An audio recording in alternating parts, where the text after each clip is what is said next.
When We Lied, written by Claire Contreras, narrated by Janine Granda and Stephen Dexter. This love story contains explicit content and topics that may be sensitive to some readers, such as suicide, off-page, loss of a parent, off-page, a hostage situation, and a shooting. Listener discretion is advised. 1. Finn. 3 years ago. I don't know who the woman in the hot pink dress is, but I want her screaming my name by the end of the night. My own thoughts give me pause. It's completely out of character for me to notice, let alone think that about anyone in Fairview. Thanks to my father and his friends, I adopted a don't shit where you eat mentality when it comes to sex.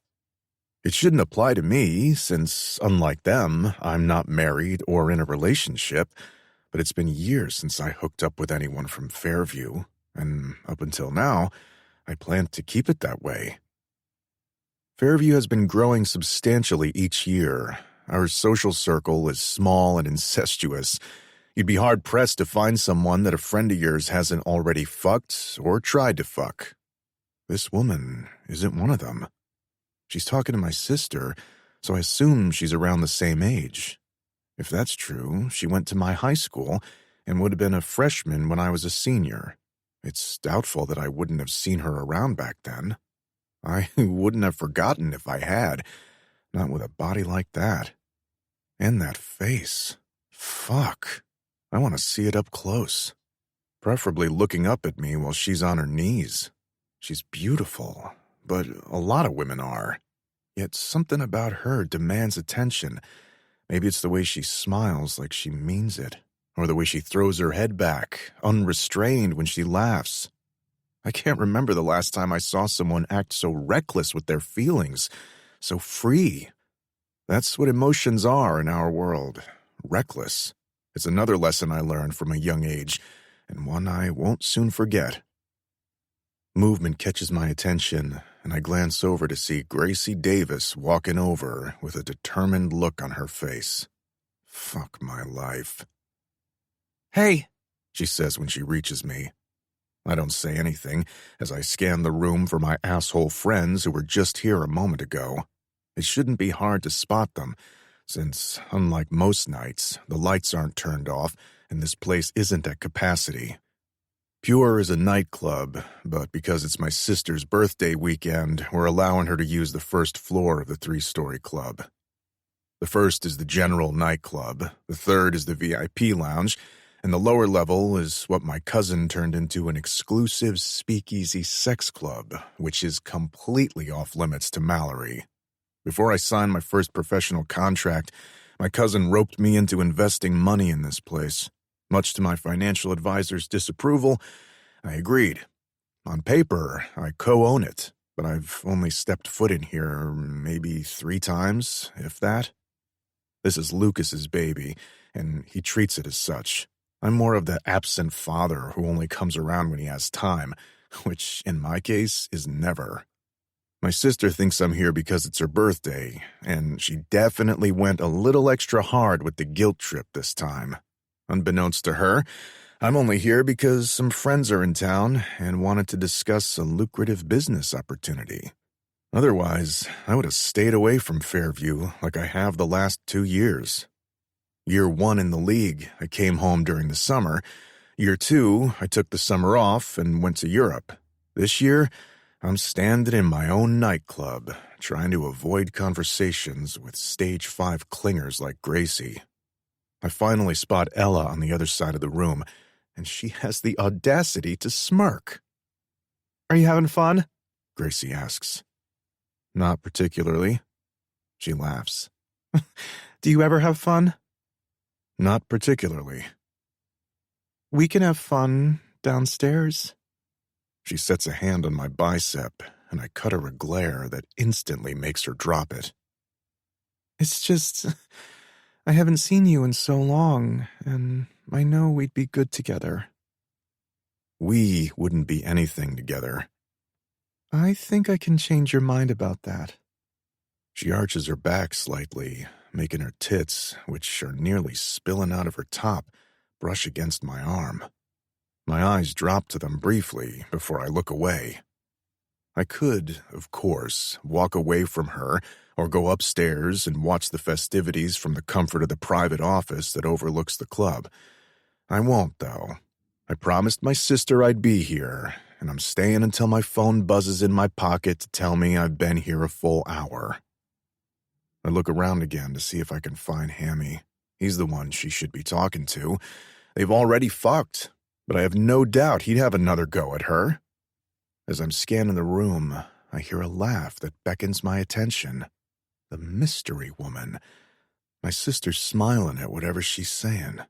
I'm not sure what surprises me more, the fact that I'm drawn in by this stranger, or that my sister's smile is genuine. As if feeling my attention on her, Mallory glances over, sees Gracie standing with me, and makes a disgusted face as she looks away. The mystery woman turns slightly, and my eyes snag on her ass again. Since I don't live here, fucking her wouldn't be completely breaking my rule.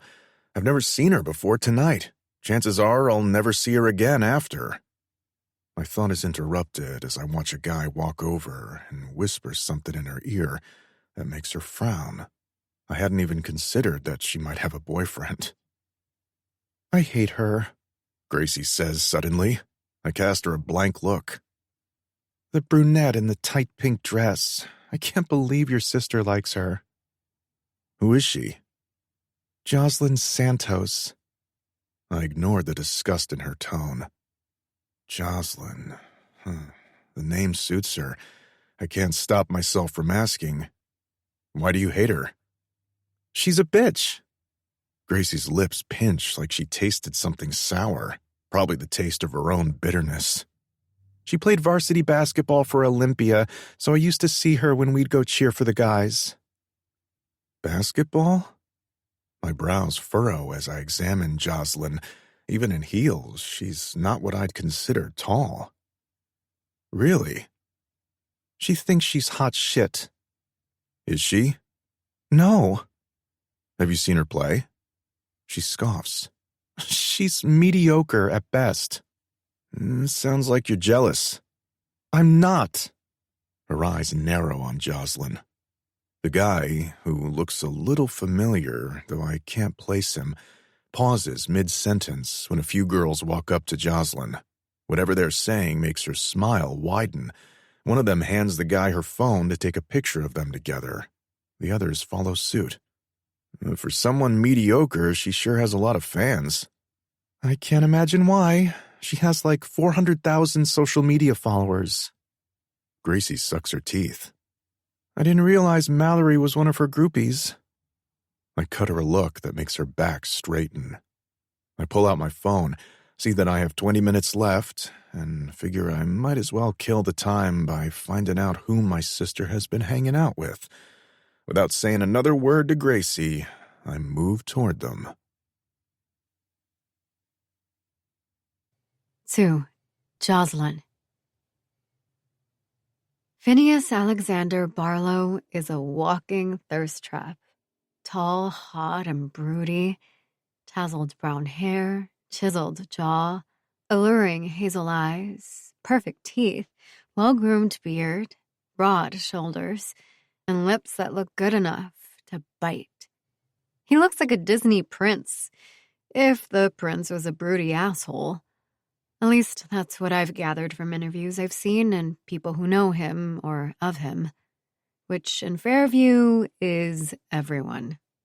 He plays professional hockey and won the Calder Memorial Trophy his debut year and the Conn Smythe Trophy 2 years in a row, which, according to Damien, is a huge deal.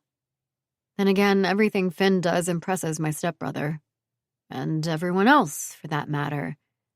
On paper, Finn is the total package, which is why I don't understand the reason he's been watching me all night.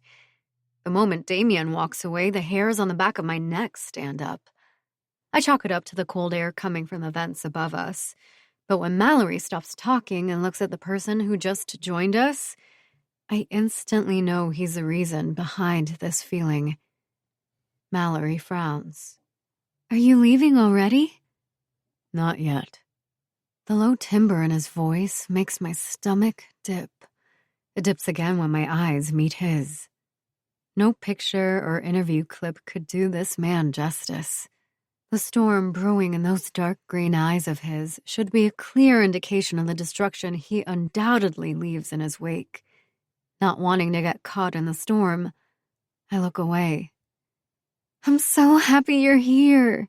Mallory smiles and looks at me. Oh my God, you two haven't met. This is the girl I told you about, the one who broke the record for triple doubles. Having her drop my accolades on someone who can fill this club with trophies and medals makes me bite the inside of my cheek to keep from blushing. But I manage to look at him again. No kidding, he says. I bet you're going to miss playing. She still plays, Mal says, laughing. Do you not pay attention when I talk to you? Not really. I press my lips together and look at Mal, who rolls her eyes and then groans when someone calls out her name. Don't forget about tomorrow night, she says, shooting me a stern look before she walks away. I'll be there, I smile. What's tomorrow night? Finn asks. Nothing, I say too quickly, but then add, girls' night, so he doesn't suspect anything. I look at the floor and hope by the time I look at him again, he doesn't ask me anything. I'm a terrible liar. Plus, telling Mal's brother that she's taking us to an underground sex club isn't something I want to disclose to him. Going to the club isn't my usual thing at all, but Mallory has been showing off about being able to get in even though we're not even 21 yet. She insists that we need to see it for ourselves. So you still play? He asks.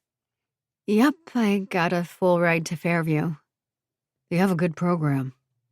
He looks at me the way my parents' friends look at me when they're about to ask me whether or not I'm any good. I get it. From my stature, it's obvious I can't dunk, which is something many people, even ones who are 6 feet tall, can't do. It doesn't help that I'm a girly girl and always sharing my love of makeup with the world. Most of the time, I like being underestimated, which is Gracie Andrews' specialty. Let me guess, your girlfriend Gracie told you I suck. Not my girlfriend. Not my anything, he says. I just figured with your height. I know.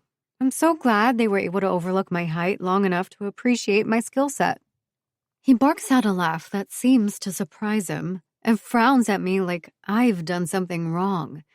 He continues to study me like he's trying to figure me out, which is kind of funny since most people think I'm an open book. I mean, I document most of my waking life on my vlog, TikTok, IG, and Snap. Hundreds of thousands of people have formed strong parasocial relationships with me, which is cool, but can be strange sometimes. His eyes drop from my eyes to my mouth and continue lower in a slow perusal that makes me feel naked. What, you didn't get your fill when you were watching me from the corner like a creep? You noticed me looking at you? His eyes shoot back to mine. I'm sure you liked knowing my eyes haven't strayed from you all night. My stomach dips despite the arrogance in that statement. I manage to raise an eyebrow and say, I bet you thought I would. He tilts his head. You're telling me you weren't dying for me to walk over and introduce myself? I let out a huffed laugh. The nerve of this guy. If I wanted an introduction, I would have walked over there. Maybe I would have, but you looked like you were a little busy. Just biding my time and trying to figure out if I should get a picture with you, since you seem to be the most popular person in the room. I laugh. Let me guess, you're used to being the center of attention. Maybe. He searches my eyes. So you know who I am? Obviously. I signal in the direction Mallory disappeared to. Besides being Mal's brother. I hesitate. I don't need to feed his already overinflated ego, but telling him I don't know who he is would be a huge lie, so I decide to go with the things I've heard from everyone. Finn Barlow, #1 pick in the NHL draft, center for Vegas, and notorious womanizer. He raises an eyebrow and tucks his hands in his pockets. You've been keeping tabs on me. Please, I scoff. You'd have to live under a rock to walk around Fairview and not know those things. How have we never met? What do you mean? I mean, how have I never seen you? I don't know, I shrug. Divine timing, I suppose. Divine timing, he repeats, still studying me. Where'd you go to school? Olympia. All 4 years? He asks, and when I nod, he adds, You met Mal at Fairview? We're in different social circles, so I can see why he'd find it difficult to believe that I wouldn't know his sister from a high school party or something. Even though most kids at Olympia are from upper middle class families and it's known as the rich kids' school, it's public. I can't imagine the Barlows even considering sending their child to a public school. They didn't even go to a regular private school. They went to one of those international private schools that cost as much as a Ferrari. Olivia Nasser is my best friend. We met through her. I explain. Livy went to Olympia, and her family isn't Barlow rich, but their parents do business together. My sister isn't the most welcoming to outsiders, he says. Trust me, I know. I smile, thinking about how Mal treats most of the friends we've introduced her to. I don't like to say she's a bitch, but she's extremely uncomfortable around people she doesn't know. From what I know about their upbringing and how many of her friends, including Gracie, have stabbed her in the back, I don't blame her. We should make up for lost time, Finn says. Meaning, leave with me, he says, eyes smoldering. My breath seems to pierce out of my lungs. I'm beginning to understand why everyone is enamored with him. He hasn't looked away from me all night. And the way he's talking to me, being the center of Finn's attention provides a certain kind of high. A high I can't afford right now or ever. Nevertheless, I remain nonchalant. You don't even know my name. Jocelyn Santos. My heart skips. So you've been keeping tabs on me. Is that a yes? About going home with you? I take a small step back, heart pounding in my ears. No. I should clarify that we wouldn't even have to leave the building. Really? I let out a breathless laugh. You have a private room ready for you? As a matter of fact, I do. He watches me for a moment, then adds, a very private room downstairs. How pragmatic of you. I bite my lip and tear my gaze away from his in hopes of calming the hell down. The answer is still no. Because you don't fuck strangers? He squints ever so slightly. We can get to know each other if you want. Really? I ask, even though I should cut this conversation. When, exactly? Preferably when my fingers are buried in your pussy. Oh my. My body clenches in a way I've never experienced before. Who says stuff like that? And why is it hot? Probably because he's so damn hot. Coming out of any other man's lips, that line would be revolting. God, why am I even stalling and acting like I'm considering this? I need to seriously stop this conversation. Walk away, Jocelyn. Walk the hell away. I can't believe you just said that. I lick my lips and swallow. I'm kind of dating someone. Kind of dating someone? just started getting serious. Like yesterday, but I don't say that part because it sounds ridiculous. Since it's a recent development and Tate never acted jealous while we were keeping things casual, I'm sure he would forgive my indiscretion, but it doesn't feel right. From the way Finn is looking at me, I can tell he doesn't really care if I have a boyfriend, and I can't help but compare him to Tate, which is ludicrous since they're so different. Tate is the kind of guy you take home for your mom to meet. Charming, well-mannered, blonde with blue eyes. Finn is the opposite. Broody with chestnut hair and an "I'll fuck my neighbor's mom in my Gucci flip-flops if I want to" attitude. "How long ago is just started?" he asks finally. I hesitate and look away. "Yesterday?" "You're kidding." "I'm not." I meet his eyes again. 2 days? Technically, you wouldn't even be cheating. I shake my head, laughing lightly. I would hate to be your girlfriend. I'm not asking you to be my girlfriend. It's a one-time fuck. I don't do more than that, which I'm sure you've heard since you've been keeping tabs on me. My eyes narrow.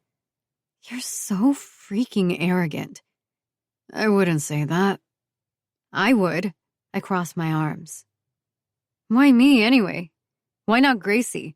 She looked like she was trying pretty hard to get your attention. And as you saw when you were pretending not to notice me, she didn't have it. I still don't understand why you're wasting your time with me. I put a hand up to add. I'm not fishing for compliments. I genuinely don't get it. Why you? He muses as he looks at me. I hold my breath. Finally, he shrugs. I have no fucking idea. That makes me laugh.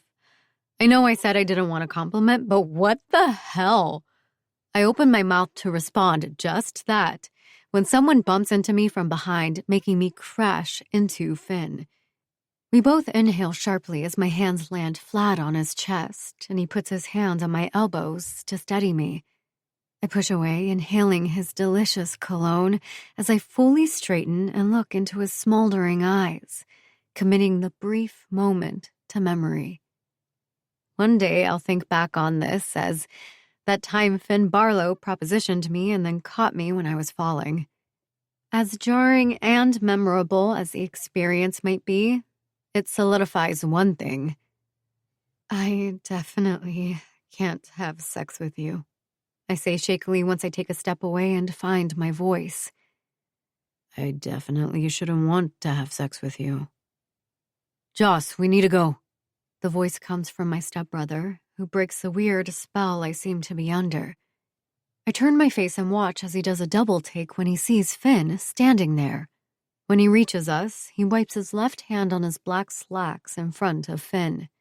Sorry to interrupt. Damian Fletcher. Finn looks at his hand for a moment before shaking it. Finn Barlow. Damian chuckles. Yeah, I know. We met at the stable. Well, more like you obliterated the team I was rooting for. Fletcher, Finn says almost to himself as he appraises him again. You're the one who was being recruited for football and hockey. You were the youngest one on that team, right? On every team, Dame says, and I stifle an eye roll as he does little to hide the smug expression on his face. Finn is a much more skilled hockey player, but my stepbrother has a reason to be cocky about his athletic prowess. Finn doesn't seem very impressed by him and just nods before he turns to me again.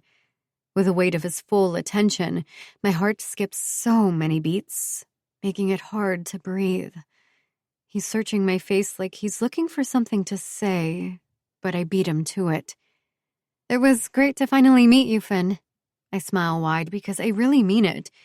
It was intense and strange and wonderful. Congratulations on your success. Yeah. His gaze drops to my lips briefly. It was nice to meet you as well. I turn toward Damien and slide my hand into the crook of his arm to hold myself steady as we walk away. We're a few steps away when Finn calls out my name. I stop walking, forcing Dame to stop as well and glance over my shoulder. Finn's expression is unreadable, but the way his eyes rake over me sends a thrill up my spine.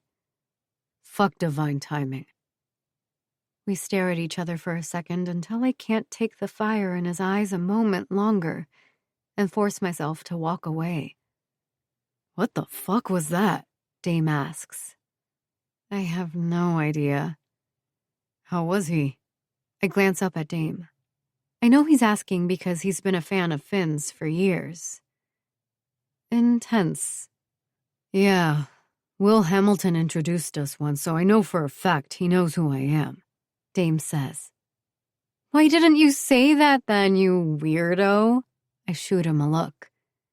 I didn't want to be the loser who remembered everything about our past interaction. Who cares? It doesn't matter, he says. He was trying to make a point by introducing himself and acting like he didn't know me. What point? That he doesn't care who the fuck I am because he's going to have you anyway. He lets go of my arm to get his phone from his pocket as he walks up to the valet. My pulse seems to be everywhere as I stand there waiting. I realize I never said Dame's my stepbrother, and with the way we walked away, arm in arm, he'd have to assume we're together, right? I shake the thought away. Mallory had mentioned that Finn's leaving tomorrow morning, so what Dame's suggesting is obviously not the case. The valet goes to get the car while Dame walks back over to me. What the hell does that even mean, Damien? You can't just drop that on me and walk away. It means what I said. He's used to getting his way. I literally just turned him down and he's leaving tomorrow, so I probably won't see him again until who knows when. If ever. His expression turns serious as we watch his car approach. I'm just telling you what I've heard. He's a one-and-done kind of guy who takes what he wants and leaves a trail of broken hearts behind. So, sort of like you, then? I swallow hard, wishing my heart would stop pounding so erratically. He shrugs. Not that my opinion will make a difference, but I think you should stay away from him. I have a boyfriend now, remember? Don't remind me. Dame scoffs as he takes a step forward when the car reaches us. He opens the door for me and walks around the car as he speaks. I can't believe you're seriously dating that loser. You know he's only with you because Dad. I set a hand on the door as I step into the car, and his words are drowned out by the pulse in my ears when I see Finn standing outside. He's looking at his phone and there's a woman by his side taking a selfie and smiling like she just won a prize. I don't understand the sudden hollow in the pit of my stomach, but it's what I feel as I get in the car and pull my seatbelt on. It makes no sense. I don't even know him. We had one conversation. But as I lay in bed, the unbidden image of that woman at his side returns, along with the hollow feeling. 3. Jocelyn. We haven't even fully stepped inside of Onyx, and I already feel like I'm out of my element. That alone is a feat, considering I rarely feel uncomfortable anywhere. I take my eyes off the picture of a man kneeling in front of a man, dressed in only leather chaps, and study the small cut on the back of my hand. Seeing it makes a wave of anger bubble up inside me, but I push it down. The cut doesn't bother me as much as the reminder of the argument Tate and I got into while we were fixing the old red pickup truck he decided to buy and restore. We were unofficially together for almost a year and never argued. But this morning, our first official morning together, he started acting like a jerk. I can't believe I finally got you to come here today, Mallory says, breaking me out of my thoughts. Well, it's your birthday, I say, smiling. Who am I to say no to the birthday girl? Still, she looks at Tate and I can tell she's trying to smile at him, but can't out of loyalty to her family. Thanks for coming. I know she wouldn't be here without you. No problem. I'm curious about this place. He looks around at the yard of dominatrixes that line the deep burgundy walls of the entrance. Mal excuses herself and tells us she's going to check in and make sure we're on the list. She's been talking about this place for months, and even though I've been curious about it, I never actually find myself here before. I definitely didn't think it would be the first place Tate and I would go as a couple, but he already told me we could leave if I get uncomfortable. Tate leans over. You know, if you want to play with other people, you just have to say the word. I pull back, my gut twisting. I don't want to have a threesome. It doesn't have to be a threesome. I'm just leaving the option open so you know you can play in there if you're curious. I wanted to check this place out, but I'm not that curious. He knows this, which only leaves one other option. Do you want to play? Is that why you're suggesting this? No, but I figured I'd give you free rein in here, he says. Well, to a certain extent. To a certain extent, I repeat, dumbfounded. What does that mean? No fucking other people. That's it? Like, no P and V sex? My brows shoot up when he nods. So if someone touches me or goes down on me or vice versa, that's okay. Sure, why not? He shrugs. Are you into watching? Is that it? I'm not opposed to it. He turns my body toward him and kisses me. You're 4 years younger than me, babe. I know it doesn't seem like a lot, but I don't want you going into this relationship and wishing you'd done more.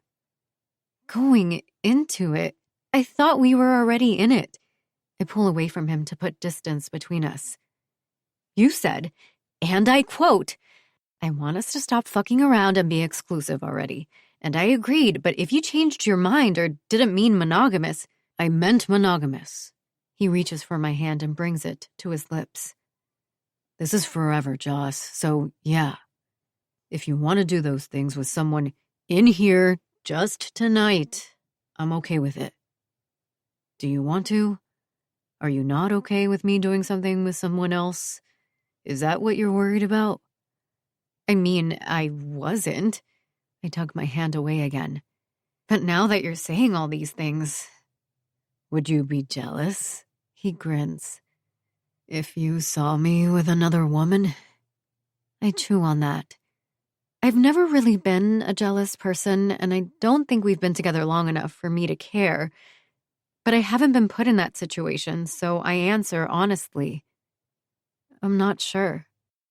I've seen him flirt with the women who work on my stepfather's law firm, and I've never cared. But we hadn't decided to make it official then, and even if we were, I don't think he'd be stupid enough to fuck someone there. I think about the hollow feeling in my stomach last night and become even more confused. We're here, Olivia says loudly. I walk away from Tate and throw my arms around my best friend's neck. I'm so fucking happy to see you. She kisses my cheek and laughs as she pulls away. While she says hi to Tate, I turn to Devin, the guy she's been sort of seeing. He plays for the Fairview basketball team, but I'm not sure where he and Livy stand relationship-wise. She's a hopeless romantic, and most of the guys we know seem to just want an easy fuck. I'm shocked you guys are here, Livy says to Tate. Now that you finally decided to make it official and all that. We have an agreement while we're in here, Tate says, looking at me. Only for tonight, though. When in Rome and all that. Really? Livy's brows furrow. She glances over at me, but I have nothing to give her. She must read something on my face, though, because she frowns deeply. I think she needs to get whatever is in her system out before I ask her to marry me, Tate says, smiling. To marry, Livy sputters, eyes wide on me, then on Tate. Have you even asked her what she wants? Let's go, Mallory says, interrupting our conversation. She walks over and gives each of us a tiny manila envelope with her name on it. Inside, there are 2 different color wristbands. "What? No masks?" Livy asks. "You want one? They're optional," Mal says, turning back to the hostess, who pulls out a silver box and sets it on the table. "The masks don't mean anything, so you can pick any color." Devin grins at Livy as he reaches for 2 dark purple masks. "We're doing this." "We can stick together, or you guys can go off and play together," Mallory says. "I've heard it's a great place for couples." I don't love the sound of that, but I grab a mask. Tate and Mallory follow suit. We follow Mallory down the hall to the massive ornate silver doors that look like they belong in a castle. Even though the club is exclusive and they've already run background checks, they make us go through a metal detector and check our bags into lockers. Once we're done, 2 people dressed like cats push the doors open and lead us inside. 4. Jocelyn. The lights are dim, but unlike a regular nightclub, there are no strobe lights or a visible DJ, though music is playing. The middle is an open square that has strips of aerial silk with performers twisted around them. Naked performers. Well, they appear to be naked anyway, and are somehow coordinating their seductive movements with the music playing. "It's a lot like the one my cousin owns downtown," Mallory says as we walk. "But theirs is child's play in comparison. If you're looking for a specific kink, this is the place to be. Some can be intense, which is why you signed all those waivers." Anticipation rolls through me as we walk down the hall, and I reach for Tate's hand again. He's weird about hand-holding, but he lets me as Mallory opens another beautiful door. My grip on his hand gets tighter when we step inside, and there's a full-on orgy with at least 15 people on display. There's EDM music playing in here, but it does nothing to drown out the moans, slaps, and screams. My entire body heats up from the sounds alone. I glance up at Tate, whose eyes are glossy as he looks at them. He licks his lips and lets go of my hand.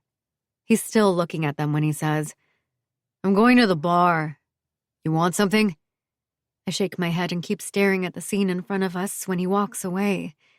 I find myself taking a step forward, fascinated by everything they're doing. Admittedly, my sexual experience is fairly limited, but even if I was experienced, I don't think I'd be prepared for that. I watch the 3 closest to me. A guy with a porn-worthy penis is sucking a woman's nipples, while the man behind him kisses his neck.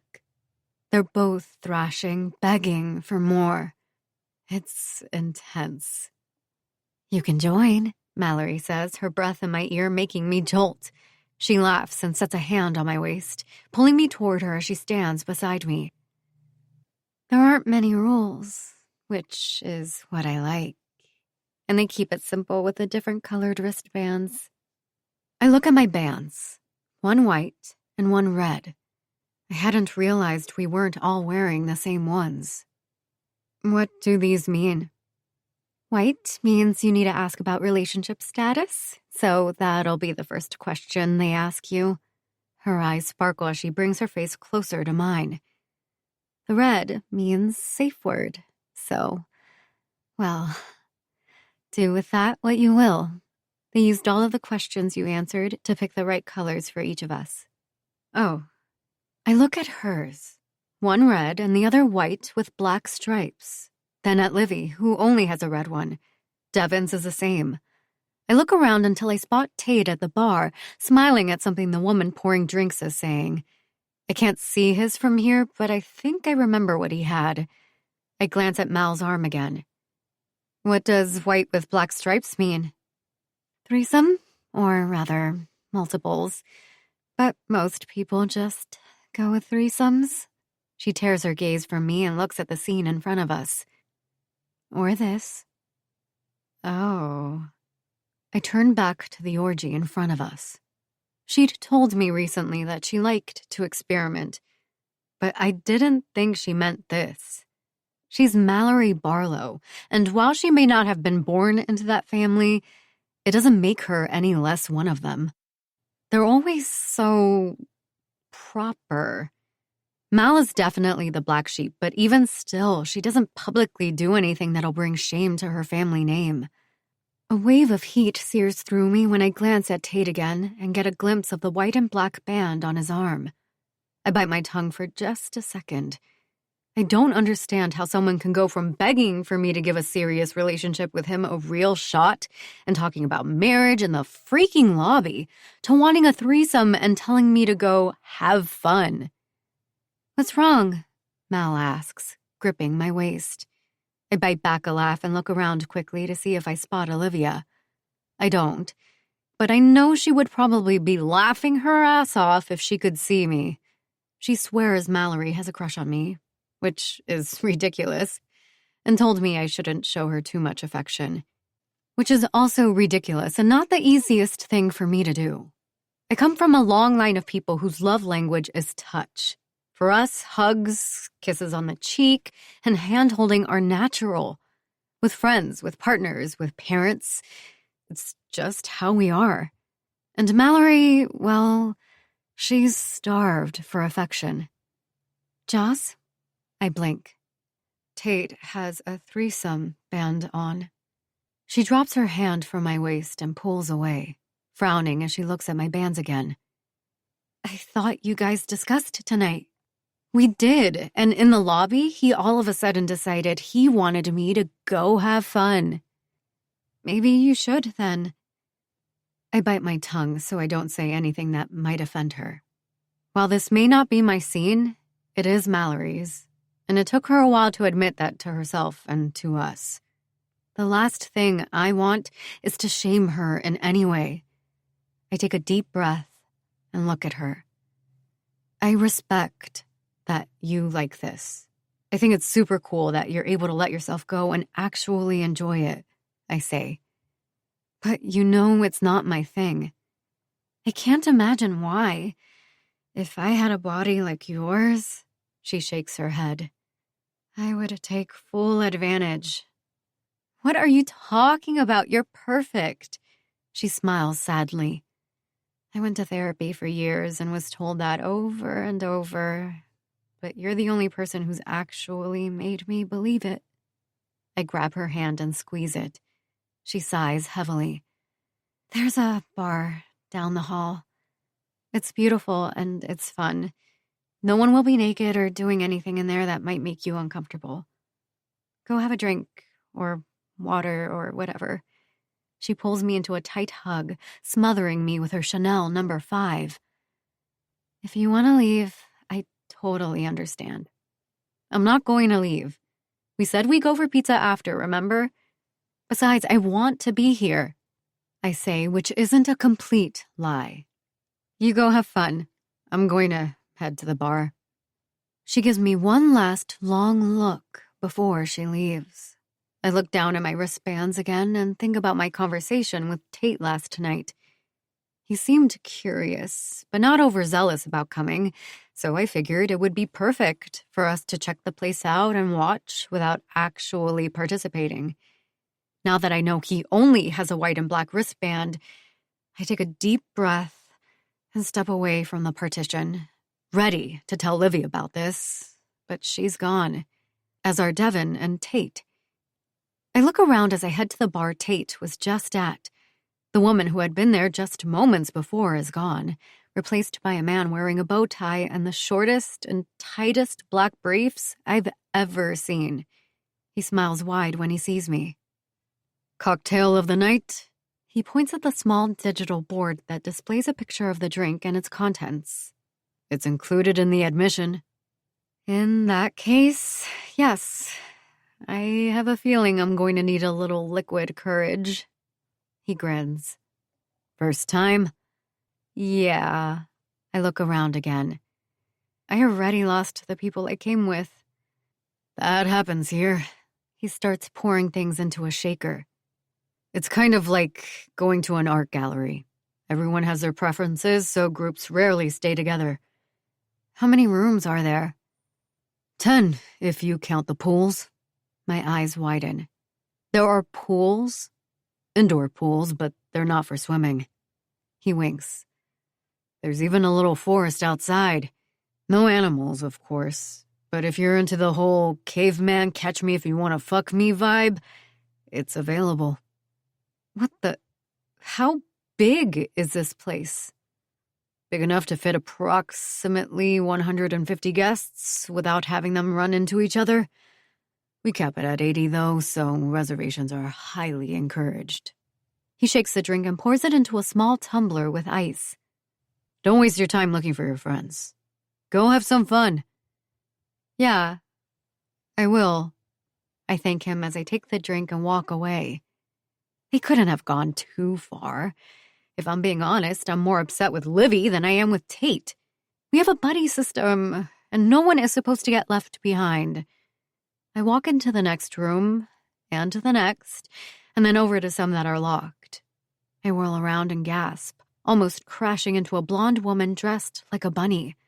She's gorgeous, has a name tag that says Scarlet, and beams a smile that puts me at ease. Can I help you find something? I lost my friends, so I went looking, but now all I find are locked doors.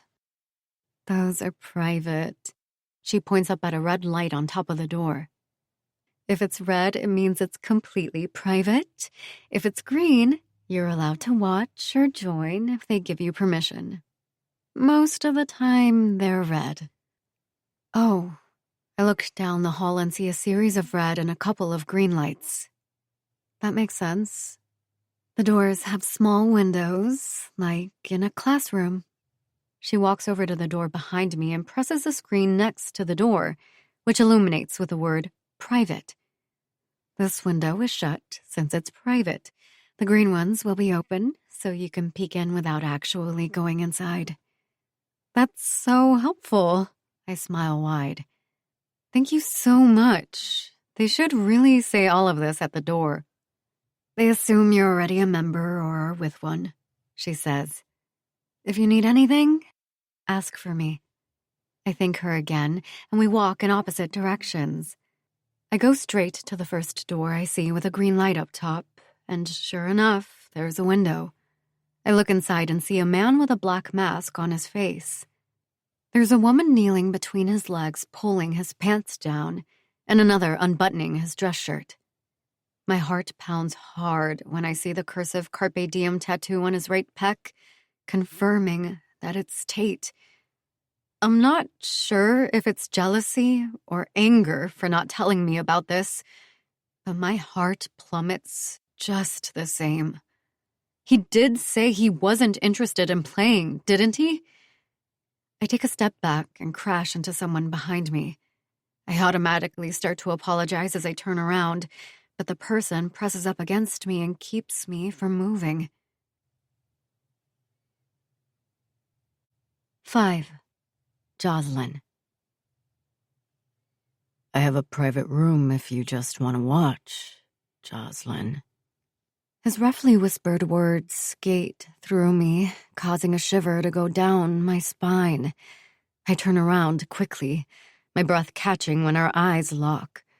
He's not wearing a mask, which doesn't really surprise me. Finn doesn't seem like the type to care about others discovering his hidden kinks. I set a hand on my heart, willing it to slow down before it punctures a hole in my chest. How do you even know it's me? I have a mask on. I have my ways. My mouth opens, shuts, and opens again. I thought you were leaving. I was. He looks down the hall and back at me, his eyes falling to the wristbands for a second before meeting mine again. What are you doing here? Don't you have a boyfriend? Yeah. It's complicated. A 2-day-old relationship is complicated? His brows raise. That sounds promising. When was the last time you were in a committed relationship? I narrow my eyes at him as I set my empty glass down on the table beside me. It's been a while. He searches my eyes, and though it's gone quickly, I think I see a spark of humor in his. You look surprised. I am. Because you heard I'm a womanizer.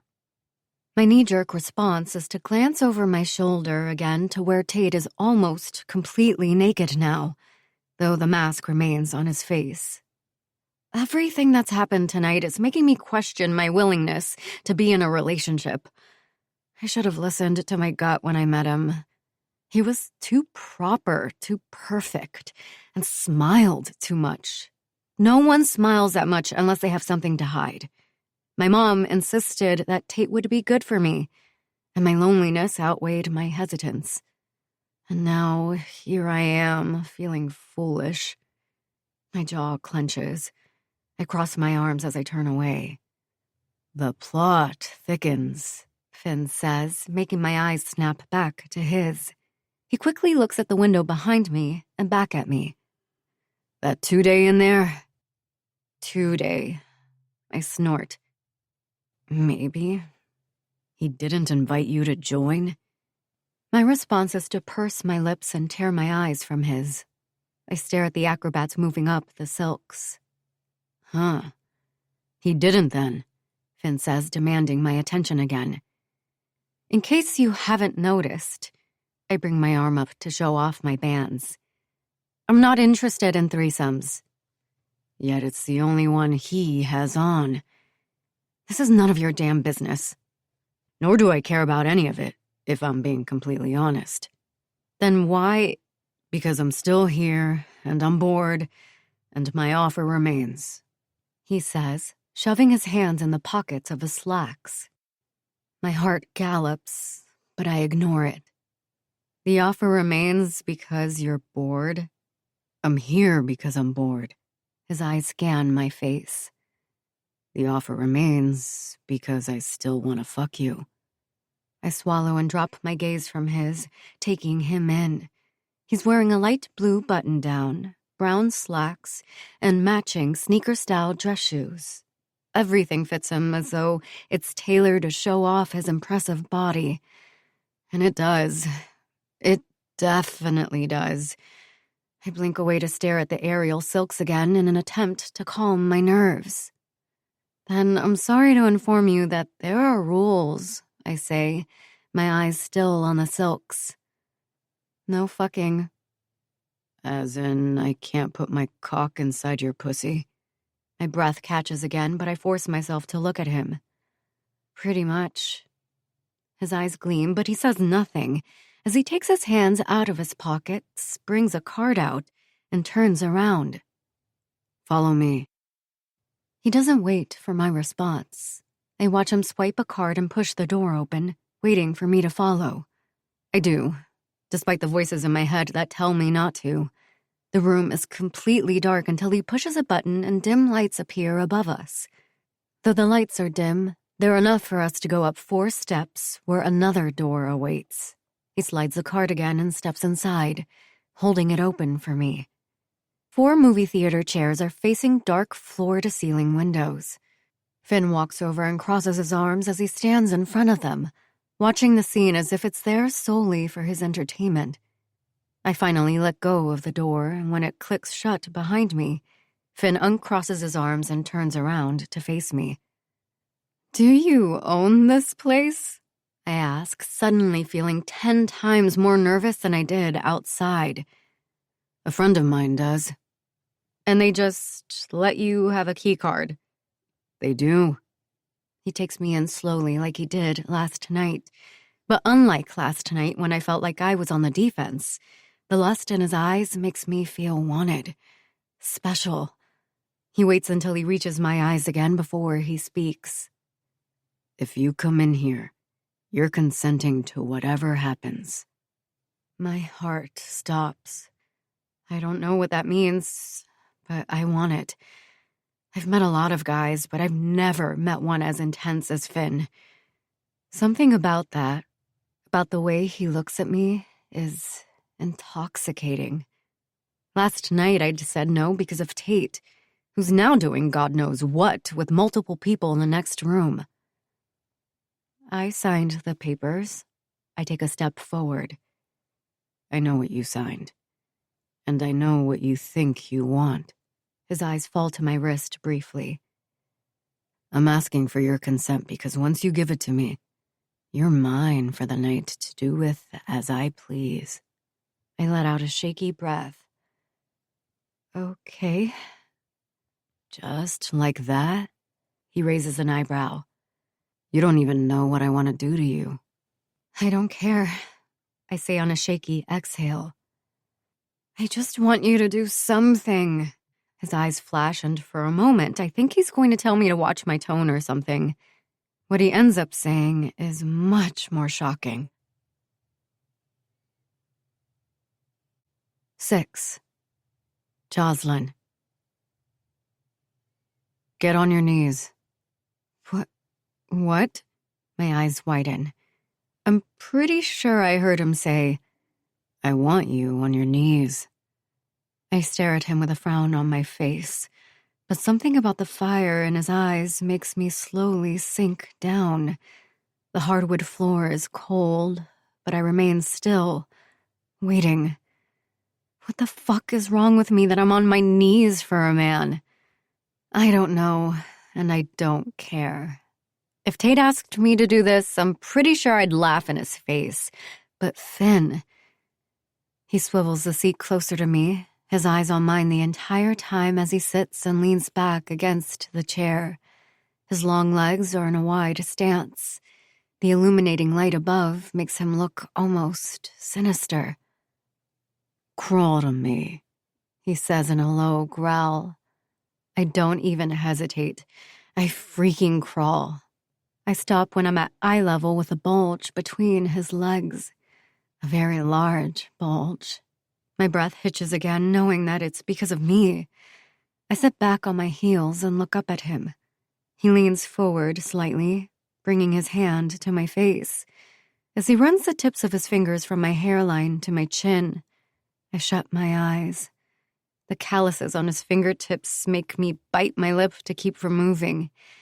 He cups my face and brings his thumb over my lip, making me release it from my teeth. My eyes pop open and I nearly pass out at the way he's looking at me now, as he swipes the pad of his thumb softly over my lips.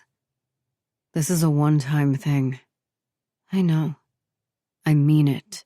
He tilts my chin up slightly. No asking my sister about me. No calls, no texts. Nothing. Just this tonight. And that's it. I know, I get it. I hold his gaze as my tongue darts out of my mouth and rolls around his thumb, making him hiss. He puts his thumb inside and fucks my mouth with it, his eyes darkening with each lick and bite I give him. All too soon, he pulls it out and widens his stance even more. Stand up. I comply. He puts his hands on the backs of my thighs and bends his head slightly, my knees hitting the front of the chair he's sitting on as he pulls me closer to his face. He runs his rough hands up my legs slowly, hitching my dress all the way up to my waist, leaving my lace thong exposed. His left hand slides to the front of my thigh, and he uses the same thumb that was just in my mouth to swipe over my mound. I set my hands on his shoulders to keep myself from falling. That feels so good. I let out a shaky breath. His hand stops moving but remains there as he glances up at me. I don't know what he sees or what he's thinking, but he seems to make up his mind about something as he helps me slide my panties off.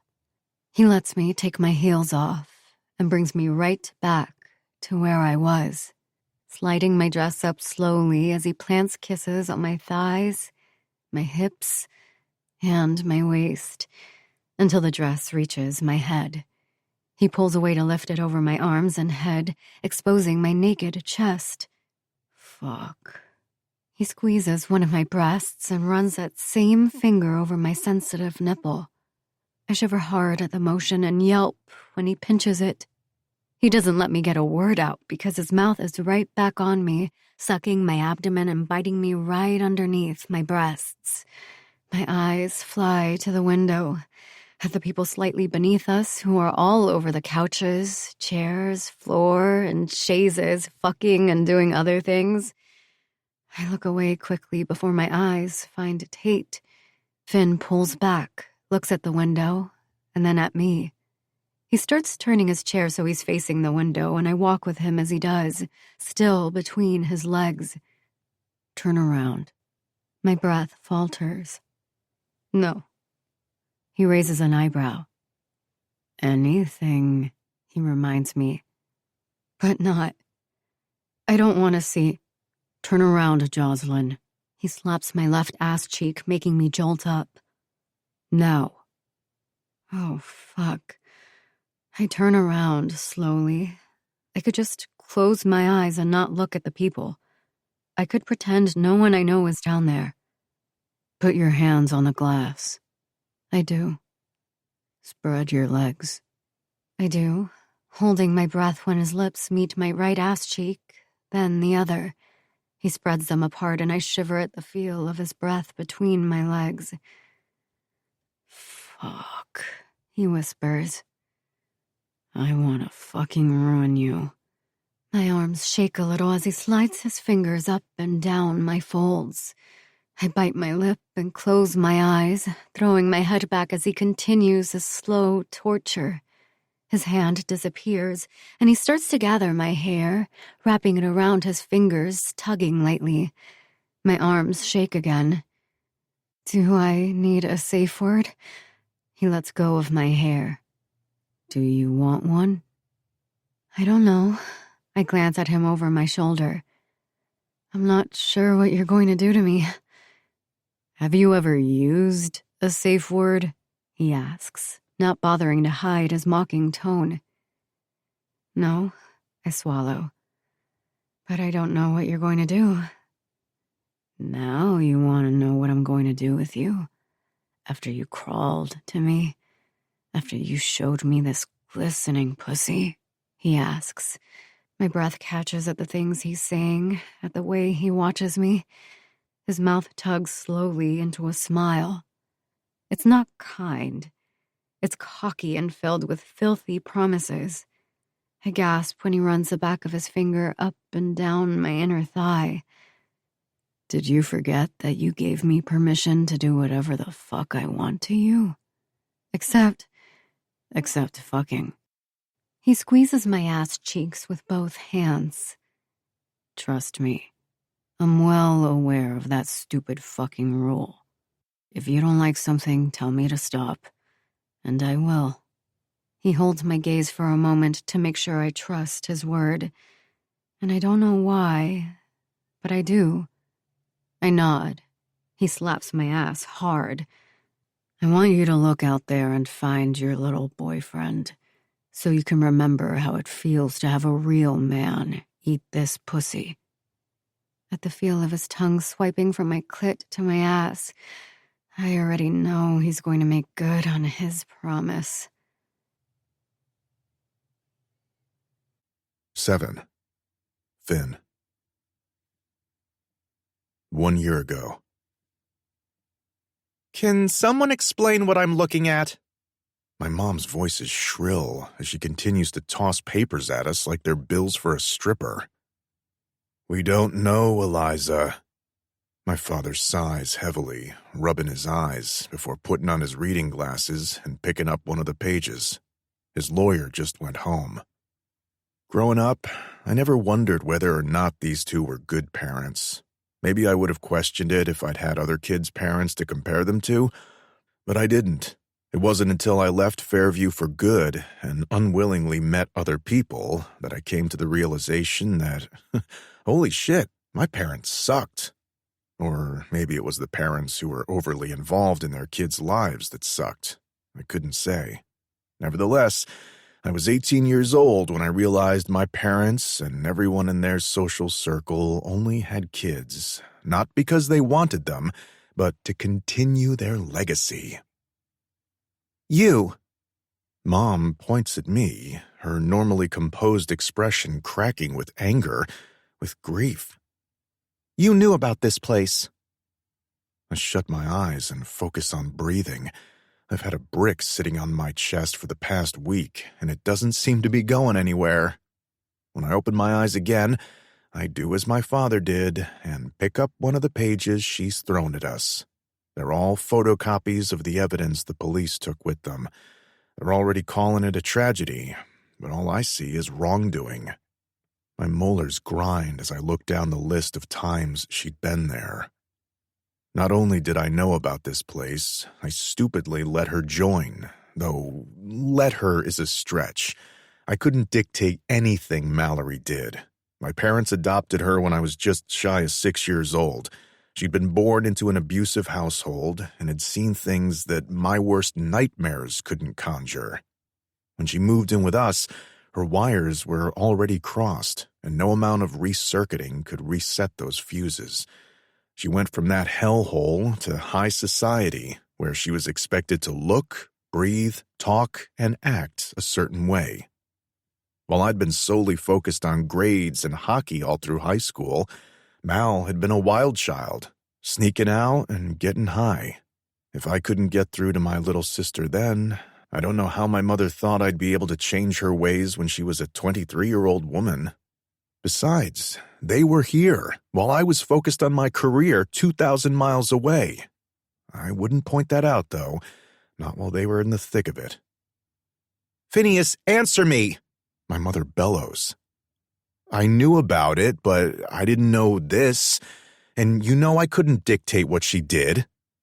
I pick up a pile of pages that have been stapled together and frown as I go through them. "That's her gratitude journal," Mom says, her voice shaking. "The police are saying—" She licks her cracked lips. "They're saying she could have done this to herself." My chest squeezes. I don't want to believe that, but my mother's right. We failed her. I push the thought away.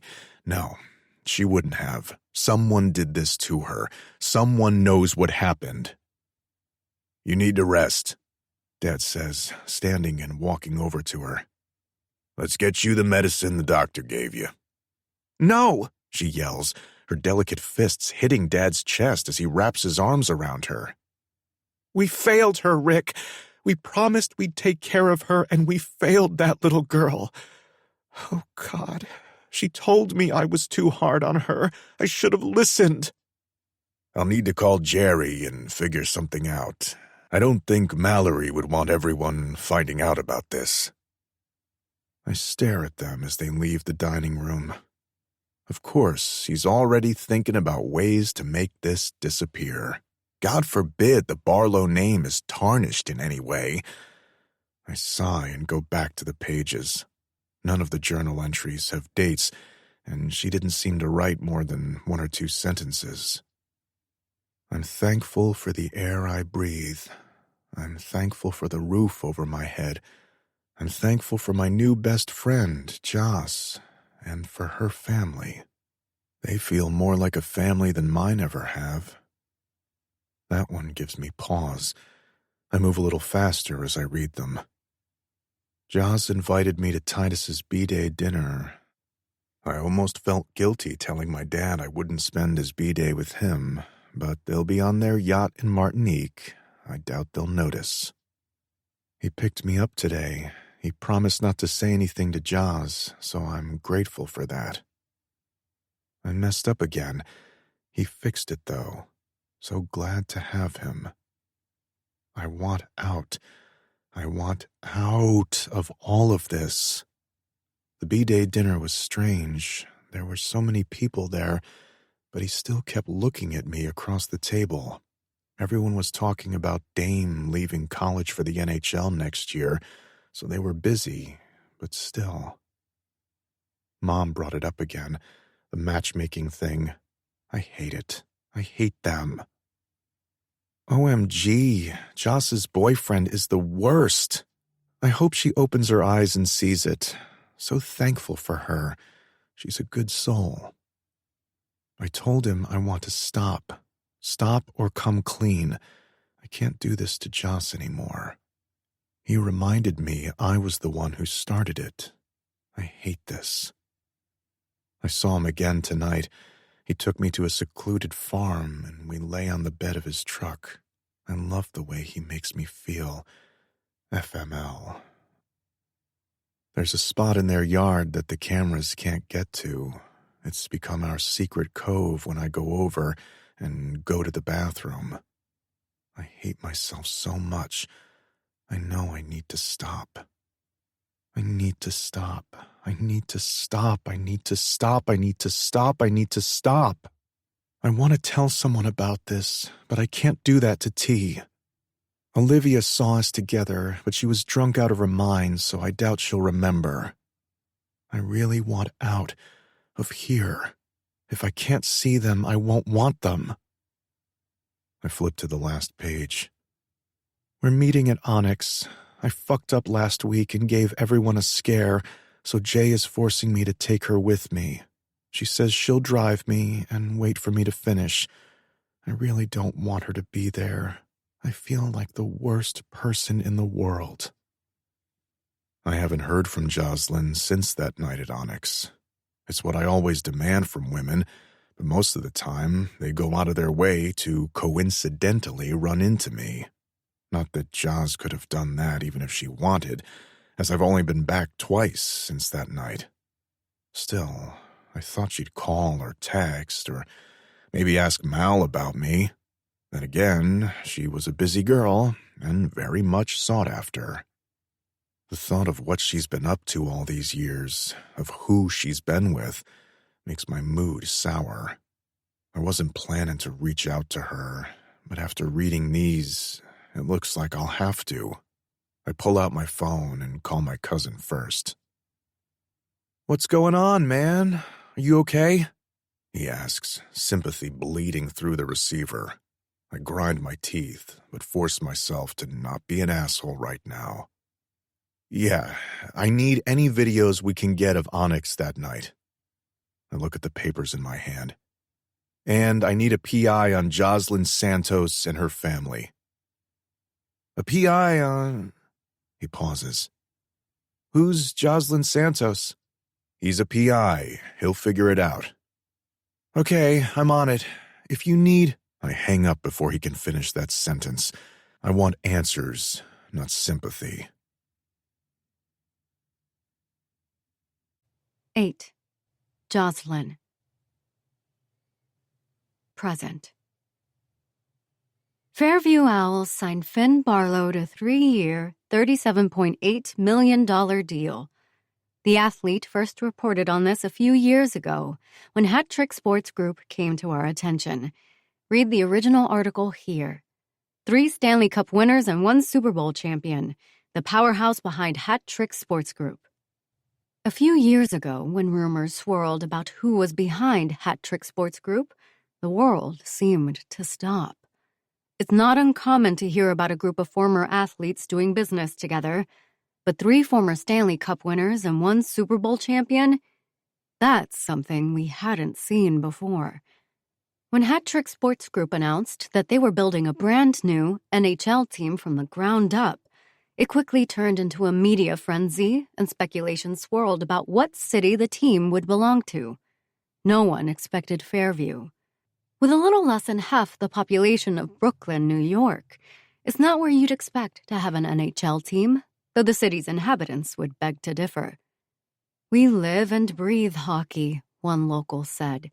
When asked how they thought this would affect the turnout for Fairview University's top-tier hockey team, they said, "It would be unfair to compare NHL and college, but I don't think the Blaze have anything to worry about. We'll go to both, alternate if we have to," his partner added with a laugh. Needless to say, the Fairview Owls haven't even played their first game and are already the most talked-about team in the league. It's only been a few hours since it was confirmed that defenseman Finn Barlow, number 1 draft pick 6 years ago, Calder Memorial and Conn Smythe Trophy recipient, and Fairview native, is joining the team, but the team website already crashed due to the demand for pre-order jerseys. When asked about his latest acquisition, Duke said, "It's a brand new team and we have a lot to prove. We know he'll help us do that. We've already signed talented guys from the AHL, and now that Barlow's on board, we're starting off with arguably the most solid blue line in the league," Fitzgerald added during their press conference this morning. Also noted in attendance were Nolan Astor, David Banks, and billionaire mogul Henry Duke, who is rumored to be a silent investor in Hat Trick Sports Group. They've remained mum on whether or not this means Barlow is also part of their company, and Duke's lawyer Prescott Sanders declined to comment. With all of these ties to Fairview, the Owls are hopeful that... My stomach coils so tight that I'm grateful to be sitting in a parked car. This information may be news to the world, but it isn't to me. When my Aunt Nina married Lila Marischal's father, Albert, I gained a cousin who turned out to be the big sister I'd always wanted. Our families hit it off from the moment we met, and both Lila and her husband Lachlan have been an integral part of my decision-making for all things basketball, including sponsorships. Lachlan and his friends own Hat Trick Sports Group, a sports entertainment firm in charge of many NIL deals. It was their primary focus until they decided to bring a professional hockey team to Fairview. When they started talking about the team they wanted to put together, Finn's name kept coming up, which is understandable. Who wouldn't want the face of their brand new team to be a Stanley Cup winner? That he's a Fairview native is the icing on the cake. Every time his name comes up, I pretend not to hear it. Sometimes I leave the room altogether. My if I can't see it, it doesn't exist mentality is the only thing that gives me peace of mind. I'm not sure how to feel now that it's come to an end and I'm being forced to accept that it's actually happening. On paper, it shouldn't matter that he's here. Fairview is big enough that we wouldn't run into each other. It helps that hockey is on at the same time as basketball, which means we'll be busy with our respective sports. But he's playing for my cousin's team, which increases the chance of us seeing each other. And worse, it's summer, which means neither of us is currently playing, so we both have more free time than usual. It shouldn't matter. It wouldn't. But last year, Finn proved to be the asshole everyone said he was, when he implied some pretty awful things about me that I'd rather forget. Having him here won't do anyone any good. With a heavy heart, I pick up my cell phone and shoot Mallory a text. It's not like she'll ever read it. Her phone was amongst the things that were never found. 9. Jocelyn. I'm not sure why people are so adamant about ripping each other apart when we do such a great job of it to ourselves.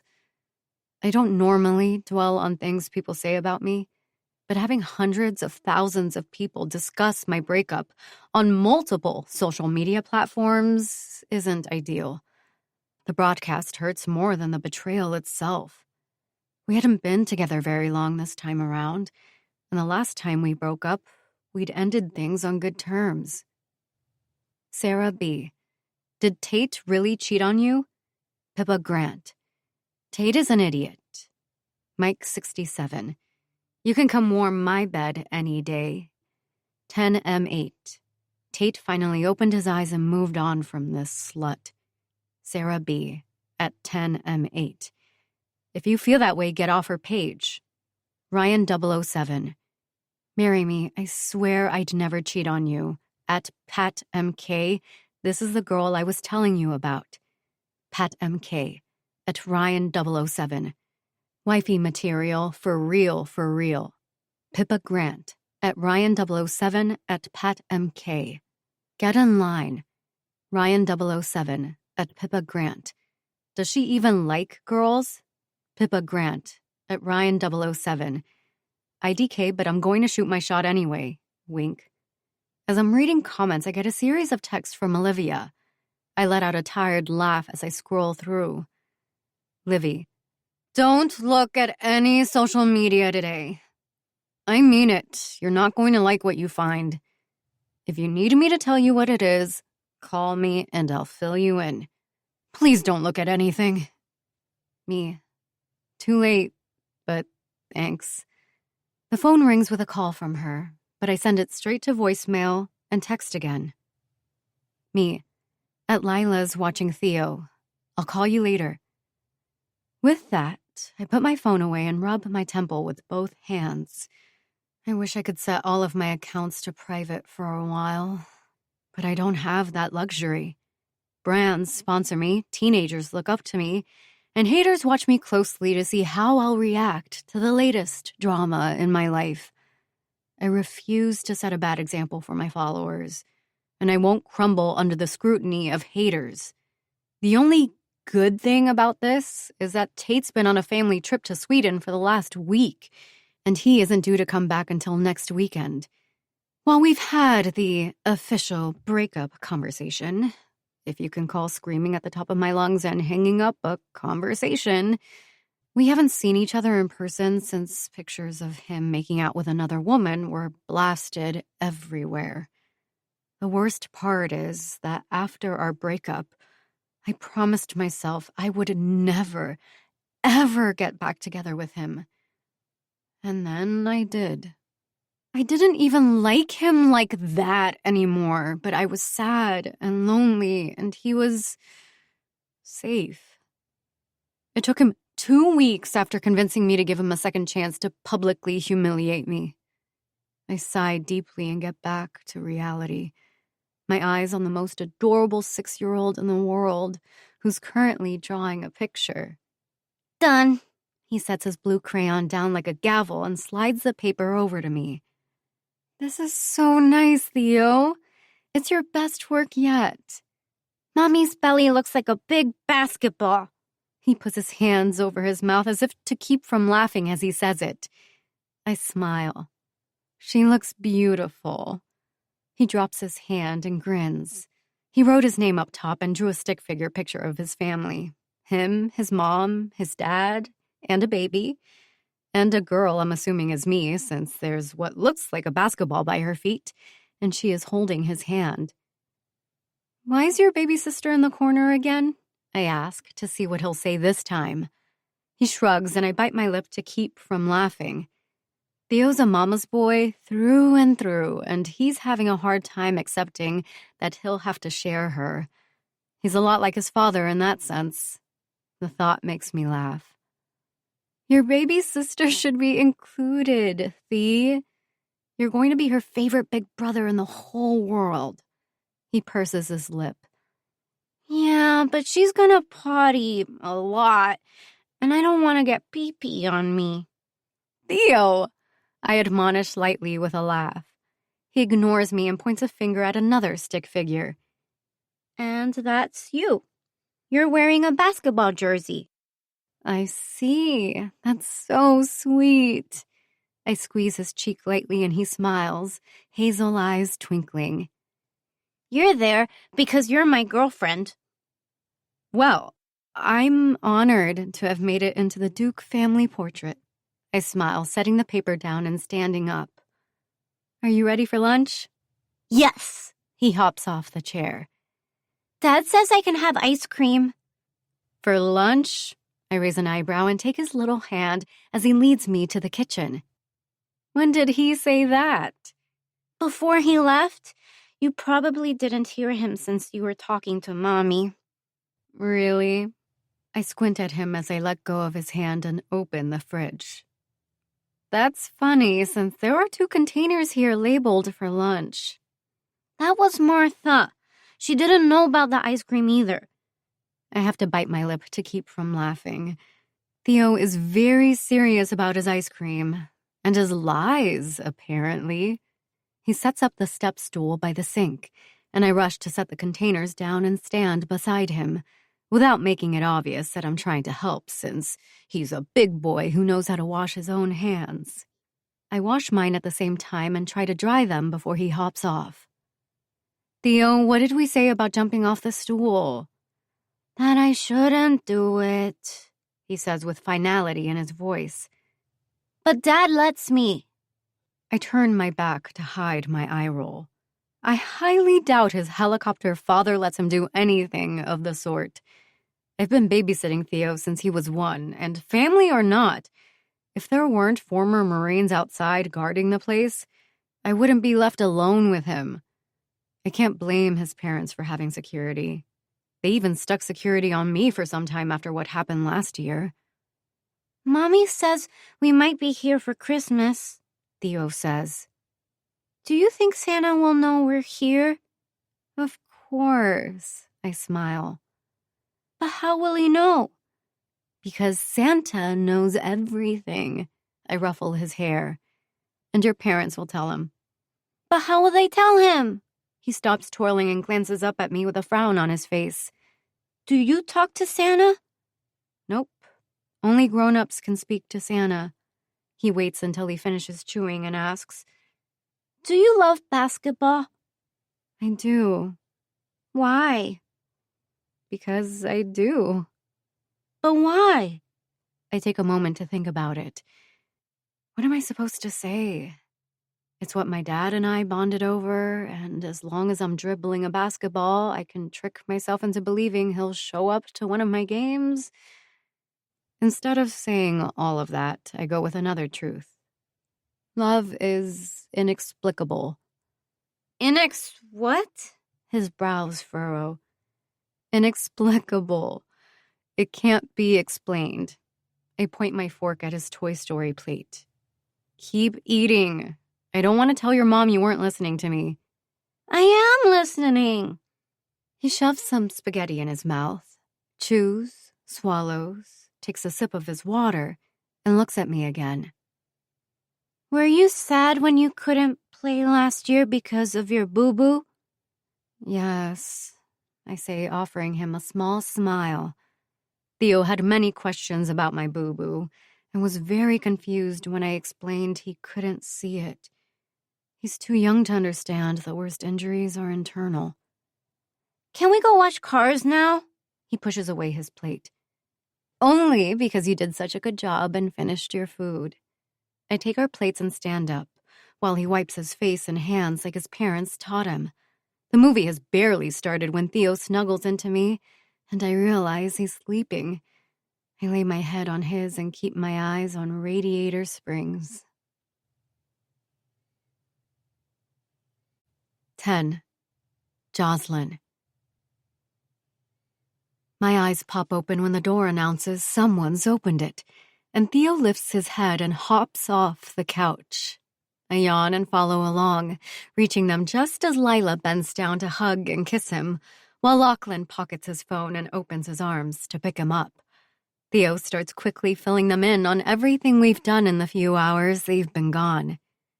Sounds like you've had a great time, Lachlan says, kissing his son on the top of his head and setting him down. He glances up at me. I bet you didn't think your birthday would include hanging out with a 5-year-old. I didn't, but it's been the best part of my day by far. I grin and look at Theo, who's hopping from one marble tile to another, careful to miss the grout. I'm sure you have plans tonight, Lila says, shooting me a pointed look. I hope you do, so you can make one of those get ready with me posts. I'm sure Lang already called to advise you to go on business as usual, Lachlan adds. If he hasn't, that's what he'll say. Besides, there's no bigger fuck you than for Tate to see you're doing better without him. I'm always better without him. I shake my head and try not to let my disappointment show. It's fine. It's not like I was in love with the guy. Lachlan offers a sympathetic smile and looks at Theo, who's still hopping. You ready to go to the rink with me and your grandpas? I thought we were going to meet new friends, he pouts. You're also going to meet new friends, Lachlan says. One of them will be here soon. My stomach tightens. It could be anyone, but knowing my luck, I push down my nerves. No, the universe wouldn't be so cruel. Yes, Theo says, snapping me out of my thoughts as he pumps his fist in the air. Are you coming, Mommy? Mommy's tired, buddy. We'll go get ice cream when we're done and bring one back for Mommy, Lachlan says. Theo shoots me a smug look. I told you Dad lets me have ice cream for lunch. Lila raises an eyebrow. For lunch? That's news to me. Theo, that's not exactly true, Lachlan says. It is true. You said Mommy would be mad at you if we told her we had it for lunch. Lila glares at her husband, who looks like he wants to crawl into a hole right now. As he should. It was one time, Lachlan argues. This is the second thing you keep from me, that I know of. She shakes her head as she starts walking toward the kitchen. She's hangry, Lachlan mouths behind her. Let's get you cleaned up, Theo. I want Mommy to help me. Theodore, we talked about this, his dad says in his stern dad voice. Apparently, you talk about a lot of things when I'm not around, Lila comments as we all walk into the kitchen. Maybe I'll start keeping secrets with this baby. See how you like it. She opens the fridge and starts taking things out to make her usual granola bowl, when Lachlan walks over and grabs her by the shoulders to turn her to face him. I let him have ice cream for lunch once, and it was the day you had ice cream for lunch because you couldn't stomach anything else, he says. It's not about the freaking ice cream, Lachlan. She pulls away from him and shuts the fridge. The other day it was, don't tell Mommy you fell at the rink and got a boo-boo. Today it's ice cream. Who knows what will be next? I don't like this little let's keep secrets from Mommy BS. Jesus Christ. He runs a hand through his hair. He fell and scraped his knee. I didn't want you to worry for no reason. It's not like we're starting a boys-only club without you or something. I start busying myself with the dirty dishes and pretend I'm not here. She's usually only this upset with him when she's hangry, but she's 36 weeks pregnant and paused her life for the baby and her husband's hockey team. It's a lot. Luckily, Lachlan always knows how to appease her. You're my best friend, Lila James. I tell you everything, he says quietly, wrapping his arms around her from behind. Whatever he's whispering in her ear works, because when he turns her to kiss her, she looks lighter than she did a second ago. Fine, I believe you. Stop crowding me, she says, nudging him, but she's smiling at him. Lachlan grins and walks back to Theo. Let's go get ready. Why do you always kiss Mommy? Theo asks as they walk out of the kitchen. Lachlan chuckles. Have you seen Mommy? If it were up to me, I'd kiss her all day. That's just weird. We share a laugh as I dry my hands. They're not perfect, by any means, but they share a love unlike anything I've ever seen before. How are you really feeling? Lila asks as we walk to the door. I'm fine, really. It's not what I wanted to deal with on my birthday, but it is what it is, right? Have you spoken to him? Once. I sigh as we stop at the grand foyer. Honestly, I think I'm all out of tears. I'm more upset about who he cheated with and the fact that he did it, which is kind of sad. The Gracie girl? I purse my lips. Yep. Lila sets a hand on my shoulder. You deserve better than him. I hope you know that. I do. Thanks. I smile a little and set a hand on her stomach, laughing when I feel a little kick. She's definitely going to be a soccer star like her mom. Lila huffs out a laugh. I just want her to be in my arms already. My back is killing me. The doorbell rings as I grab my bags and keys. Call me if you need anything, I say as I reach the door and unlock it. I will, she says. Have fun tonight. I will. I smile as I pull the door open, but it falls, along with my heart, when I find Finn Barlow standing on the other side. So it begins. 11. Jocelyn. Behind me, I hear Theo and Lachlan's footsteps and force myself to open the door wider to make way for him to walk in, and hopefully for me to step out quickly. We're just about ready, but come on in, man, Lachlan says. I'm waiting for a call, so I'll step. Hi, Theo says loudly when he reaches us, interrupting Finn's response. Mommy, is he stranger danger? I look at Theo, whose neck is tilted all the way back to look at Finn. They say animals and children are the best judge of characters, and in this case, I have to agree.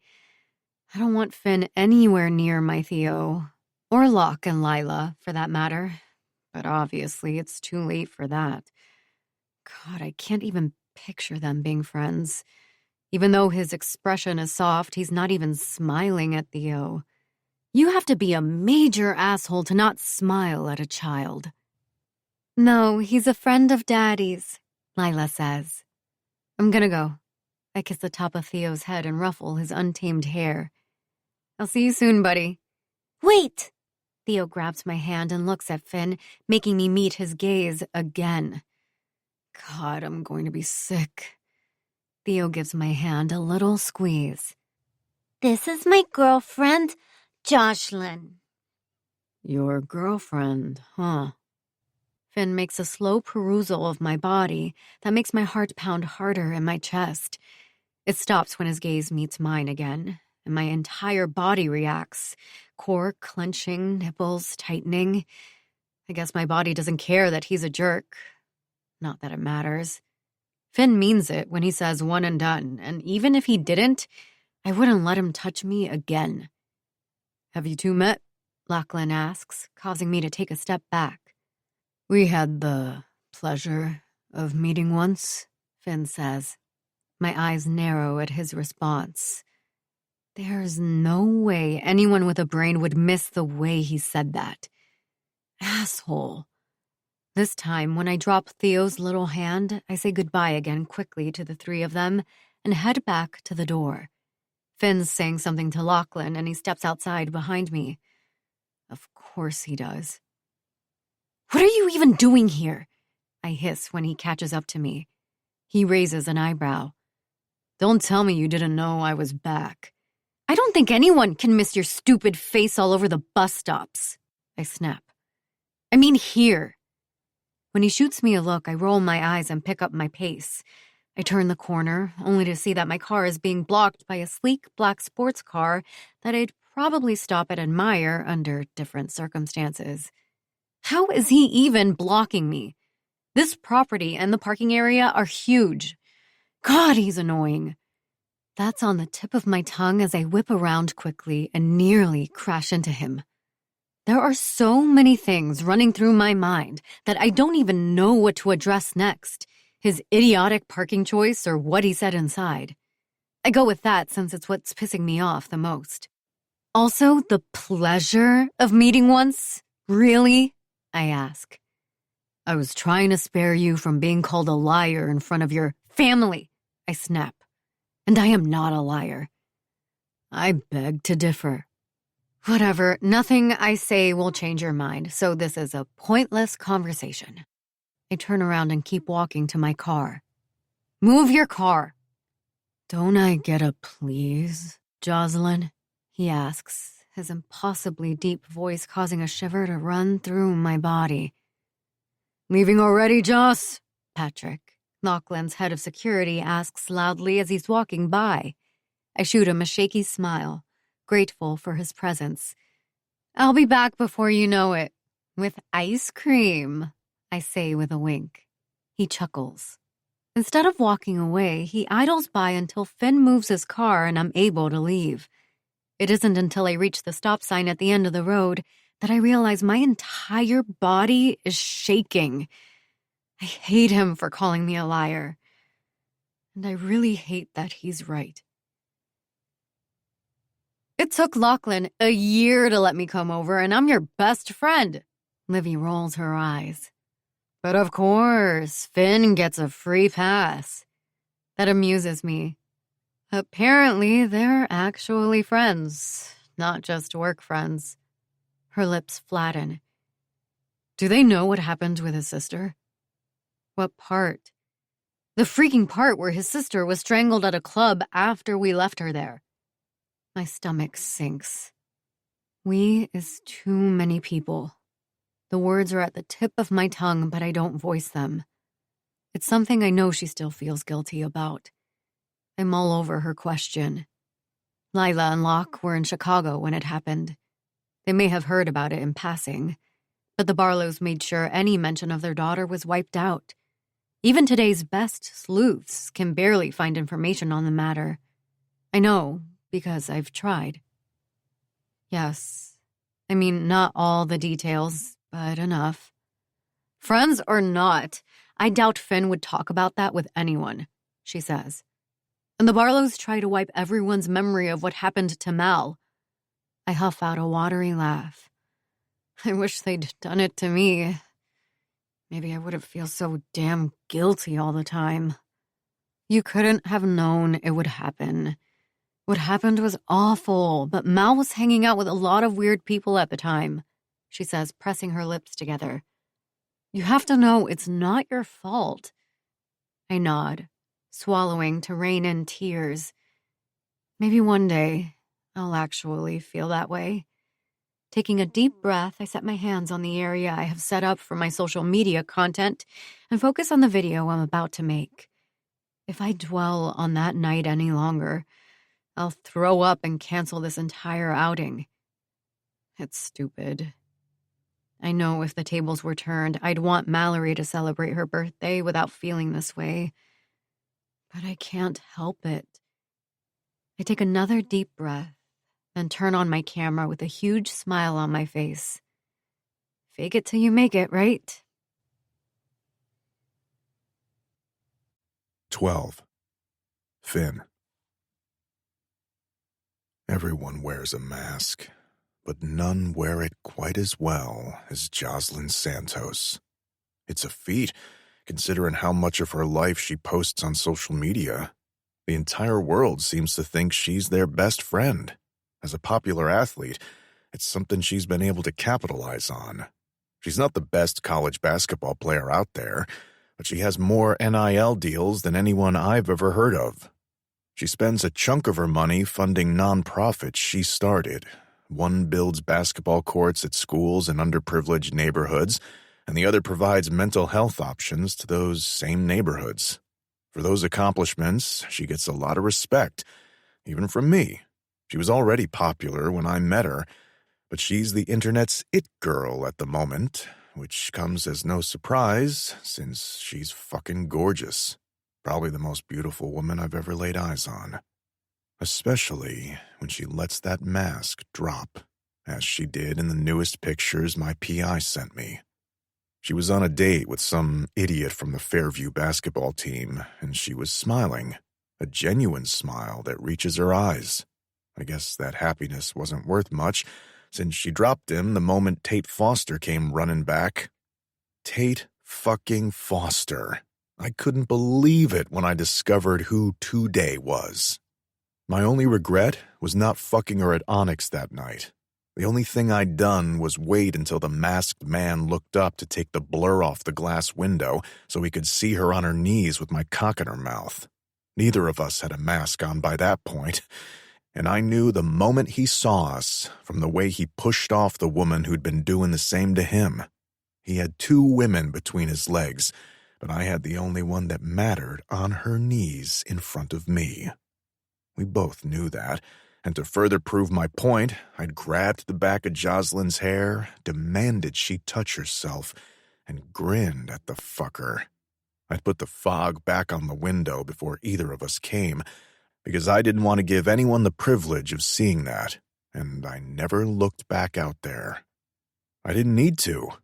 Funny thing is, I didn't even know it was Tate, and once I found out, it tasted like sweet victory. Just for a moment, because in the end, he had the girl, and I only had the memory. Not that I wanted more from her, though I had to admit, it would have been a nice addition to our family feud. Our fathers have been at war for as long as I can remember, which I always thought was beneath me. It wasn't until Tate personally attacked me that I got involved in that bullshit. I let him get in that one blow, but in the end, I had everything. The lifestyle, the hockey contract, and the women. I'd come home twice since that night at Onyx and had seen them together once. When he spotted me, he made a show of being with her. The only thing that bothered me about it was that he was under the impression that I gave a fuck. I've had her followed for a while now, so I have pictures from my PI of the moment she found out about his cheating. In the pictures, she looks upset, but not distraught, as if expecting something like that from him. Cheating with Gracie, of all people, was quite possibly the worst birthday present Tate could have given her. I drop my phone and exhale heavily. I don't know how I'm going to get her to cooperate with me, but I need to figure it out before training starts. As it is, I've been inundated with team meetings. My days are numbered, though, and I need her to admit that she lied that night. I need her to tell me what she's been covering up. The bad news is that she's rarely alone, and I'm sure her posse will be with her more than ever after the cheating scandal. The good news is that the Fairview Owls picked up her stepbrother in the NHL draft, and he's a new teammate of mine. It helps that the guy idolizes me. At the sound of the door opening, I sit up straight and pick up my drink from Lucas's desk. Holy shit! It is so crowded out there, you'd think they're anticipating Taylor Swift or something. Ella's eyes are wide as she lets out a deep breath. Or Drake, Hammy adds as he walks in behind her. Or Bad Bunny, Lucas says, walking in behind him and shutting the door. I haven't had a chance to look her up, but she must have a lot of fucking followers. My cousin takes his phone out of his pocket and sits down in one of the chairs across from me. He doesn't even try to kick me out of the chair he sits in every day. Fuck, we've already made double what we made last weekend, and it's only been 2 hours. Lucas's wide eyes meet mine briefly. She's a hot commodity, Hammy says. She's hot all right, Ella adds. I sit back and take a sip of my old-fashioned, ignoring my annoyance at their words as I set my right ankle over my left knee. It's not like they don't know what I know. I showed them the same footage of Jocelyn leaving Onyx with her stepfather in tow. From the way she's flailing her arms in the video, it's clear that they were arguing. At the end of the clip, she leaves, and he goes back inside for another 10 minutes before he walks out with a group of guys. For some reason, she comes back and goes inside the club again, right before all hell breaks loose. I have a PI on her stepfather's tail as well. The truth about him will come out sooner or later. For my sake, I hope it's sooner. Why did no one tell me Jocelyn is hot as fuck? Lucas asks. I shoot him a glare. You're too old for her. He pauses, sputtering out a laugh. No, I'm not. My last girlfriend was 21. You were too old for that one, too. He scoffs. I'm not even 30. You will be soon, Hammy says, pouring himself a drink and walking up to the floor-to-ceiling window that gives us the perfect view of the downstairs area.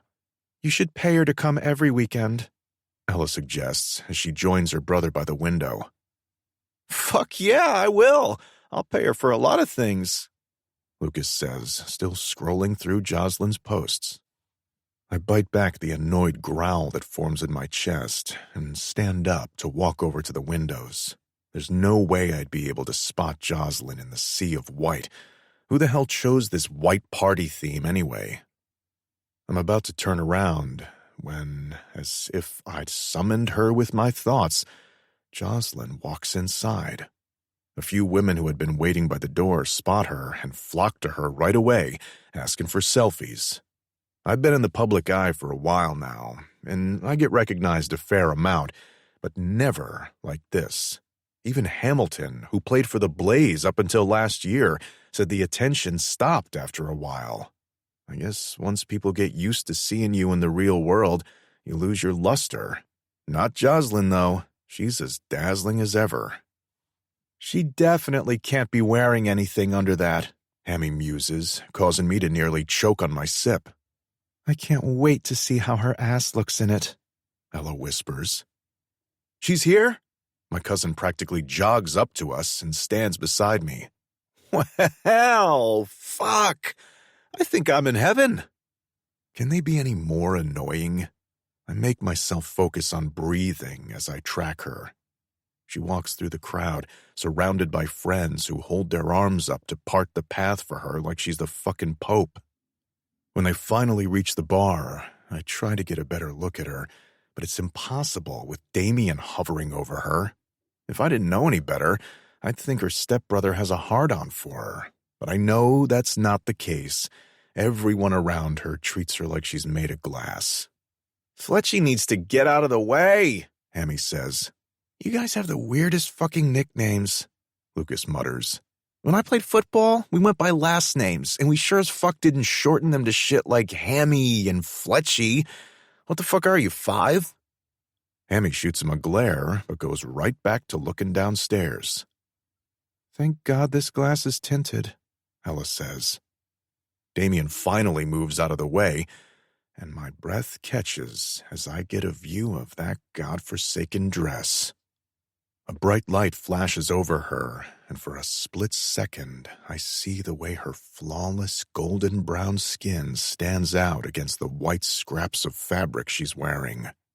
Her entire back is exposed, and Ella was right about her ass. I'm instantly reminded of how it feels in my hands, under my palm, between my teeth. I bite my tongue and force myself to look at the rest of the crowd. There must be someone else I can focus on. "Jesus," Ella says. "I tried on that exact same dress at Cult Gaia in New York last week, and it did not look like that on me." Maybe you should do more squats. I look at Jocelyn's biteable ass again. "True." Ella snorts out a laugh. "Did you hear she's single now? That idiot cheated on her." "Who is she dating?" Lucas asks. "Tate Foster." My cousin sucks his teeth. "Damn." He glances at me.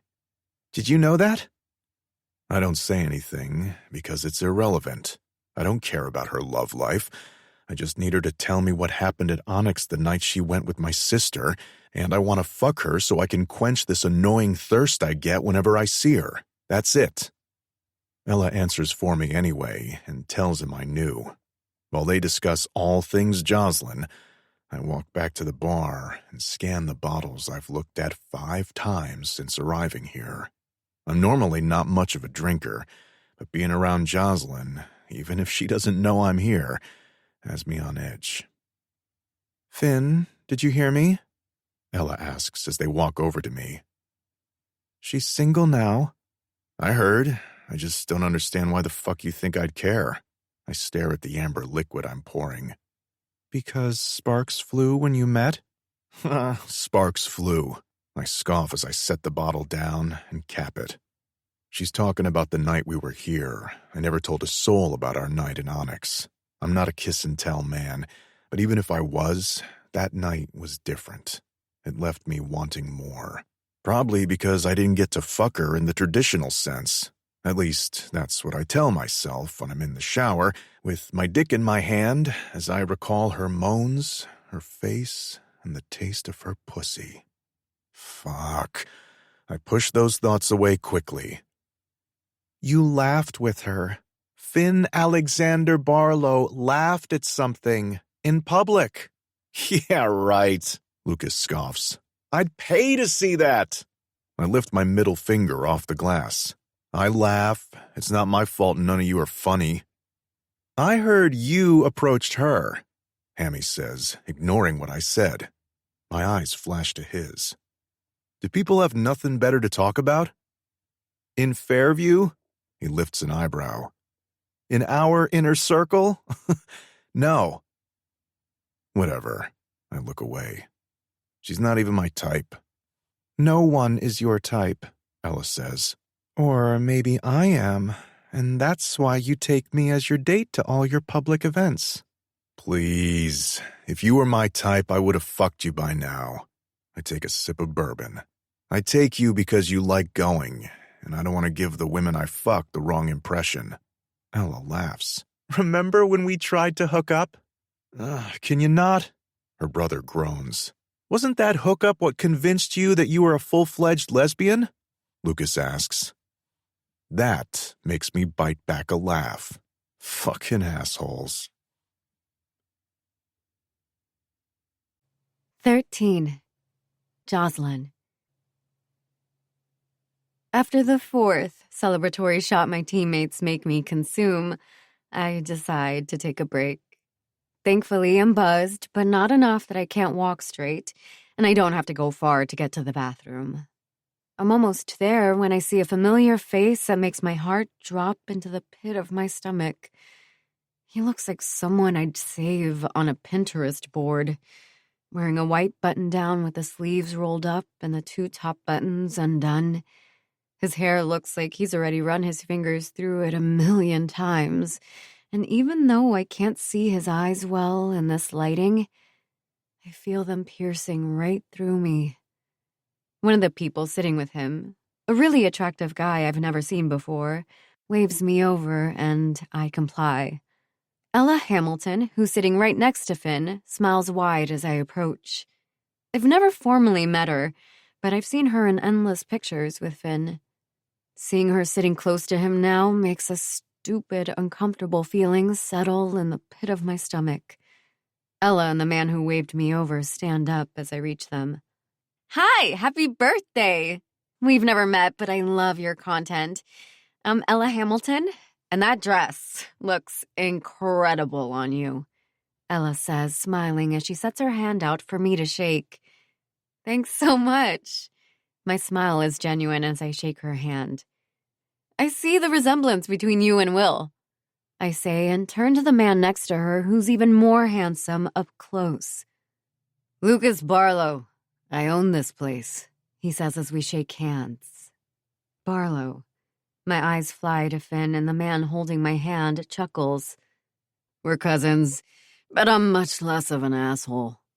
At that, I laugh, my eyes flicking back to Finn, whose glare is set on the hand his cousin is still holding. I try to pull away, but he holds it. There's a spark in his light brown eyes when his gaze flicks briefly to Finn that tells me he's doing this on purpose. The idea that it's to piss off his cousin excites me, so, of course, I go along with it. Thanks for having me, I say. I always have a good time here. You're welcome here anytime you want, and you're not allowed to pay for anything. I'm putting you on my personal list. Oh, wow. Thank you so much. I feel so special. I smile. As you should. He lifts my hand to his mouth, eyes full of mischief when he kisses it, and says, Let me know if I can assist you with anything. And I do mean anything. I don't hear the glass slam on the table, but I see it and practically jump away from Lucas, taking my hand back quickly as our heads whip to Finn, who's scowling at us. Lucas smirks and my heart skips a beat at the mere idea that Finn is actually reacting to this. That he might be jealous? It's impossible, I know. The man either has no feelings or masks them well, but the idea of it still thrills me. I open my mouth to greet him, but he sits back and whips his phone out. So much for the idea that he was jealous a second ago. I smile at the 2 people with him and say goodbye, thanking them as they wish me a happy birthday. I walk away, silently fuming. Thankfully, the bathrooms here are huge, each with its own sinks, so it'll give me time to compose myself and think about something other than strangling Finn before I go back out there. I find an empty stall and practically slam the door shut. If it weren't for the way my entire body heats up when he looks at me with that intense gaze, I would think the night at Onyx had been a fever dream. I read once that attraction is like a drug. The levels of dopamine are so heightened that it makes you feel high. Seeing Finn doesn't make me feel high. It makes me feel like what I imagine an addict feels when they're coming down and crashing. After a few moments to myself, I take a deep breath and head to the sink. I don't even need the bathroom. I'm just here to wash the salt off my hands from the last tequila shot I did. After washing my hands and using the wet wipes to freshen up, I hold onto the edge of the counter and look at myself in the mirror, focusing on my calming breathing exercise. It's something I've learned to do when I feel my anxiety climbing. Unlike what I portray to the world, I'm not always down for a party. For the most part, I love being around people for a few hours at a time, but by the end of the night, I always feel depleted. I don't get hangovers from alcohol. I get emotional hangovers, which are much worse. The following day, I'm practically glued to my bed, so I've learned to alternate between water and drinks. I take one last deep breath and smile at my reflection. When I open the door, I freeze in my tracks at the sight of Finn, who's leaning against the wall across from the stalls, staring at me like I stole his lunch money. 14. Jocelyn. What do you want? He straightens suddenly, and my heart thunders when he takes a step forward. He stops when he's at the halfway point between me and the exit. What if I told you I have proof that you lied to everyone, including the police? The last shot I took climbs to my throat. I clear it and manage to respond. I'd say you're the liar. I don't lie. Another step toward me. What do you want me to do, Finn? I ask. Someone walks into the bathroom and we both look in their direction. The man glances over at us and walks into the first stall he sees. When Finn and I lock eyes again, it takes me a moment to remember what he just accused me of. The last time he cornered me like this, I remained silent and let him verbally attack me.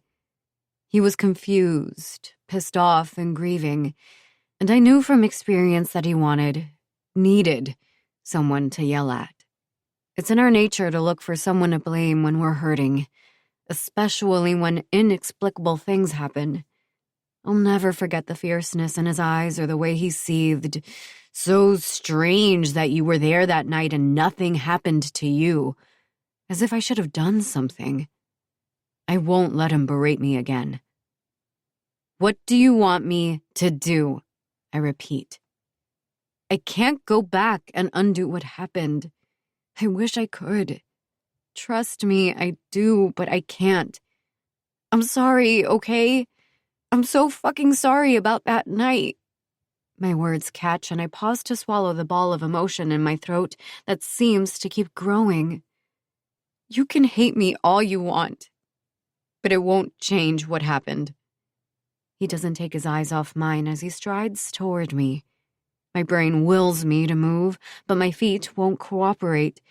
His eyes are dark and inscrutable as he reaches me, and when he sets a hand on my hip, all of my wires cross. My body obeys when he walks me backward into the stall I just came out of. With his free hand, he reaches back to shut and lock the door. Despite my muddled thoughts, my lips finally part to question him, but when my back hits the wall next to the sink and he leans his face down to mine, the only thing I can do is gasp. I shut my eyes and brace myself for the kiss. My pulse spikes when his hold on my hip tightens and I feel his breath against my lips. When he doesn't do anything, my eyes fly open. I don't hate you, Jocelyn. I hate that despite everything, when I think about you, I only remember the way your pussy clenched around my fingers and the sounds you make when you come. He brings a hand up and cuffs it around my neck, moving the other slowly from my hip down to my thigh. He grips me there and squeezes my throat as he leans in. The combination of his touch and his light beard prickling my cheek sends a sharp shiver through my entire body. He nips my earlobe, eliciting a soft moan from me, and my body arches, pressing his thick length hard against my stomach. He hisses at the movement, grip tightening. With the fury I see in his eyes, I should probably be afraid he's going to strangle me to death. Tit for tat and all. Somehow I know he won't. And honestly, I'm not sure I care if he does. I hate that I can't remember what you taste like.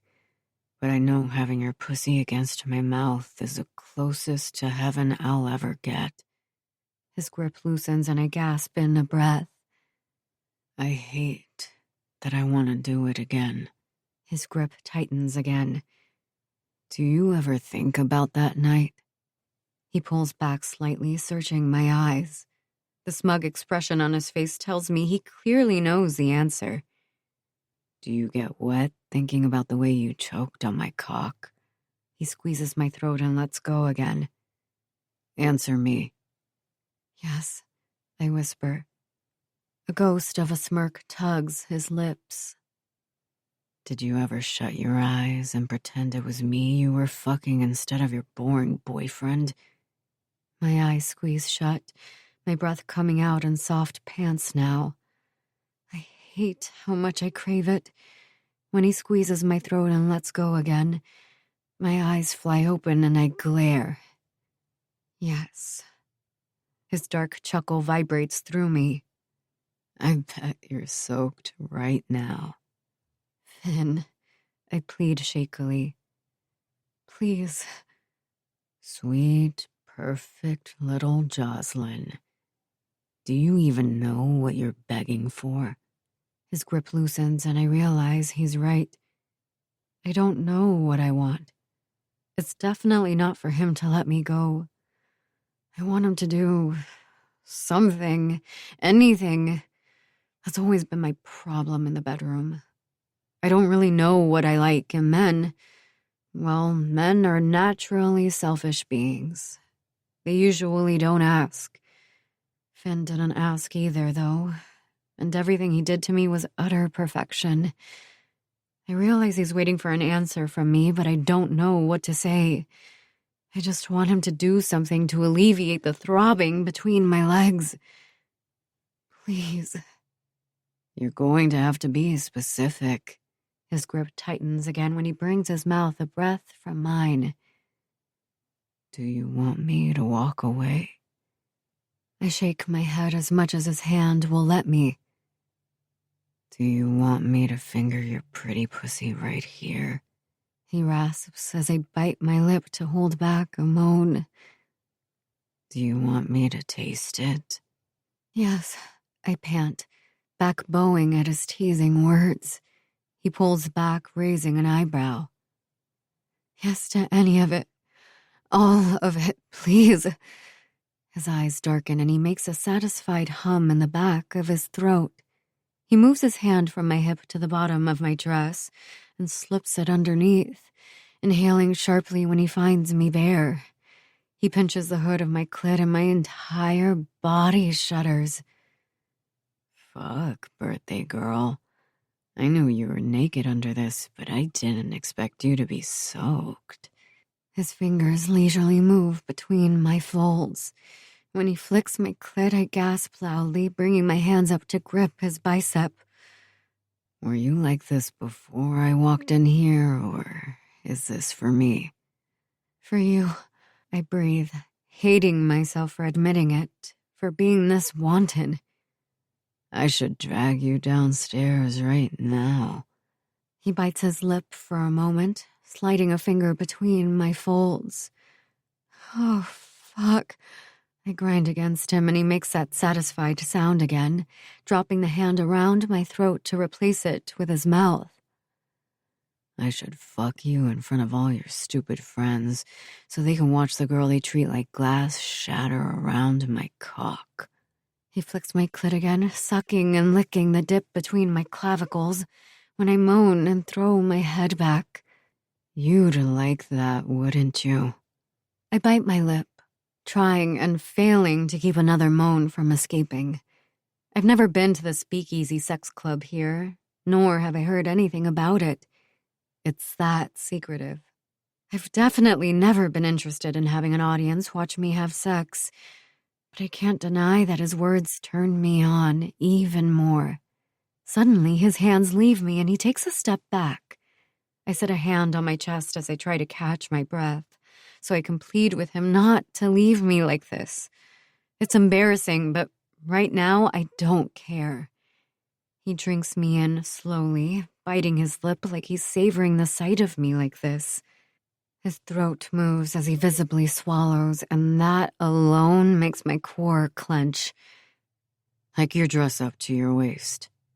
My pulse spikes again. I look down and do as he says, slowly, careful not to rip any of the delicate strings it's made of. Fuck, he says quietly. Set your foot on the counter. I hesitate as alarm bells go off in my head. Suddenly, I'm very aware of where I am. I've been gone for a while now. Soon enough, someone will start looking. Finn's eyes darken. Set your foot on the fucking counter. I don't know what it is about his commands that make me, the person who would rather die before I let a man control me, instantly comply. I grab onto the counter and lift my foot carefully. I'm so thankful I wore these block heels and that I used those wipes earlier. He lets out a huffed laugh, shaking his head as he takes in the sight of me and walks back over.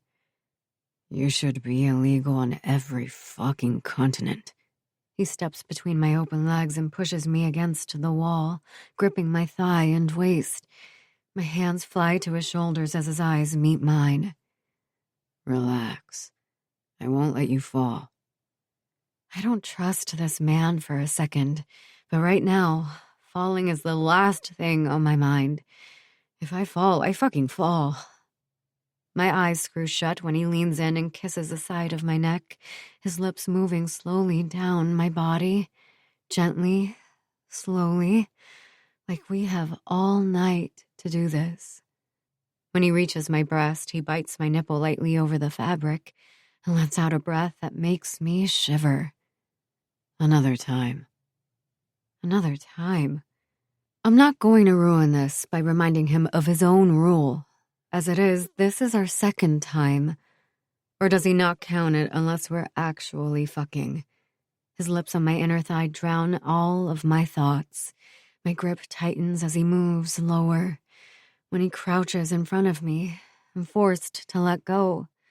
He nips my inner thigh and presses a wet kiss over each spot. He repeats this until he's directly in front of my pussy. I sink my fingers into his hair and throw my head back when he licks me. He groans against me, the sound vibrating through me as he licks and sucks my clit. Oh, fuck! I whisper shout, legs shaking slightly when he does it again. Jocelyn? We both freeze at the sound of Damien's voice. My head lifts from the wall and Finn rocks back.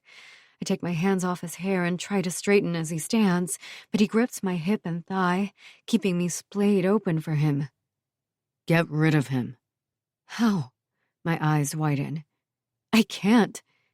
Finn's eyes narrow as he steps between my legs and grinds against me, the friction making me bite my lip. I fight to not throw my head back again. What I wouldn't do for him to just fuck me already.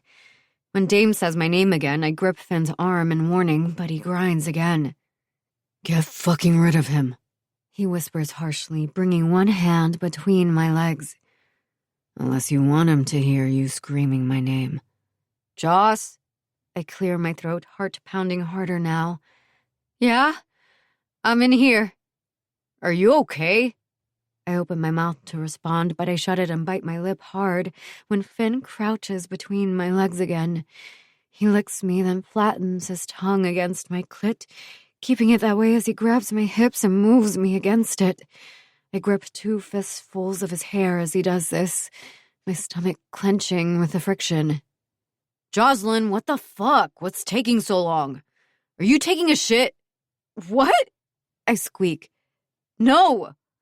I'll be right there. I'll wait for you. Finn's eyes spark with amusement as he glances up and starts swirling his tongue over my clit, through my folds and into my hole. My head hits the wall behind me with a thud as my legs wobble. He's trying to make me scream. He really doesn't give a fuck. No, don't wait, I shout. I'm okay, really. I'll be right there. Tata's here. Finn stills, pulling back as I let go of his hair with shaky hands. What do you mean he's here? He flew back early, he says, and I hear him or someone peeing in a stall nearby. After the toilet flushes, Dame continues. He's trying to get into the VIP area. I guess you posted a video and he saw it? Great. I knew my life posts would come back to bite me in the ass one day. I open my mouth to say something, but Finn's mouth is on me again. A powerful shudder flows through me and makes me forget my words. He moves one of his hands to join his tongue, pushing 2 fingers inside me and curling them in a way that makes my eyes roll back and my breath shudder. Oh, fuck. Right there, I whisper, unable to hold back. I grip his hair again. Get him to leave. I'll be right there, I shout, bucking against Finn's mouth. All right. Text me if you need anything, Dame responds. He's not an idiot. He knows I'm not alone. I know he's waiting for a sign that I'm in distress. When I don't give him one, he finally walks away and leaves. I inhale sharply and tug Finn's hair hard, earning a deep groan from him that really shouldn't turn me on even more. Finn, what the hell? He pulls away with a raised eyebrow. You want me to stop? No, I growl, annoyed at myself in this entire situation. But he lets go of me and stands up. Seriously? I squeak, lowering my leg to stand up straight against the wall. This time, he lets me. Finn pulls out his phone, which pisses me off even more. I'm 2 seconds from making myself come, but for some inexplicable reason, I wait. He types furiously. When he puts his phone away, his hungry eyes rake over me. I didn't tell you to lower your leg. I take a shaky breath. You were on your phone. And? He closes the distance between us again and presses his lips to the sensitive spot underneath my ear, where my pulse is undoubtedly out of control. You didn't think I was done, did you? He gives himself enough space to grip my ass and lift me onto the counter, making an appreciative sound when my legs spread open automatically. Good girl. He spreads my folds with his calloused fingers and licks his lips. His eyes flick to mine briefly. No, don't fucking move. He dives right back in between my legs and devours me like his life depends on it. 15. Finn. I've had Jocelyn's phone number for a while, but I hadn't put it to good use until this morning when I sent her the footage I have of that night at Onyx. It's confusing and brings more questions than answers, but it's enough. I don't like that I'm still waiting for her to respond 2 hours later. It's 10 in the morning, though, and with the night she had, I wouldn't be surprised if she doesn't see the text till noon. The image of her legs spread in the stall last night makes me palm my now hard dick over my boxer briefs. I've already jacked off twice to the memory, which is as many times as I made her come before we went back to the party separately. By then, security had already escorted her ex out of the lounge, and I wasn't planning on sticking around much longer. But then she entranced me with her dancing. The way her tits bounced and hips swayed made me wish I could drag her downstairs and make good on my suggestion. Every movement, every smile, every laugh, all put me in a mood.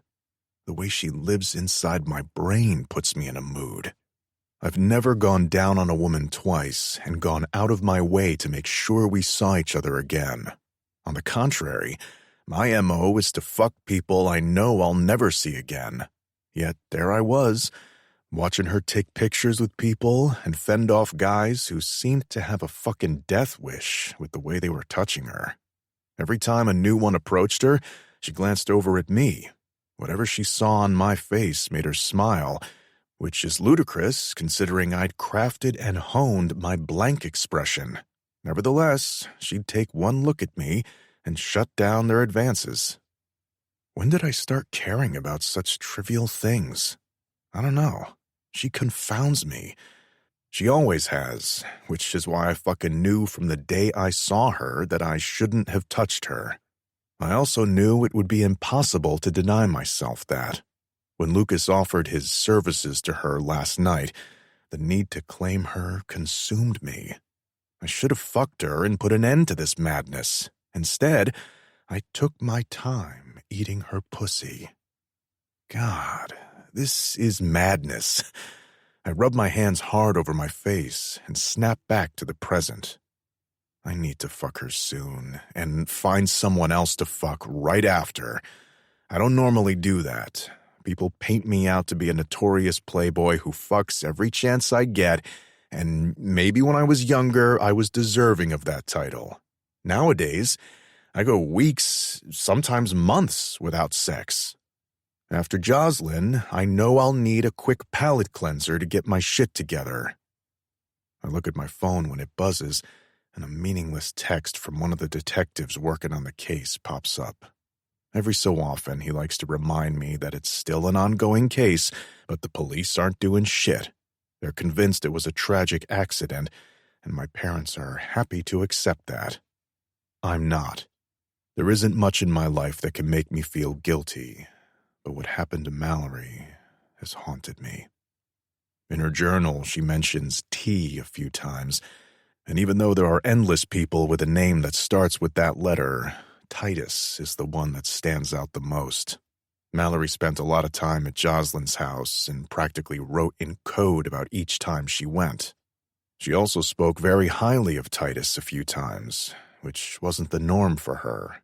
That can't be a coincidence. My phone buzzes as I walk through the practice facility where I'm meeting Hamilton for a workout, and I come to a full stop when I see Jocelyn's name on the screen. Jocelyn. How'd you get my number? Jocelyn. Never mind. How do you have this video? Me. Not your concern. It's evidence that you're a liar. I watch the bubble of her text disappear a few times before my phone vibrates with a call from her. I hit the green button. I'm surprised you're awake. What do you want? She asks, her voice raspy and sexy as fuck. I want the truth. Oh my God. She lets out a deep, frustrated groan that makes my dick hard. I didn't lie. I know how this looks, but I didn't freaking lie. I think you're lying right now to cover up for your stepfather. Oh my... She pauses, then laughs. You think Titus had something to do with this? Are you insane? I have proof. Yeah, right, she snorts. Proof of what, exactly? Proof that he had a motive. She's quiet for a moment. Look, I don't know what you think you have, but I'm telling you that he had nothing to do with this. Why was he there? I can't say. My jaw clenches. How convenient. It's not like that. He's not like that, she says, clearing her throat, though her voice remains hoarse. He wouldn't do that to my mom, and if he did, he would never sleep with a girl my age, let alone my friend. I feel my face pull in confusion. I want to yell, he was at a sex club, but I reel myself in. Yet I have proof. You're wrong. I pause. This can go one of two ways. You can help me, or I can speak to every judge and attorney in town and stain your stepfather's reputation. His reputation precedes him. No one would believe you. I roll my eyes. I think you forget who you're talking to. She's silent for a very long time before saying, Unbelievable. And then screaming, Un-fucking-believable. I bite the inside of my mouth to keep from speaking. Perfect little Jocelyn Santos sounds hot as fuck when she loses her temper. When I say nothing, she continues talking like I knew she would. No wonder Mal looked for a family elsewhere, she says calmly. The one she had was clearly a piece of shit. Her words hit me in the chest. My mother was right. Mal deserved much better than the life she was thrown into. When they adopted her, they provided her with an abundance of luxuries that, unlike me, she hadn't been born into. I always figured the exposure to different people that hockey gave me was the reason I was conscious about the things we were afforded, but maybe it was Mallory.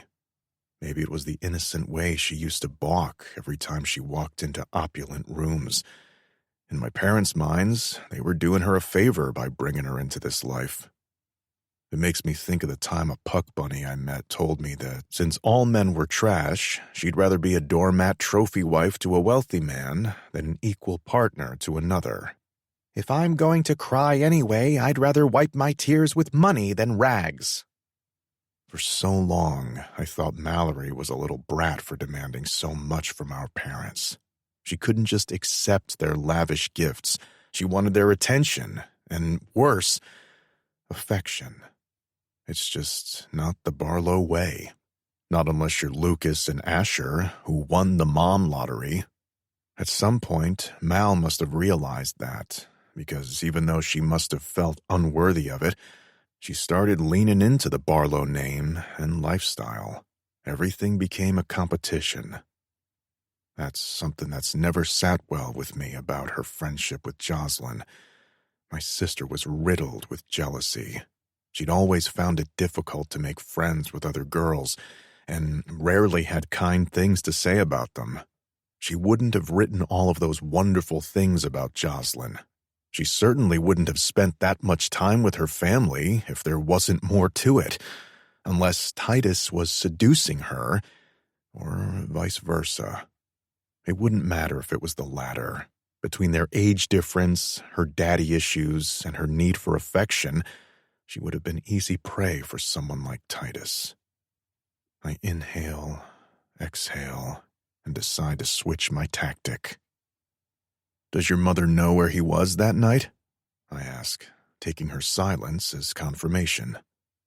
I can only imagine all the places her imagination would go, seeing her perfect little daughter leaving a sex club with her stepfather.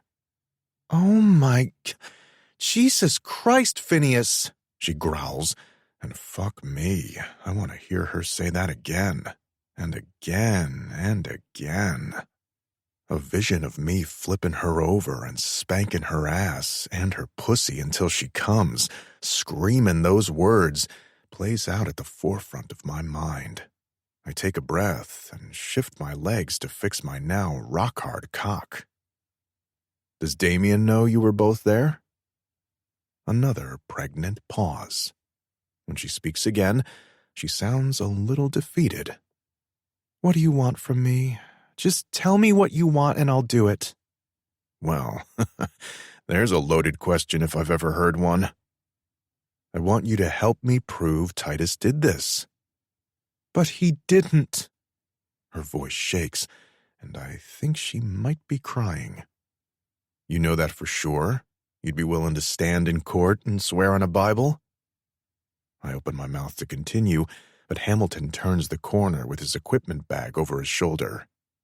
"Think on that." I don't wait for her to respond.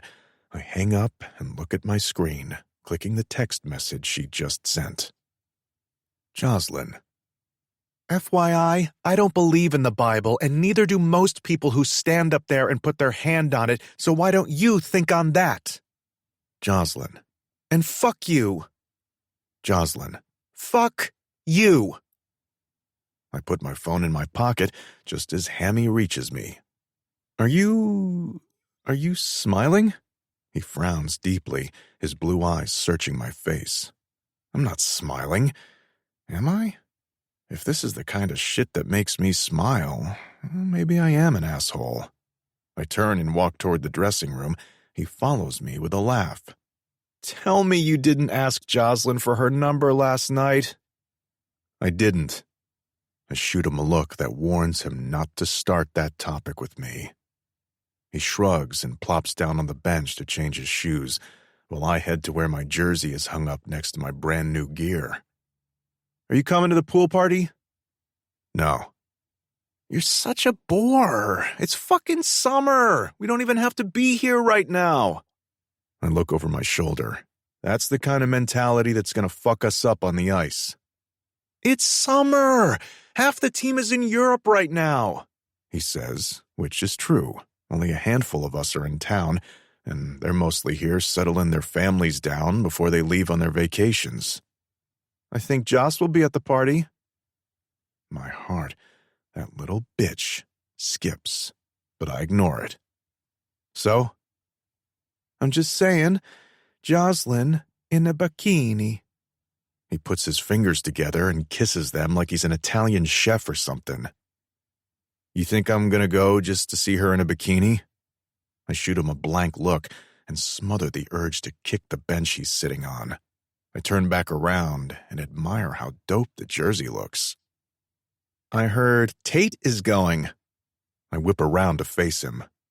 Why would he even be invited? Aha, so you are interested. He raises his brows and stands up, grinning. Dame says he's only doing it to try to win Jocelyn back. I scoff. Ugh, he really is a dumb fuck if he thinks that'll ever happen. For the 4th time since I got home, I clicked the video of the lobby at Onyx that night. My sister looks nervous as she speaks to the hostess, which is unlike her. Behind her, Olivia and Jocelyn are smiling as they talk. Seeing her there shoots a wave of possession through me that makes me wish I could jump through the screen and drag her out. For bullshit reasons, the owner, who's an acquaintance of my cousin's, didn't want to give us the footage from inside the club. It took some convincing, but he finally turned over this video, saying it was the only footage that survived the fire. I highly doubt it, but I'll take it. I hit play and watch as my sister hands over 2 masks. It was an all-black mandatory mask night, which means everyone was wearing the same fucking mask. I keep my eyes on the 3 of them as they step inside, when suddenly my sister says something and keeps walking down the hall while they stay behind. Olivia and Jocelyn walk to the main bar, a safe space where sex is off limits. There, people can drink, flirt, and give and receive invites to hook up without getting too forceful. The girls take a seat by the bar, and my eyes move to the frame my sister is in. She walks down the hall until she reaches one of the private rooms, which she disappears into. I keep my attention there for a moment, and when nothing happens, I look at the bar again. 2 men have now joined the girls, and I watch as Olivia smiles at one of them. The other man is leaning against the bar as he speaks to Jocelyn. I look back up at the hallway my sister was in, and still see nothing. When I glance back at the bar again, Olivia is walking out with the man she was just speaking to. The sight of the other man taking the seat Olivia vacated makes my blood boil. As he goes to the bar to get drinks, a blonde woman wearing a bunny outfit walks up to Jocelyn. From the way they're talking, I can't tell if the woman is hitting on her or if they know each other. I take my eyes off them and scan the camera that points to the hall, where I see Olivia and that guy leaving the club. I look back at the door my sister entered, and shortly after, see a man in a black suit walking in. I replay and watch him walk around the corner and go into the room. I rewind it again, and again, and again. He has a very similar build to Titus. Very similar. Too similar. He's wearing a mask, though, so I already know this won't count for anything. I replay it one more time, then let it play out. A few minutes after he goes in there, the feed goes dark, along with the rest of the cameras. What the fuck? I play it again, and finally go to my next email, which has the latest pictures my PI sent me. In one of them, Titus is walking out of his downtown office with a man and woman who look a little older than him. The note from my PI says, 2 days ago, old friends of his, they own a construction company. I don't open the rest of them because I've learned that my PI notes ones I might take interest in, and this wasn't one. The next picture is Jocelyn running at the park, wearing a neon green sports bra and tiny matching biker shorts. The note from the PI reads, "This morning, ran at the park and played a pickup basketball game." This time, I clicked to see the rest of the pictures. I'm shocked she was there this morning. Was it before or after I spoke to her? She's the only woman on the court, and some of the guys are well over a foot taller than her. I can't imagine why she thought it would be a good idea to join them. In some of them, she's shooting the ball. In others, she's crossing it over and getting past the tall guy covering her. In one, he blocks it easily and grins at her as she sticks her tongue out at him. In the next, she falls and visibly scrapes her knee. In the one that follows, the same guy is leaning down and inspecting her knee. That's where the pictures end. Who was he? What happened next? Did he take her somewhere? A strange feeling comes over me as I keep scrolling. It's clear that they know each other. That, or they hit it off at the park this morning. For some reason, I can't stand the thought.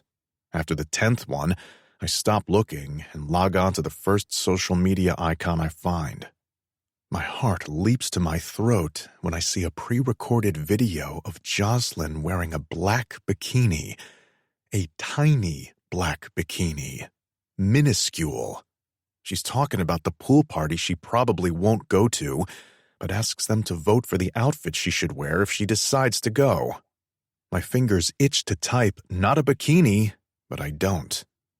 She doesn't need to know I've watched every single one of her videos, or that whenever this question comes up, I have to fight the urge to demand she not wear certain outfits. I'm all for women showing off their bodies, but for some strange fucking reason, that doesn't apply to her. She tries on the one piece and walks back to the camera, looking sexy as fuck in it as well. I tilt my head back and blow out a long, deep breath. My phone buzzes, and I see a text from Damien pop up that nearly makes me drop my phone. Maybe divine timing doesn't suck after all. Damien became friends with Hamilton when they were both playing for the Blaze. They're close enough that Hamilton took him along when he'd visit me sometimes. I wouldn't call Damien and I friends, per se, but I know enough about him and the kind of man he is to cross him off my list of suspects. Damien Fletcher. My parents are having a barbecue on Thursday. Ham is coming. Open invite. From what I can tell, Jocelyn and Damien are WWJD poster children with the way they accept and include everyone into their home. I guess they haven't learned that not closing doors is a sure way to let in snakes. Someone should probably warn them about that. After they let my Trojan horse in, of course. Me. I'll be there. I opened the pictures I took of my sister's journal and flipped through some pages, picking a random one to land on. There's a spot in their yard that the cameras can't get to. It's become our secret cove when I go to the bathroom. I should stop, but it feels so good. Part of me doesn't want to believe my sister would do this, but I grew up around men who groomed their now wives, men who hide behind their distinguished titles, men like Titus. 16. Jocelyn. Fuck Finn for making me relive every memory I have of Mallory. As if it didn't hurt enough to experience it all in real time. As if I hadn't already gone through the shock, sadness, anger, pain, and guilt of the loss a million times. Looking back on all of it now, I'm not sure how to feel. So many things stand out that I hadn't thought about or noticed before. Despite everything, the pain seeing Mallory caused me those last few months, the awful things she'd said, the hopelessness in her eyes, and the utter pain I felt when they told me what happened at that club. I don't regret being her friend. The one thing I can console myself with is that I was a great friend to her, and try to make her days brighter. "Did you tell Damien about this?" Livy whisper shouts after I show her the footage Finn sent me. My eyes widen. "God, no! You're not going to tell him?" "It looks bad, Liv." I look at my phone even though the screen is blank. Finn can paint any picture he wants with this and call it evidence. "Damn," she whispers, brow creasing with concern. "Did you tell Finn his sister wasn't in her right mind?" I bite my lip hard and shake my head. "Really, Joss?" She sighs heavily. We both glance away when two guys who just arrived through the back doors walk up to the bar. The mixologist is busy making drinks for a few others, so Livy excuses herself and walks over there. There's always an influx of customers at Olivia's parents' bar in the summer. What started out as a place for Mr. Nasser to hang out with friends has turned into an exclusive bar for people to grab quick drinks and get back on their yachts. "Are you at least going to tell Dame that you're with Finn?" Livy asks as she walks over to grab 2 bottles of liquor. "I'm not with him." She rolls her eyes. "Hooking up with him?" "I'm not doing that either." "You hooked up twice. It might happen a third time." Livy raises an eyebrow and moves out of the mixologist's way as he reaches underneath a counter for something.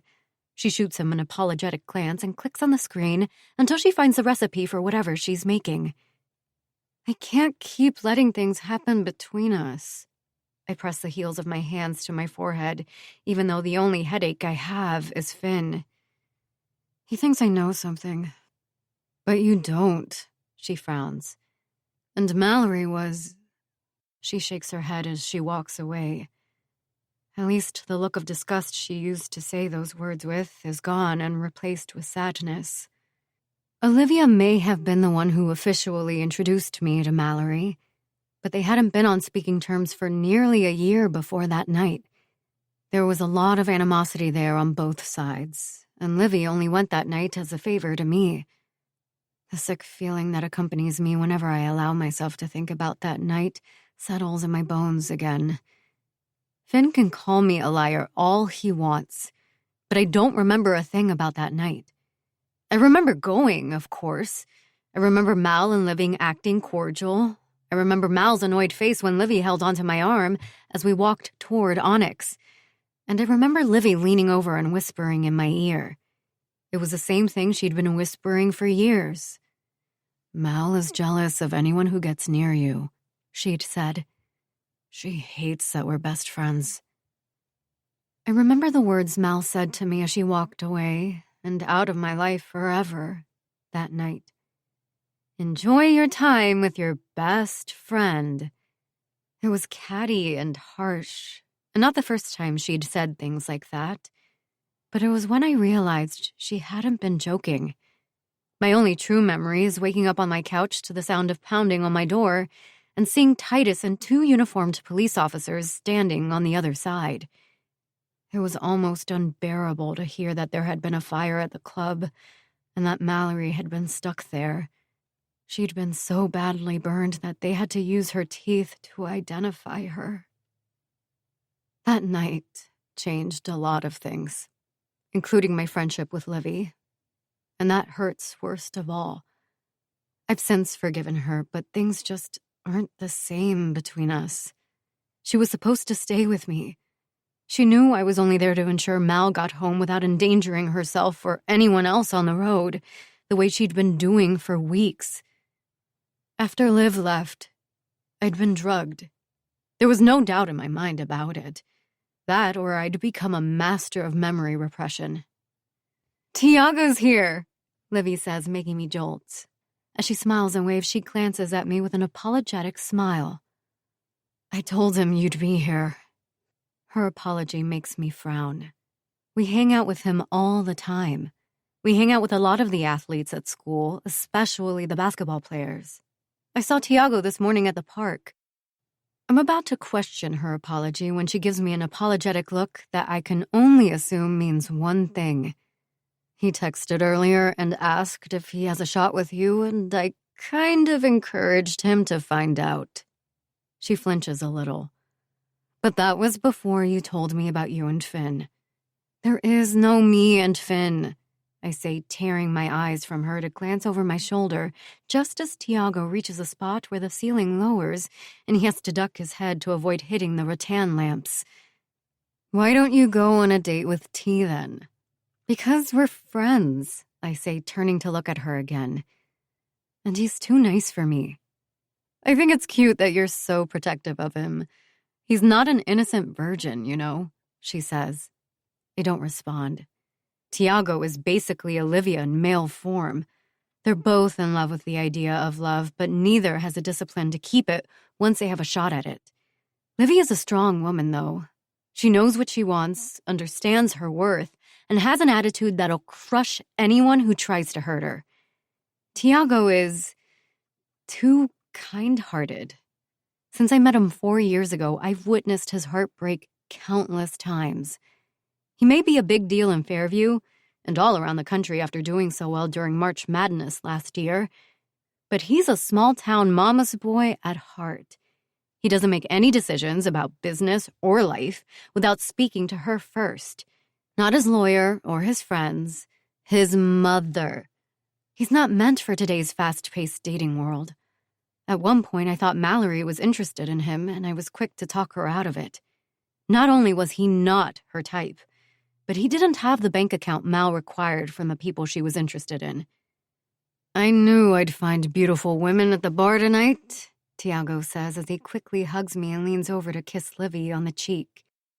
You smell so good, Livy says. He grins and glances over at me. How are you doing after this morning's loss? Heat instantly sears through me, and I glare. Don't. You lost? Livy shouts. Damn it, Joss. You didn't tell me that. We were on a streak. I groan loudly and clench my fists. We've been taking turns playing him one-on-one and had beaten him 3 weeks in a row, which makes my loss to him even more maddening. I didn't lose, I say through clenched teeth.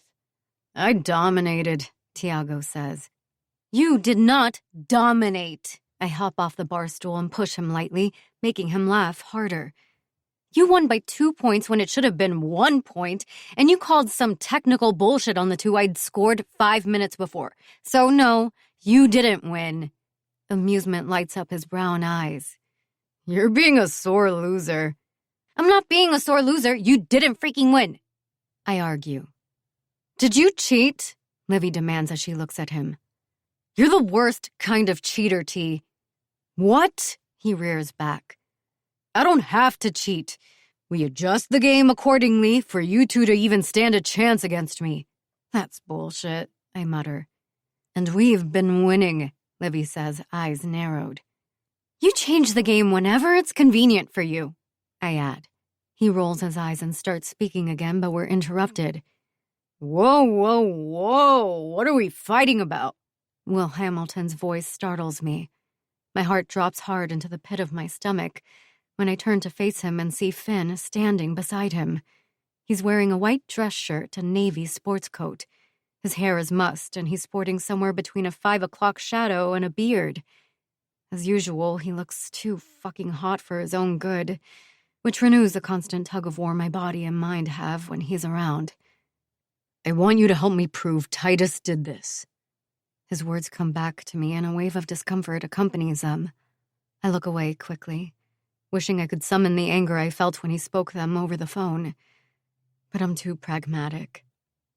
I've had enough time to process it, and my anger has already been replaced with understanding. Not that I'm willing to entertain his accusations or anything, but I get it. He's angry and hurt and needs someone to blame. Hey, Finn, Libby says. Hey, Will. Olivia Nasser, he says, interrupting. Her brows rise and she responds.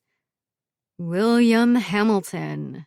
Finn greets me, Liv and Tiago with a cordial nod, which we return, as well as Will's fist bumps as he speaks. When are we going to have our big Indian wedding? He asks, grinning at Livy. You wouldn't survive an Indian wedding and your mother would never let you marry me. My mother likes you, he frowns deeply. Sure, but she wouldn't want me to marry you, she points out. What are you two doing here anyway? Our agent is meeting us here in a bit, Will explains. But we saw you three engaged in a riveting conversation. We walked straight over here to make sure we didn't need to break up a fight. I don't need a mirror to know Livy and I are instantly wearing the same annoyed look on our faces. Tiago laughs and takes it upon himself to tell them about our game and our bet.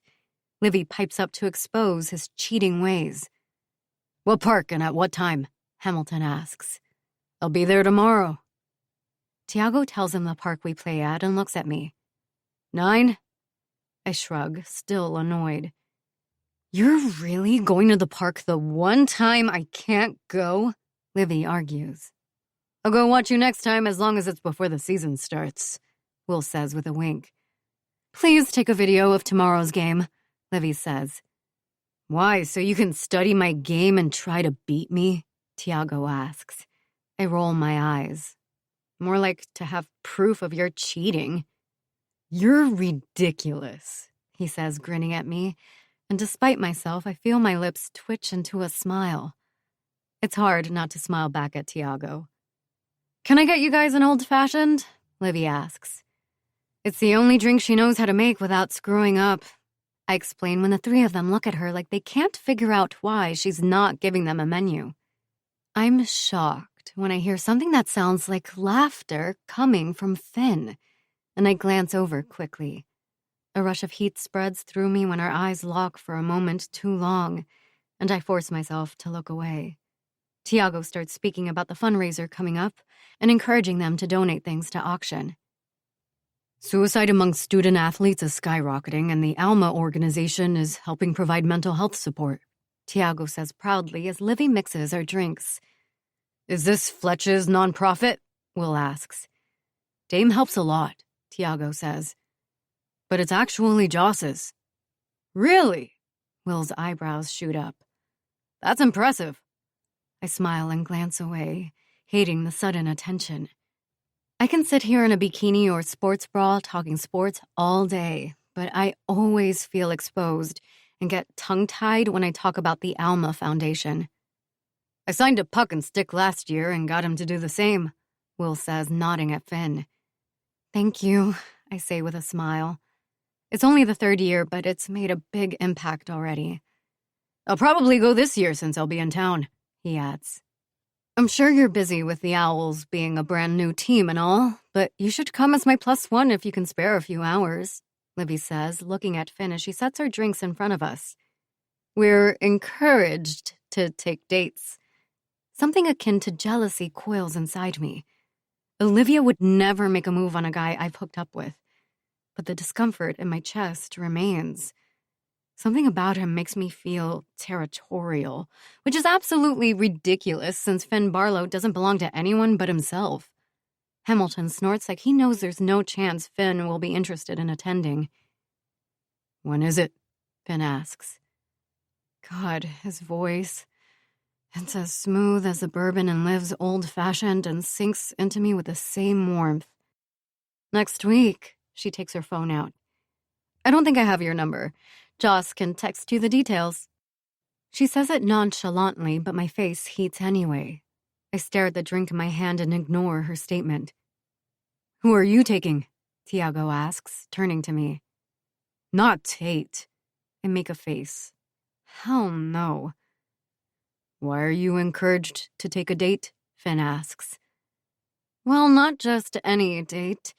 People who will drive more attention to the cause. Preferably athletes, Livy says.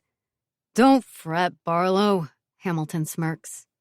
Everyone knows about your aversion to dates and having your picture taken with women. Random women, Finn corrects. Hamilton's brows rise.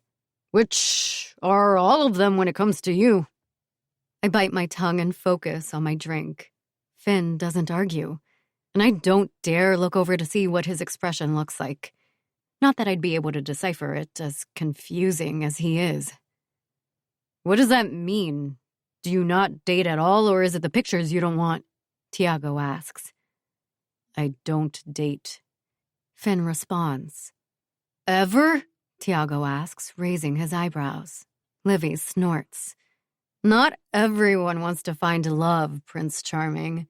Tiago shoots her a look, then looks at Finn. So you just never date? He had a bad experience his first season in the NHL, Will explains. With the woman who snuck into your apartment? Livy asks. She'd been there the night before and thought she should surprise him by being there when he got home from a game, Hamilton says. My jaw drops. Finn scowls and looks away, the muscle in his jaw feathering like he's over this conversation even though he hasn't even said a word. Don't they have a fan account that tries to figure out the identities of the women you're seen with? Livy asks. That leaves a sour taste in my mouth. I'm not surprised she knew all of this and hadn't told me. She'd have no reason to mention any of it to me, but it still irks me that she knows and I didn't. Joss deals with crazy shit, but thankfully no one has ever snuck into her house, Tiago says with a scowl on his face. Are you taking a +1? Hamilton asks, glancing at me. Or are you the exception to the rule since you have more followers than everyone in this bar combined? That's quite the exaggeration, I say and feel myself smile. I don't think I'm taking anyone. But Tate is still going, Livy says, concerned. That's what Dame said. I shrug. I'm sure most of Titus's staff is going. When Titus mentions things like this around the office, people take interest. It's how I met Tate to begin with. I take a large gulp of my drink to wash away the memory of that entire relationship.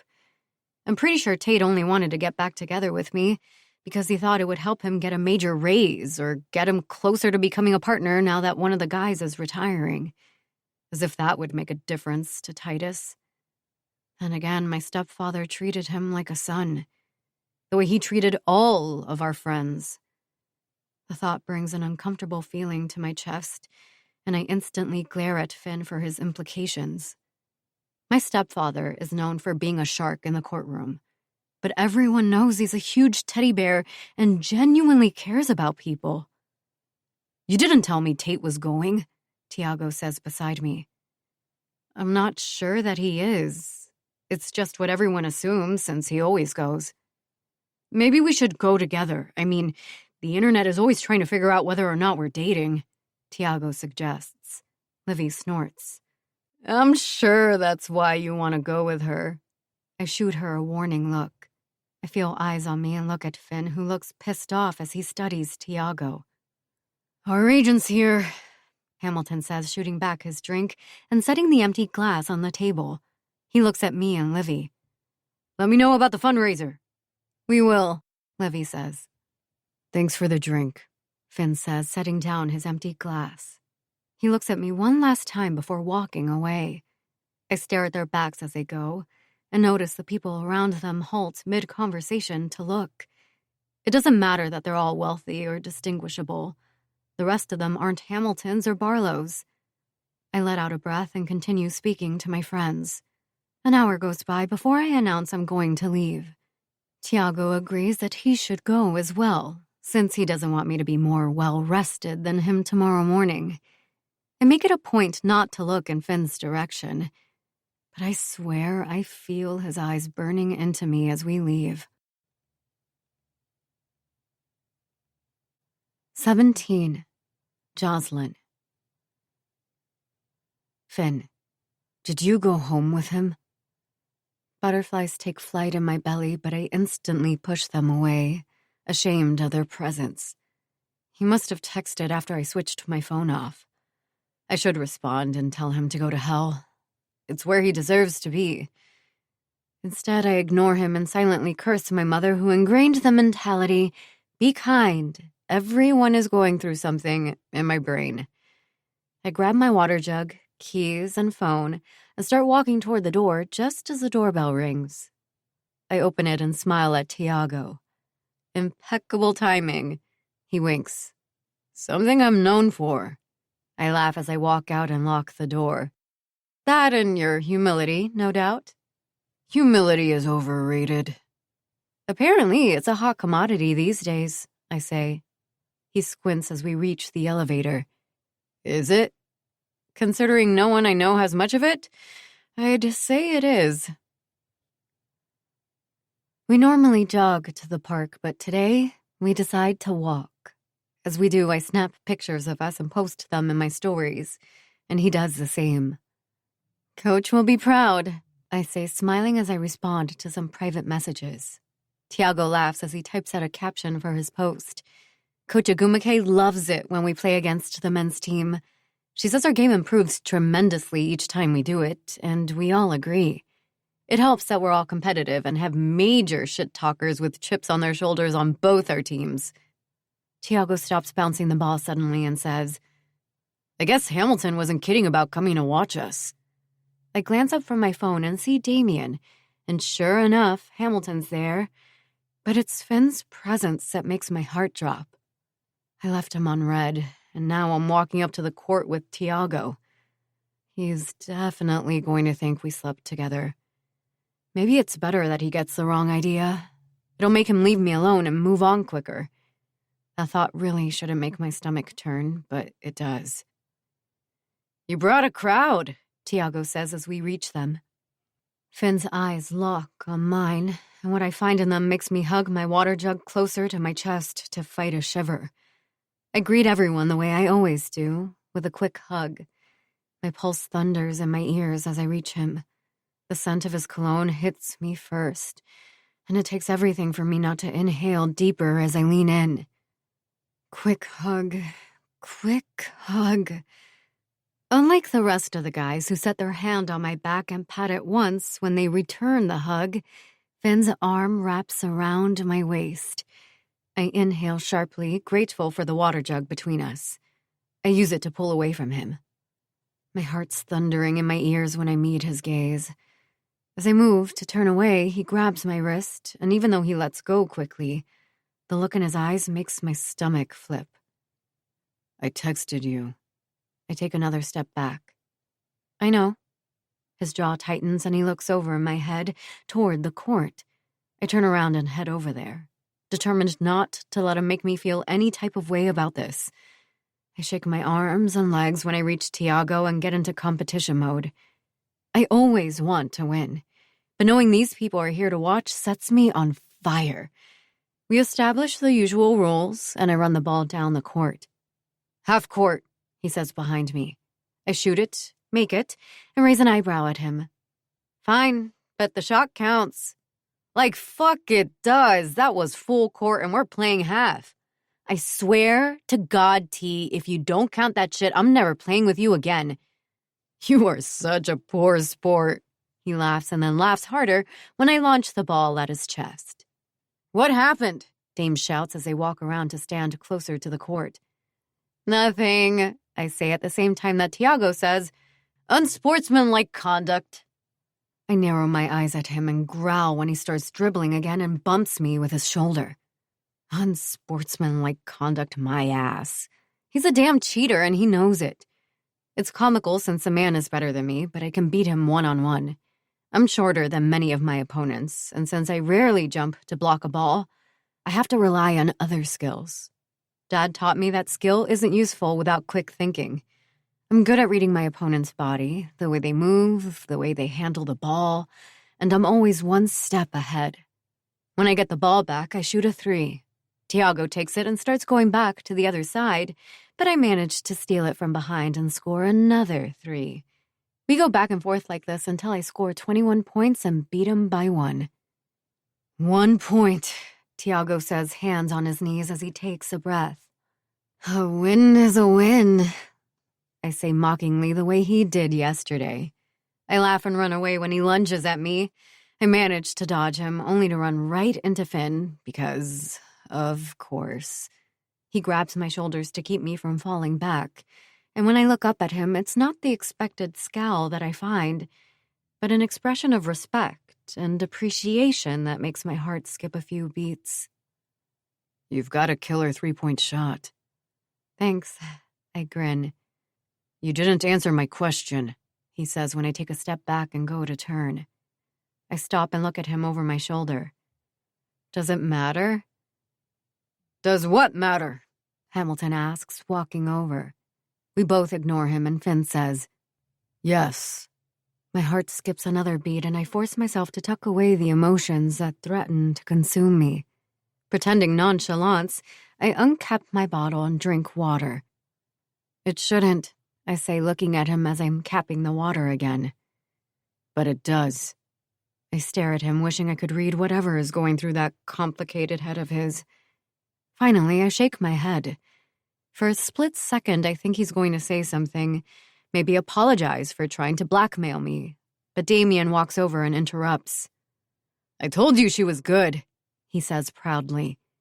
"I'm going to buy your jersey," Will says. I smile. "I expect to see you at one of my games then." We all talk for a while. The only one who doesn't contribute to the conversation is Finn, who's watching me and Tiago like a hawk. A part of me wonders how long it'll take for him to get bored of this little game and move on. The idiotic side of me hopes he never does. 18. Finn. I've spent the last 2 days anticipating this moment, and the shocked look on Jocelyn's face when she opens the door of her parents' house and finds me standing on the other side is worth it. I don't text women, and this one has left me on red for 2 fucking days. Not only that, but she straight up didn't answer the question when I asked her in person. I should take the hint.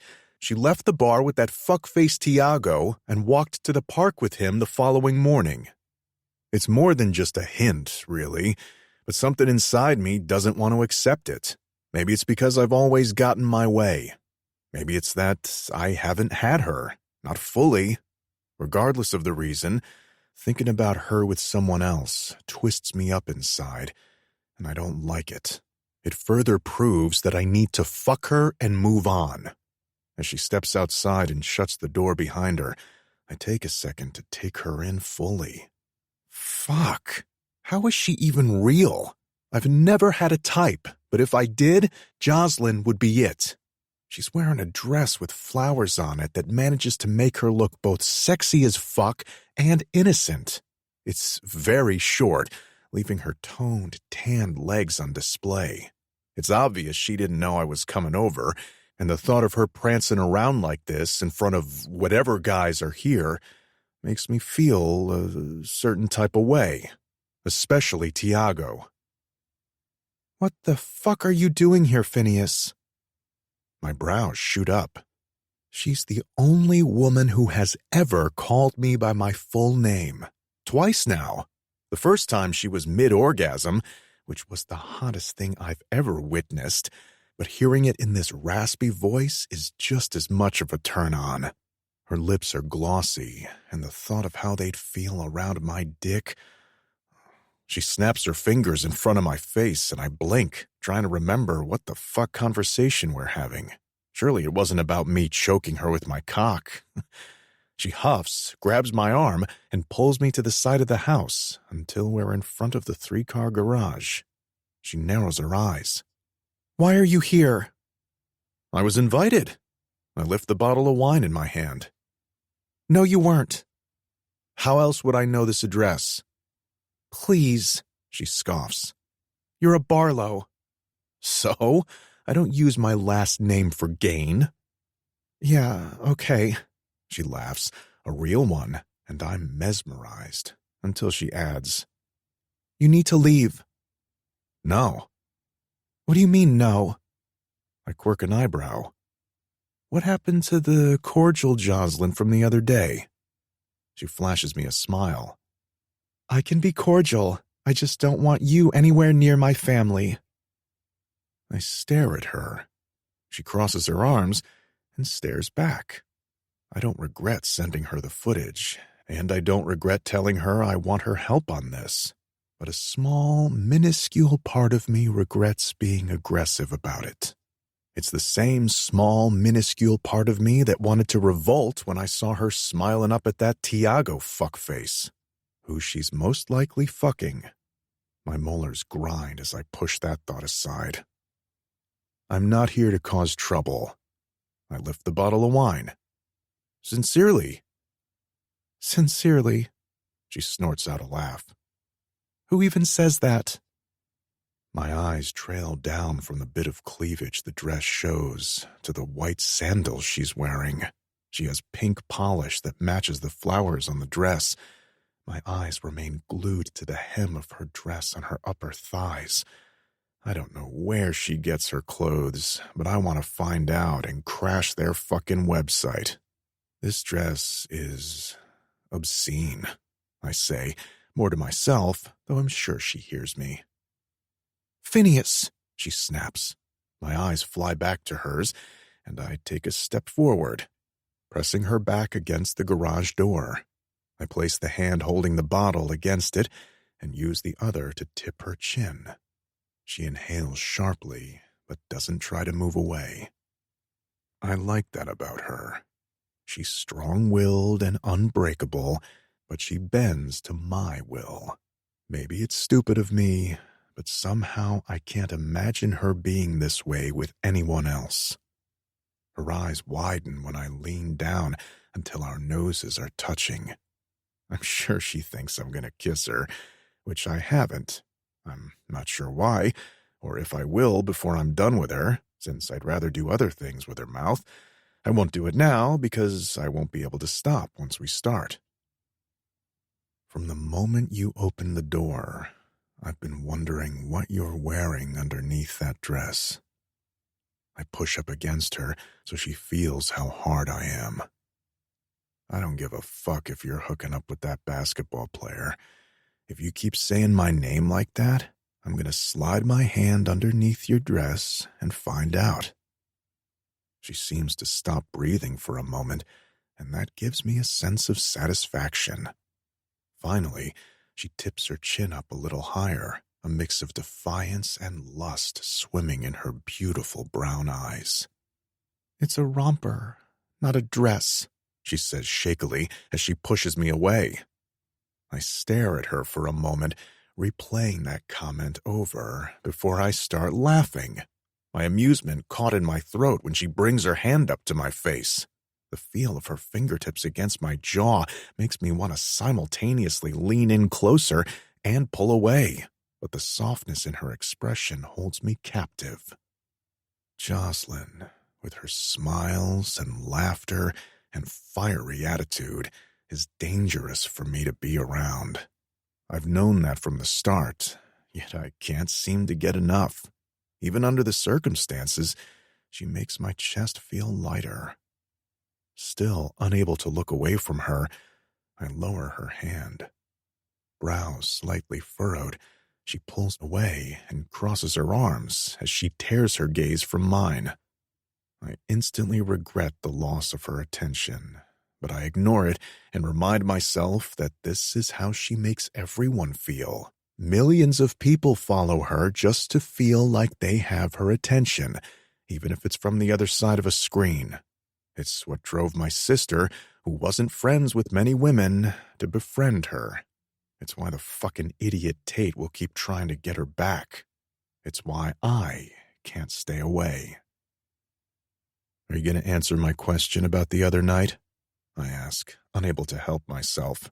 Her eyes flash to mine again. Only if you tell me why you care. I'm so not going there. I don't even know why I care, or how to explain my need to possess her, as much as it's killing me to not have confirmation on whether or not they went home together. I change the subject.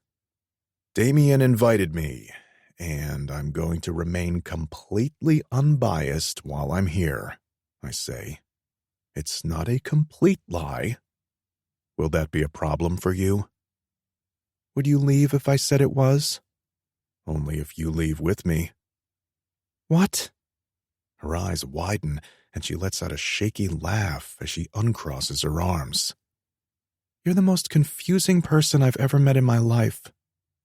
I don't bother telling her that she's the one who makes me this way, since it's yet another thing I can't explain. Fine, whatever, she sighs heavily. Maybe you can meet Titus and see for yourself that he's not the monster you think he is. Or I'll prove that he is. Like I said, I come in peace. I lift the bottle once more. She searches my face for a couple of seconds and walks past me. It takes everything in me not to pull her against my chest and slide my hand up her rumper. I'm still staring at Jocelyn's ass as she opens one of the large front doors and holds it for me to follow. The house is nice, minimalistic, without feeling cold. The only splash of color comes from the paintings on the wall, some of which are probably worth more than the house itself. Not very smart, in my opinion. My parents have a lot of their art displayed, but they live in a house 3 times the size of this one, and it's surrounded by 12-foot walls, an iron gate, and armed security. The smell of food hits my nostrils as we walk into the kitchen. I'm not sure what I was expecting, but it wasn't Jocelyn's mother chopping up ingredients and dropping them into a red pot.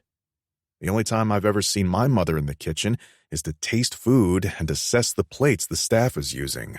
Her mother is obviously in her element, humming along to the unfamiliar song playing on the small speaker and wearing an apron that reads, "Fluent in food and Spanglish." If I didn't already know so much about her, I think she was Jocelyn's older sister. Like her daughter, she's beautiful and has an aura about her that makes starved people like me want to feed off of. When she sees us, she stops humming and smiles at me. She taps the wooden spoon on the edge of the pot and sets it down. Jocelyn makes no sort of introduction as she walks to the sink and washes her hands. Her mother scowls at her and wipes her hands on the apron as she walks over. "Mom, that's Finn. Finn, this is my awesome mother, Jacqueline," Jocelyn says in a surprisingly pleasant tone as she dries her hands. "You can call me Jackie," her mother says, surprising me by standing on the tips of her toes to give me a kiss on the cheek. "Nice to meet you, Finn." "It's nice to meet you as well." I offer her the bottle of white wine, which she takes with a smile as she thanks me. "Thanks for letting me crash your barbecue." "Oh, please, the more the merrier." She looks at the wine and back at me with wide eyes. "Oh, wow, thank you. You didn't have to do that." "You're welcome," I say, smiling and inwardly patting myself on the back. My mother often had a sommelier come to the house when I was growing up, and even though I didn't drink wine, I was forced to sit through the lessons. It's the only reason I know white is the only acceptable option for a daytime barbecue. I never buy it, though, so when I saw a bottle of my mom's preferred Chateau Le Misson Haut-Brion Blanc, I grabbed a bottle. Jackie turns to Jocelyn and hands her the wine. "Make sure this stays cold, Josie. We'll open it during lunch." Josie. My eyes fly to her as soon as the nickname leaves her mother's mouth, and she shoots me a pointed look, as if telling me not to call her that, which, of course, makes me want to do the opposite. After doing as her mother says, she begins lifting every single piece of foil covering the meals to see what's underneath. One of the dishes in particular makes her lick her lips in a way that forces me to hold back a groan. "Whatever you're making smells incredible," I say, taking my attention away from her daughter. "Oh, Titus and Damien handled most of it," she says. "I'm just making white rice and black beans." "Mom thinks a meal is incomplete without rice and beans," Jocelyn says as she sets the wine in the fridge. "Joss, I'm going to use your room," a male voice says behind me, and I instantly feel murderous. "Oh, hey, Finn," Tiago says, lifting a peace sign as he holds his phone to his ear and rushes down the hall. To Jocelyn's fucking room. Thank fuck I'm the master of my emotions and able to swallow back my annoyance. "Everyone is outside," Jacqueline says, walking back to the pot. "Will you show Finn the way?" "I thought we were going to make croquetas," she asks with a pout that makes me bite down on my lip to quench the need to walk over and bite hers. "Your aunt and Albert are coming over this weekend, so I'm saving those," she says and smiles. "I think they're bringing little Theo." "This weekend?" Jocelyn's shoulders sag. It'll be an incentive for you to come back. Jackie winks and looks at me. You're also welcome to come back. Mom, Jocelyn says, stop inviting more people to eat my food. Oh, Josie, her mother laughs. Don't worry, I'll save you some. You said that last time and I got one croqueta, she says, pursing her lips. I didn't know Lila and Lachlan were coming over that time. She shrugs. Now enough about this. Be a good hostess and take him outside. I'm not hosting him, she grumbles under her breath, but when her mother shoots her a warning glance, she smiles wide, showing off her perfect teeth and that cute little dimple on her left cheek. She keeps that smile on her face as she looks at me.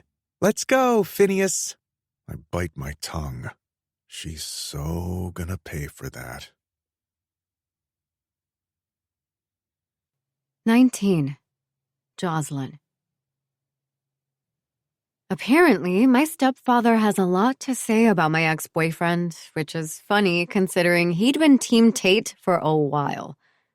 I've lost count of how many times I've locked eyes with Finn during Titus's rant. Each time I do, the fire in his gaze licks through me and I feel like I might combust.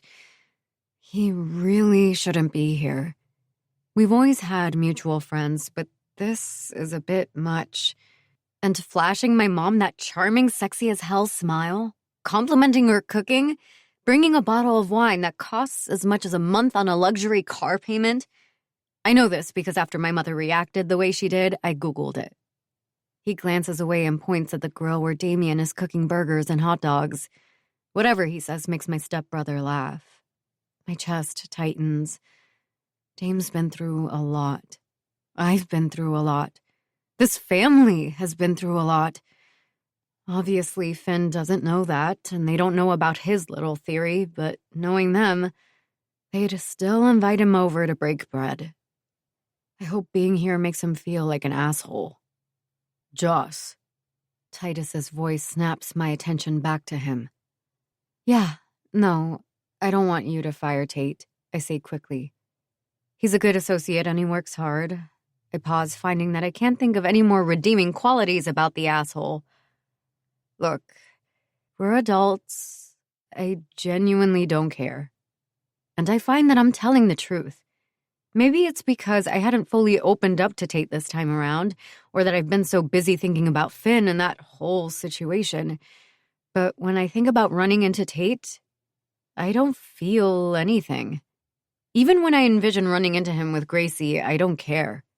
He exhales. You'll tell me if that changes? Of course. What's up with this Barlow kid? He asks suddenly, glancing over there. My heart stops. What do you mean? Why is he here? The Owls signed him. He's supposed to be the face of the franchise. I know. I mean, why is he here in our house? That makes my scalp prickle. Titus always has questions for our guests, and I swear he enjoys making the guys I invite over uncomfortable. But this is new. Both the disapproving tone and the question. I glance back at Finn, hoping to hide my confused expression. Not much gets past Titus, and even though over the years I've tried to pick up on his tricks for reading people, I've never been good at being on the opposite side of the coin. Dame is friends with him, I say after a moment. Titus frowns. I can see the wheels in his head turning. Mallory rarely spoke about her brother, but if she did, it was usually quickly to brag about how great his hockey seasons were going. When we were at the dinner table, she'd keep conversations about her family to a minimum, and when Tate was around, she never mentioned them at all. Not that she came around much when he was here. Livy told me it was out of respect and loyalty to her family, which I understood. Huh, Titus says after a moment. I thought Mallory was the only Barlow you guys were connected to. When he says her name, his expression cracks slightly to reveal sadness. It doesn't mean anything, though. Like every other parent in Fairview, Titus was heartbroken when he heard the news of what happened. He'd even offered the Barlows his services pro bono in case the Barlows wanted to sue the club. Not that they couldn't afford his rates. That's who he is, though. When things go wrong, he steps in. Hockey. Will Hamilton took Damien under his wing when he was playing at Fairview, and Will is best friends with Finn, so I shrug. He gives a nod. And now they'll be teammates on the Owls. Yep. He hasn't taken his eyes off you. My stomach dips. Yeah, because we keep looking over at him. It's not that. He's been watching you, he says with that serious expression that terrifies people. I follow his line of vision and see Finn staring right back like he's unfazed. I wish I could slap him silly. Titus looks at me again. I'd be cautious with that one. I feel myself frown. There's nothing to be cautious about. That family has a difficult time accepting the word no, he says. And from the looks of it, you're what he wants. I bristle. Finn's not like that. The words leave my mouth before I can stop them, and Titus glances at me again. This time he looks at me like he's staring into my soul. If anyone can, it would probably be him. I don't back down or look away, though. Finn might be an asshole who is demanding and dead set on getting what he wants, but I know if I ever said the word no to him, he'd immediately stop what he was doing. I know it. He'd never force himself on anyone, I say, licking my lips. I didn't say he would. I haven't heard much about Finn, but I know enough about the Barlow men. When they're determined to have something, or someone, Titus's brows furrow. I just don't want you opening yourself up for another doomed relationship. You're too great of a woman to be some man's mistress. My heart twists at that. Thankfully, my mother shouts my stepfather's name. He gives my arm a light squeeze as he walks away. I breathe a little easier when he walks away, but as I walk toward the group, I remember Damien's warning the night I met Finn. It makes me wonder what the hell it is they see when they look at him, at us. It hits me when I sink deeper into my memories and remember Tate once telling me that families in that social circle have certain expectations. Having over 1 million followers may bring lucrative opportunities and help expand my financial portfolio, but it doesn't change my background or last name. I push those thoughts away. There's no denying the attraction between me and Finn. He's the opposing pole of a magnet I can't seem to pull away from.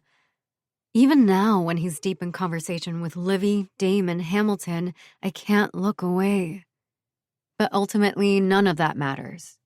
Once we sleep together, we're done, and even if there was a small chance we weren't, it could never be forever.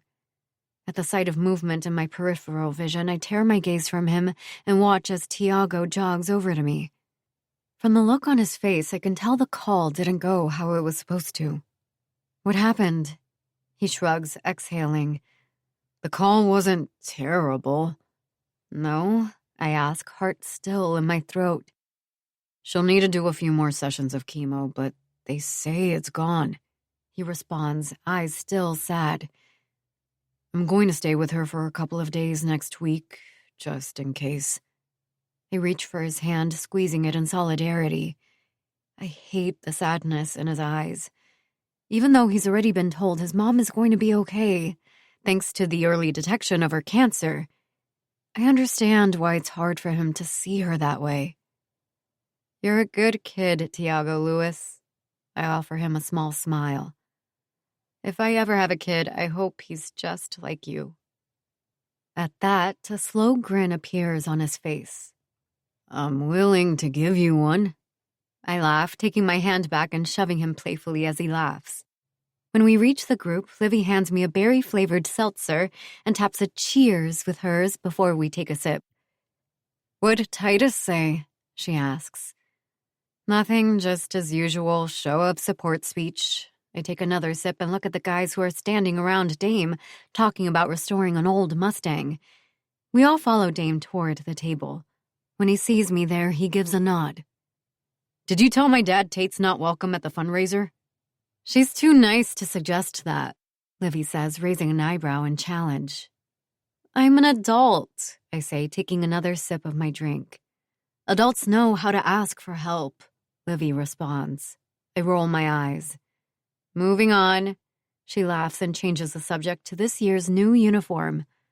By the way, Tiago says, you lost the other day, so I'll be seeing you in my uniform soon. I smile. And I'll be seeing you in mine since you lost the rematch. You guys should wear them to the pool party, Livy suggests with a snicker. Some of the girls from our team will be there. And guys from mine, Tiago says, grinning. They're going to wish they were me. I scoff. Livy laughs. There's no point in telling them, again, that I'm not going to the pool party. I love my friends and appreciate that they're trying to take my mind off things, but I know myself. I won't be able to do anything remotely fun that day.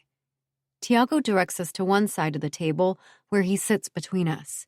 Finn ends up directly in front of me, with Hamilton and Damien to his left and my mother to his right. Everyone falls into conversation pretty naturally as we eat. Titus asks Hamilton and Finn questions about the owls. When he starts going into personal territory and directing the questions at Finn specifically, I shoot him a look that he thankfully catches. I've already asked Will this question, and I'm curious to know if your answer is similar, Titus starts. Why would a guy from a wealthy family who has everything laid out for him pursue professional hockey? Finn takes his time sipping his wine before he answers. Why not? Because your future is laid out for you, Titus repeats. Was your father okay with your decision? Finn's expression doesn't falter, but for some reason, his question bothers me. Maybe it's because I've heard enough about his parents to know they're very set in their ways. For them, everything is by the book, and the rules of the book are archaic. We all play a part and our roles change depending on the scene. People like them don't seem to get much of a choice in anything. Mallory had to dress and act a certain way when she was with them, which tormented her. I couldn't blame her. I can't imagine that Finn, as the firstborn male, would have it any easier. Mal only mentioned his choosing hockey once, and she said something along the lines of, our parents blew a gasket. You don't have to answer that, I say, clearing my throat and earning Finn's attention. Titus loves to badger people with questions, and sometimes when his defense attorney side comes out, it can get really intense. Good to know, Finn says, his eyes so intense that I feel he's sucking the air out of my lungs. Stop pestering him, honey. He provided this delicious wine, Mom says, snapping us out of the trance as she lifts her glass. A toast to sharing food with a new face. Everyone mumbles something in agreement, lifts their glass, and takes a sip of the wine, which is fine. I'm not sure what I expected. I know nothing about wine, but at that price tag, I thought it would be, oh my God, good. Do you have any content to shoot or anything going on this weekend? Mom asks me after a moment. Not really, I say. I'm recording a training session, but that's mostly because people keep asking me for an updated one. A training session that she's forcing me to be a part of, by the way, even though we're going to train with some of the girls the day after, Libby says. I laugh. Stop whining. You sound like Finn, Will says, smirking. My heart skips. How so? He trains for fun. I train for excellence, Finn says. You should do a basketball versus hockey player training video, Dame says. People would be surprised to see we do a lot of the same things. That would be fun, I agree. Are you volunteering? Dame chuckles. I mean, I guess I can. Finn should do it. Are you my spokesperson now, Mr. Hamilton? Finn asks, raising an eyebrow, but he doesn't look or sound upset about it. From the way Will laughs, and as quiet as I know Finn can be, I get the feeling he normally does this. Do you have anything else going on besides recording content? Mom asks. We're going to a pool party, Tiago says, smirking at me. You're going to a pool party. I already told you I'm not up for it. Is it on Saturday? Mom asks softly, then offers a gentle smile when I nod. It'll be the 5th anniversary of my father's death, and even though the years keep passing, the loss still plagues me. Not just the loss, but how I lost him, how I found him. I take a large sip of what's left of my wine and chase the thoughts away. Thinking about death is triggering for me, as it's not something I like to talk about. Maybe if I were familiar with less traumatic deaths, things would be different, but I'm not. It's yet another reason I've tried so hard to leave Mallory's death behind. I'll come over and watch a movie with you, Livy says quietly. Dame curses, his eyes going wide. I'll bring food. I'm fine. I put a hand up and smile at both of them. Really, I appreciate it, but I'm totally fine. They look like they don't believe me, and I can't blame them. They've seen me break down time and time again. I don't even bother to acknowledge Finn, Tiago, or Will. T knows how difficult that day is for me, but he's never actually been there to witness me at my lowest. I've never let him. A party might be fun, Mom says, trying to sound cheerful. When does practice start again? Titus asks, changing the subject. I shoot him a grateful look and he smiles softly. October, but we're going to start conditioning next week. We're not allowed to practice until October, but our coaches get around that by having us run plays off school property. They're not actually there when we do it, and since it's just a group of girls playing basketball, it's technically not breaking any violation. God, it's going to be so hard getting back into conditioning, Libby says. That's why you should never stop, I quip. Hamilton snorts. You really sound like Finn. I finally glance at Finn, who's staring at me with a raw need that makes my pulse race. Every time I'm around him, I feel like I'm back in middle school waiting for my crush to look my way. God, this is bad. From the corner of my eye, I see Titus watching us, so I take a deep breath and focus on my food. I don't know how I'm going to sit through an hour of this. 20. Jocelyn. Dad, you need to make sure Tate doesn't go to the fundraiser, Damien says suddenly. Really, Damien? I shoot him a glare. Honey, it's okay if you don't want to see him yet. I'm sure he'll understand, Mom says. I genuinely don't care if he's there, I say, picking up my hot dog. He's trying to get her back, Livy says. That's not true, I respond before taking a bite of food. We wouldn't know if he's trying to get me back. He just got back in town, and I blocked his number and unfollowed him everywhere. The only reason I didn't block his accounts on social media is that I know he'll just go and get a burner account. His only option is to show up at my apartment, and I already took him off my list of visitors, so he can't even do that. He'd be an idiot to think he could, Tiago responds. Have you seen all the comments he's been leaving on your posts? Dame asks, scowling. Is that what you do in your free time? I ask. Scroll through my comments? Sometimes they ask where your hot brother is, he shrugs. That makes me laugh, because he's not wrong, and his already inflated ego feeds off it. Tate will back off if you take a date, Mom says.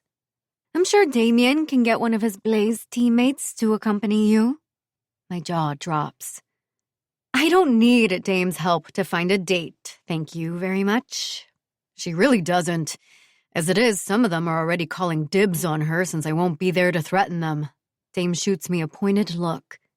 Stay away from Nate, Crawford. I snort. Nate's the only cute one. Not that I want him calling dibs on me. The hockey team has this stupid, disgusting game called Dibs, where they have a number of people they need to sleep with. If they find one in particular who interests them a lot, They get to call dibs and no one else can go after her. At least that's how it was explained to me. Is Nate popular? Mom asks. For the wrong reasons, Hamilton says. I'll go with you, Finn says out of the blue, making everyone at the table go completely silent. That would be interesting, Dame says slowly, eyeing me the way he did the night I met Finn all those years ago. That, Will blinks, shaking his head, unable to form words. It would be incredible, Livy says. Would you let us advertise you'll be there? Mom asks. My head is spinning. It takes me a long moment to start a sentence, only to be interrupted.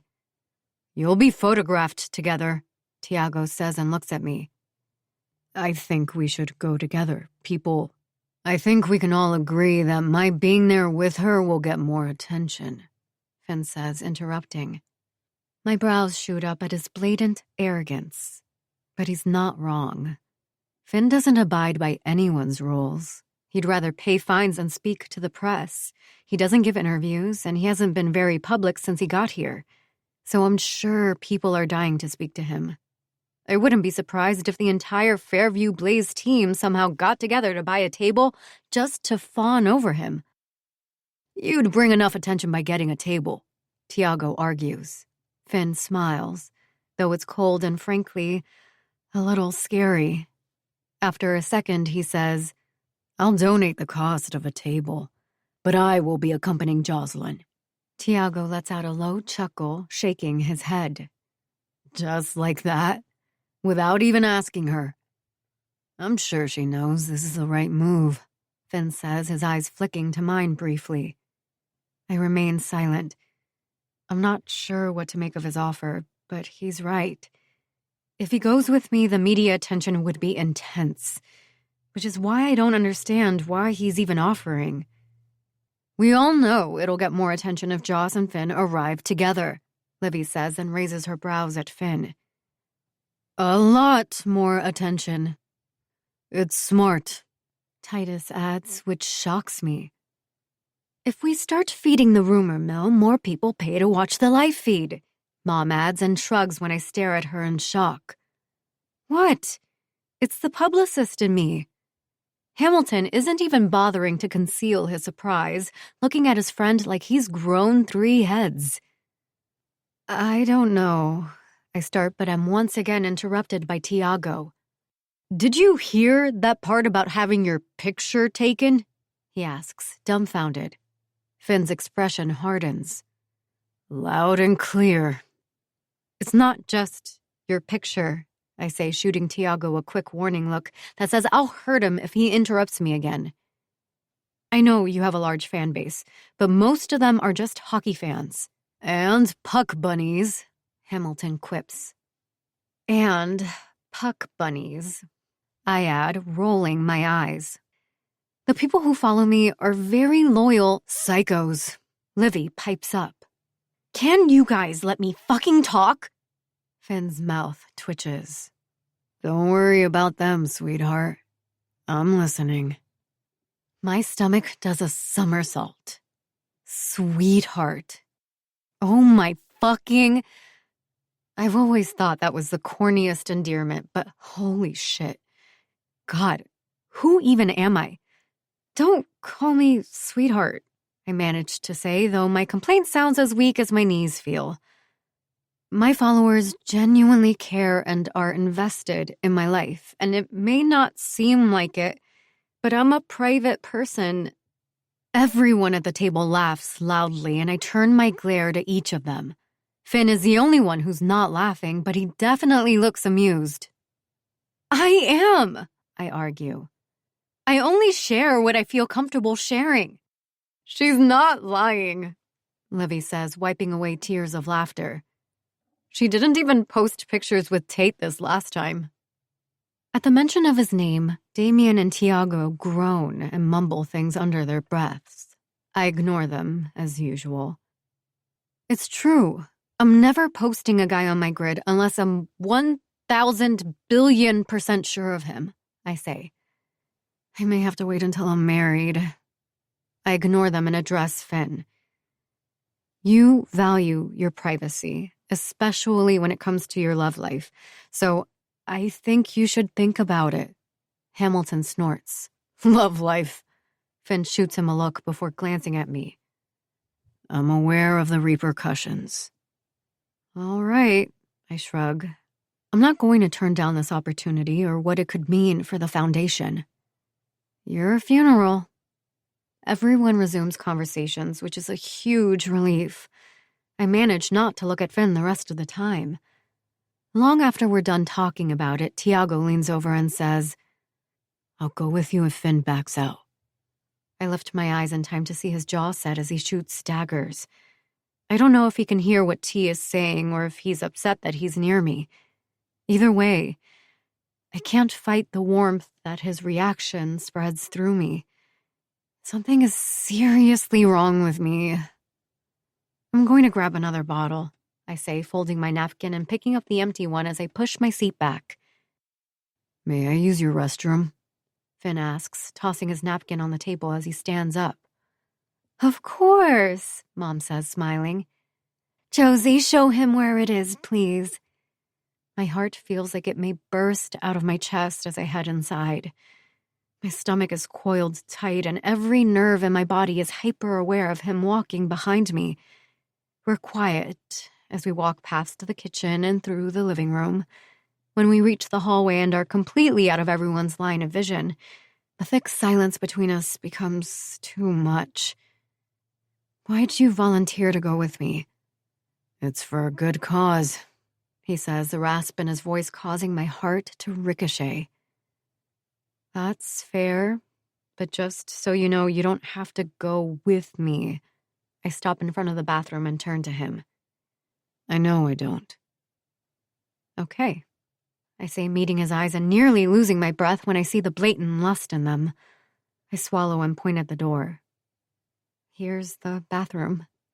He stares at me for a moment before saying, I want to see your room. I turn my back to him quickly and nearly say no, but for some reason, I want him to see it. You have 2 seconds, I say quietly as I push the door open. He walks in and looks around until his attention lands on my shelves where the trophies and medals are. It's comical seeing a man with 1,000,000 trophies looking at each of mine, from the spelling bee in 3rd grade to my youth league, as if they hold equal importance to his. Impressive, he says quietly as he touches a trophy I earned last year. I snort. Says the 2-time recipient of the Conn Smythe trophy.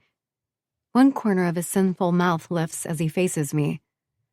Still keeping tabs on me, Josie?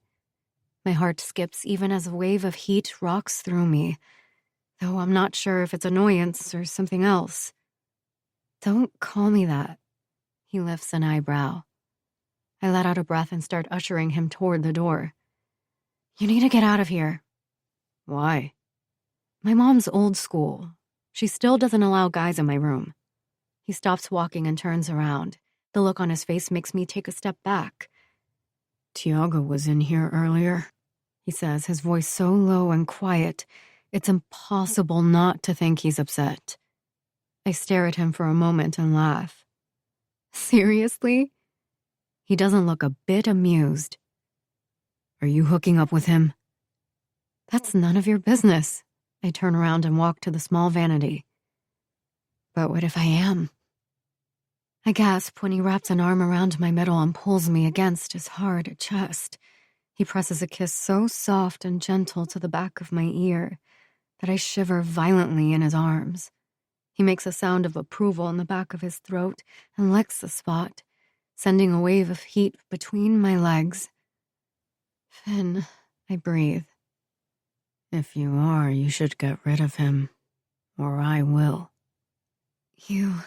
My voice is a weak exhale. You can't do that. Watch me, he murmurs as his lips trail down my neck to my shoulders. We really shouldn't be doing this right now, I say even as I'm tilting my neck to give him better access. Because of him, he asks. I'm about to tell him it has nothing to do with him, but the hand he has on my stomach begins to trail down and thoughts vanish. No, I don't think you'd let me do this if you were serious about him.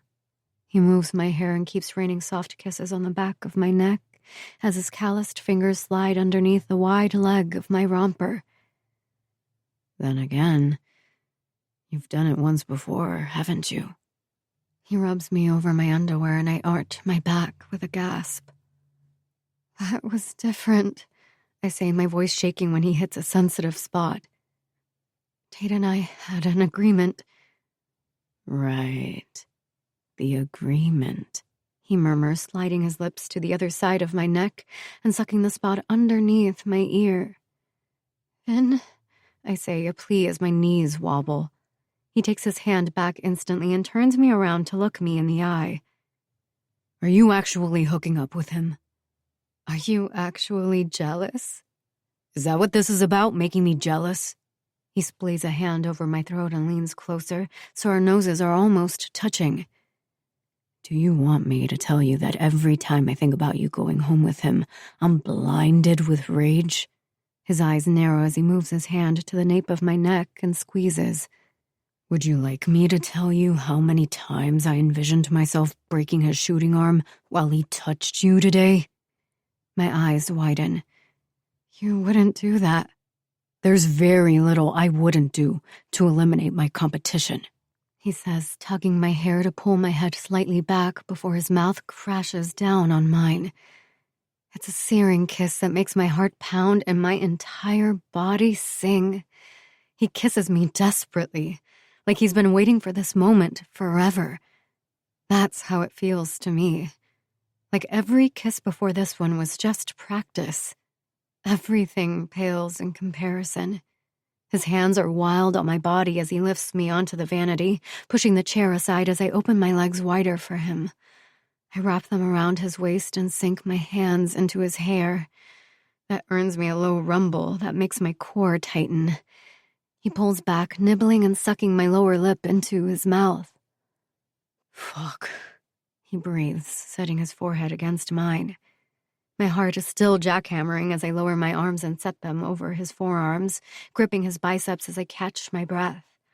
I lean further into him, relishing how I feel in his arms, wanting to live in this moment forever, feeling the heat of his body against mine as he holds me like I matter to him. There is no competition, I whisper after a moment. Good. His exhale makes my heart skip.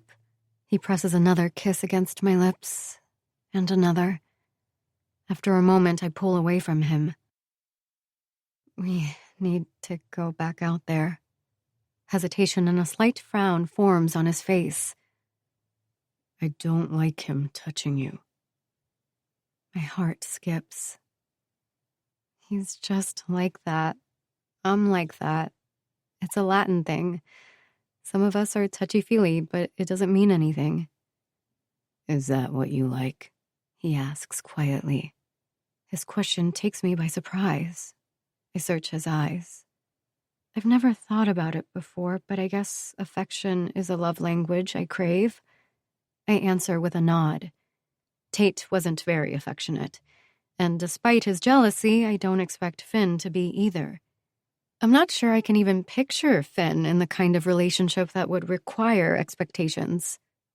He looks at me for a long moment with that inscrutable expression I can't read, and takes a step back. He watches my every move as I fix my romper and locate my sandals, which flew off at some point. When we finally walk out of my room, he presses his hand to the small of my back and leaves it there until we reach the kitchen. Only then does he fully pull away from me. 21. Finn. What's your celly gonna be when you score the first goal? Lundy asks as he skates up. I've known Barlow since I was born, and I've never seen him celebrate anything. Hamilton laughs as he shoots the puck into the goal. Is that right? Lundy takes his shot. I'm here to win, not dance, I say, skating around Lundy, who's trying to block me, and shoot the puck in. This fucking guy, he says, shaking his head with a laugh. We're supposed to go golfing soon, Ham says to Lundy as he skates around me to get the puck. I steal it from him before he can get in a good scoring position. He glares. You motherfucker! I forgot how sneaky you are with it. Do it again. I do. And again. And then to Lundy, who thinks he's going to outmaneuver me somehow. All day, I say and wink. Already showing off, Barlow? Peter shouts from the other side of the glass as he walks by. Just warming up, I nod a greeting to the coach, who laughs. You work on your celly yet? Damien asks, skating up to us. We haven't even played a game yet, and you two are focused on celebrating. I shake my head. Nah, my head's in the game, he says, skating away. He slows down and does a few turns in the middle of the rink, looking up at the stands. I never played in college, but I've been to the arena the Blaze play in, so I know this is impressing the fuck out of him. The arena is impressive, period. It's brand new, and they seem to think of everything when they built it. We keep trash talking, and when more of our teammates join us, we introduce ourselves to the ones we don't know and start passing the puck between all of us. After a few minutes, Coach Petey comes back with skates on and starts going over general items. While we've all reviewed our playbooks, we'd never been on the ice together before. A couple of guys have never played professionally, and only 2 of us have played for Petey in the past. It'll take time for us to learn how to play together, but that's what this is for, and there's always preseason. I'm confident in our coaches, and I like everyone's style, so I feel good about this team. You get your workout in? Hamilton asks Damien as we skate off the ice when we're done with practice. Joss made me get up at 5 a.m, Dame says, rolling his eyes. So I feel like I got 2 workouts in. At the sound of her name, I feel my body go rigid. I haven't stopped thinking about that damn kiss and how she felt against me. In the shower, in bed, in the kitchen, on my drive here.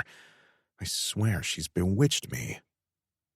As long as your workout wasn't with her, if you know what I mean. Hammy jokes. I feel my jaw clench. I force myself to keep my eyes on the ground. I've always been good at keeping my emotions off my face, but the amount of rage I feel at his little joke is making me see red. As they go back and forth shooting the shit, I grind my jaw and tune them out. Jocelyn's a beautiful woman with an immense following, and that's something that doesn't bother me, but thinking about her with someone else is fucking torturous. I keep telling myself that I only feel this way because I haven't had my fill of her. Maybe it is that, but after yesterday, I'm not so sure. That's my sister, fuckfaces, Dame says, pushing Hamilton. Fuck, I'm kidding, Hamilton says, laughing as he hops away from Dame.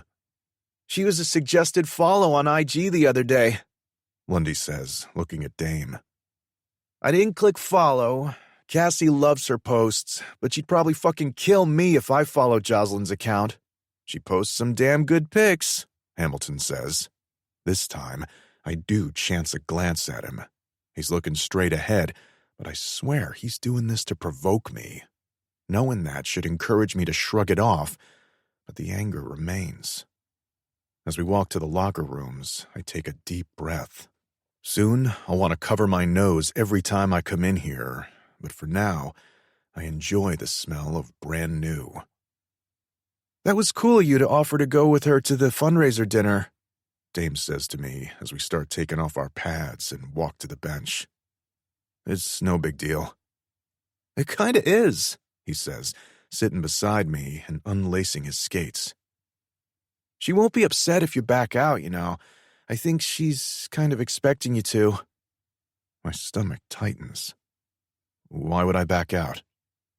We both stop messing with our skates and sit upright, facing each other. You know why, he says, frowning. The pictures will be everywhere, Hamilton says as he sets his gear down. Hey, maybe it's a good time to grow up and actually try to date. Date? I scoff. This is for a good cause. It has nothing to do with dating. Hamilton shoots me a look. Dame shrugs. I'm just giving you an out. T doesn't mind going with her. A dark, amused chuckle leaves my lips before I can stop it. I bet he doesn't. Hamilton's brows lift. Dame shrugs again, then stands to put his stuff away. You going to the pool party? Hamilton asks Dame. Maybe. Dame scratches the back of his neck. I have to check on Joss. The way he says it makes my skin prickle, and I realize I don't like being left in the dark about what's happening with her. Her mother and Olivia also seemed worried about how she'd be doing today, so it must be something big. Whatever it is, she didn't post about it on social media. What's going on today? I ask. Why is everyone worried about her? Dame stops what he's doing and looks at me for a long moment. It's the anniversary of her dad's death. Oh. I blink. Not what I expected. Were they close? Very, he says. He was her favorite person. Total daddy's girl. He smiles softly, then clears his throat. So, yeah, I need to check on her. Even as I nod, I feel myself frown. Once he's gone, Hamilton turns to me and makes a face. What the fuck was that? What? What's up with all the questions? I shrug. They treat her like she's fucking breakable, and I want to know why. Why do you care? I stand up and keep sorting my stuff. Don't read into it. Oh, I'm reading into it, Hamilton says behind me, laughing again. This just gets better and better. Fuck you, Hammy. Don't make a big deal out of it. I shoot him a look. Don't! He laughs again as he brings up his hand to start counting off. You're going with her to the fundraiser. You want to know personal details about her, and you're moving into her apartment building. Because they're working on my apartment, and my dad happens to have a penthouse in her building, I respond. He snorts. Don't give me that shit. Your dad has a penthouse in every fucking building in the city. You own other places you can stay at.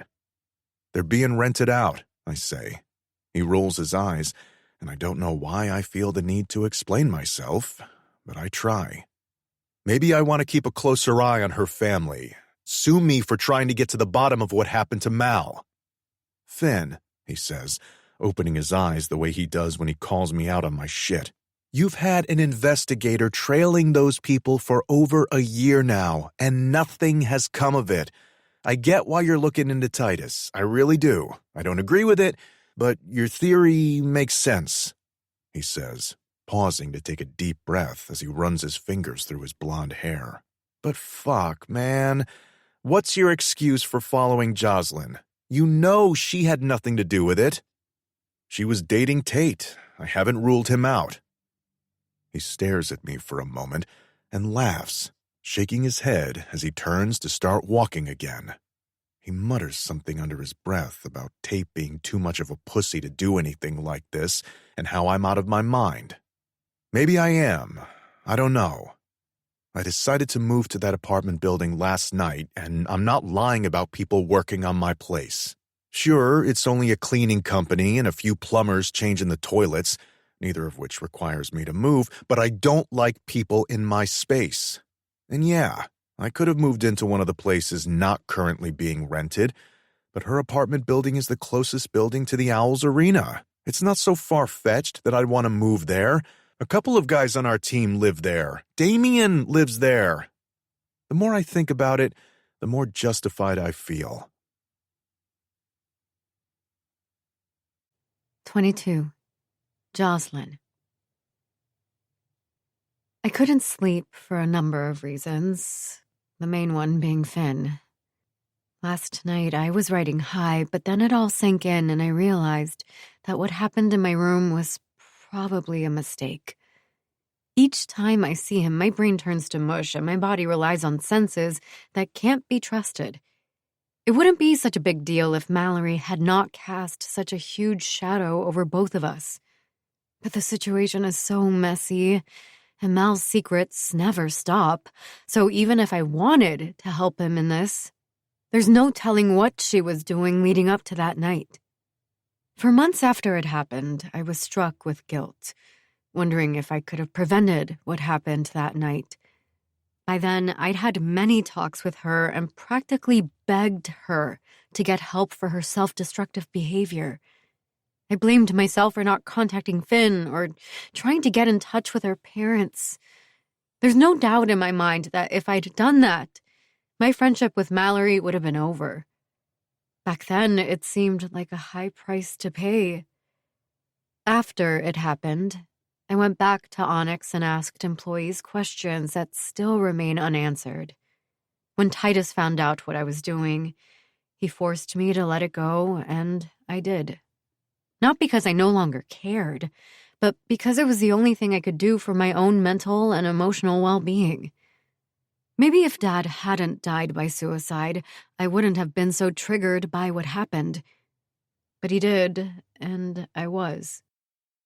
I swallow the knot in my throat and focus on my breathing exercise. There's nothing I could have done differently. It wasn't my fault. I repeat those things over and over until I sort of believe them again. I don't think I ever will. I lie back down and let myself cry until I'm out of tears and my throat is hoarse. Maybe Finn coming to me with this is a sign for me to face this trauma. Doing that would mean immersing myself in Mallory's world, which would mean speaking to those friends, the ones she made me swear on my life I'd never mention to anyone. And I haven't. I'm not sure I can even get in touch with them. But now that the idea is in my head, I know it's not going anywhere. I rub my face over my hands and push the thought away for now.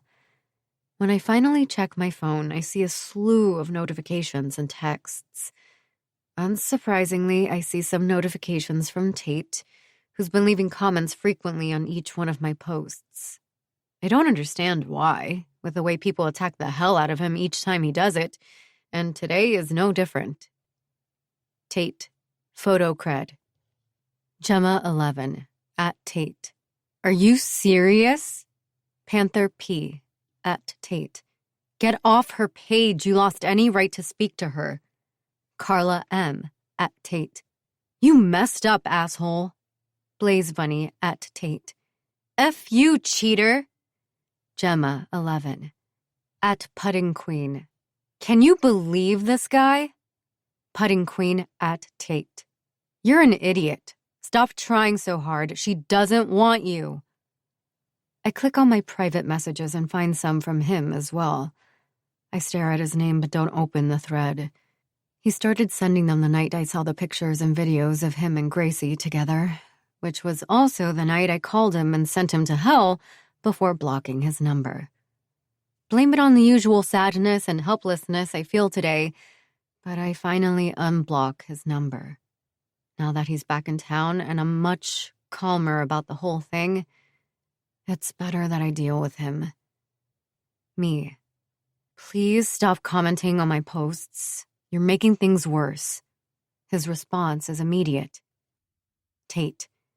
Can you please tell security to let me go up? My heart drops. Me. You're here? Tate. I need to see you. Please. I bite my lip and stare at the phone when it starts buzzing with a call from him. I send it to voicemail quickly and text back. Me. I'll come down. I shut my eyes and take a couple of deep breaths, trying and failing not to think about my father. It's not like I don't think about him each day, but it's as if my body remembers and grieves his death extra today. By the time I get out of bed, my chest is aching, but I push it aside and focus on what I'm going to say to Tate when I get downstairs. There really isn't much, but I want to make sure to keep the peace, even if it's just for Titus's sake. I get ready quickly. After the fastest shower I've ever had, I throw my hair into a bun and put on sweats and the first t-shirt I find. I find my slides by the door, grab my keys, and head downstairs. As I stare at my reflection in the elevator doors, I realize that despite my best attempt, I still look like I just rolled out of bed. When I step out of the elevator and turn the corner, I spot Tate holding a bouquet of roses and my stomach turns. I haven't so much as looked at a picture of him after what he did. Since my brain has been filled with thoughts of Finn, I didn't think seeing Tate would make me feel anything, even disgust. But here I am, feeling. He's wearing khakis and a white button-down with the sleeves rolled up, his blonde hair perfectly slicked back. That's one thing about Tate. Regardless of what's happening, he's always going to look put together. When he sees me, his blue eyes brighten, and he begins to walk over. "Thank you for agreeing to see me," he says, handing me the bouquet, which I take and smell. "I figured I'd have to see you sooner or later." He flinches and glances at the sitting area. "Can we sit and talk?" "As long as you don't apologize." His face falls. "But..." I level him with a look. "If you apologize, I'm out." "Fine," he sighs. If he does, I'm done with the conversation. I may not have been in love with him, but I don't want to think or talk about the fact that he cheated on me with the one person in the universe I would actually fight. I follow him to the couches and sit across from him with the roses on my lap. I touch the petals and stare at them while I wait for him to speak. "I know this is going to sound like bullshit, but I was drugged that night," he says. My head snaps up. His cheeks are pink and he looks like he's holding his breath as I stare at him. I don't know if it's because he's embarrassed or lying, but I can't imagine he'd make something like this up. Not Tate, who has a superiority complex. Besides, he may be a lot of things, but he knows how personal this topic is for me, so I don't think he'd lie about it. By whom? I don't know. He swallows and looks away before looking at me again. Do you remember... I clear my throat and push my shoulders back. Do you remember kissing her? He lowers his head, sighing heavily as he rubs his eyes with his thumb and forefinger. So you do remember, I say, jaw clenching. I remember her flirting with me, but that's it. He straightens again. It wasn't the only time you cheated on me, I say quietly as I search his face. He swallows hard and looks at the floor. No. I fight the wave of discomfort that accompanies his admission. I'm not sure why hearing it feels like such a blow. I knew he'd cheated, didn't I? When we were together and he'd go to lunch with that paralegal, Amber, I just knew. One thing is having a feeling or thinking you know something, and another is actually having confirmation. If you didn't want me, why would you stay? I ask quietly. I did want you. He glances up quickly. It had nothing to do with that. Then what? You didn't want me, Joss, he says and has the gall to look upset. You didn't prioritize me. Oh, do not turn this around on me, I snap, glaring at him. And to think I thought of you as a safe bet. Maybe that was a problem, he says angrily. That's how you treated me. You were never really into me. That's bullshit. You never even told me you loved me, he shouts, then lowers his voice. That's your excuse? I ask, bewildered, and laugh harshly. Your stupid choices aren't going to make me question my worth, so you're trying to gaslight the wrong fucking person. My eyes narrow. And I did love you. His expression crumples.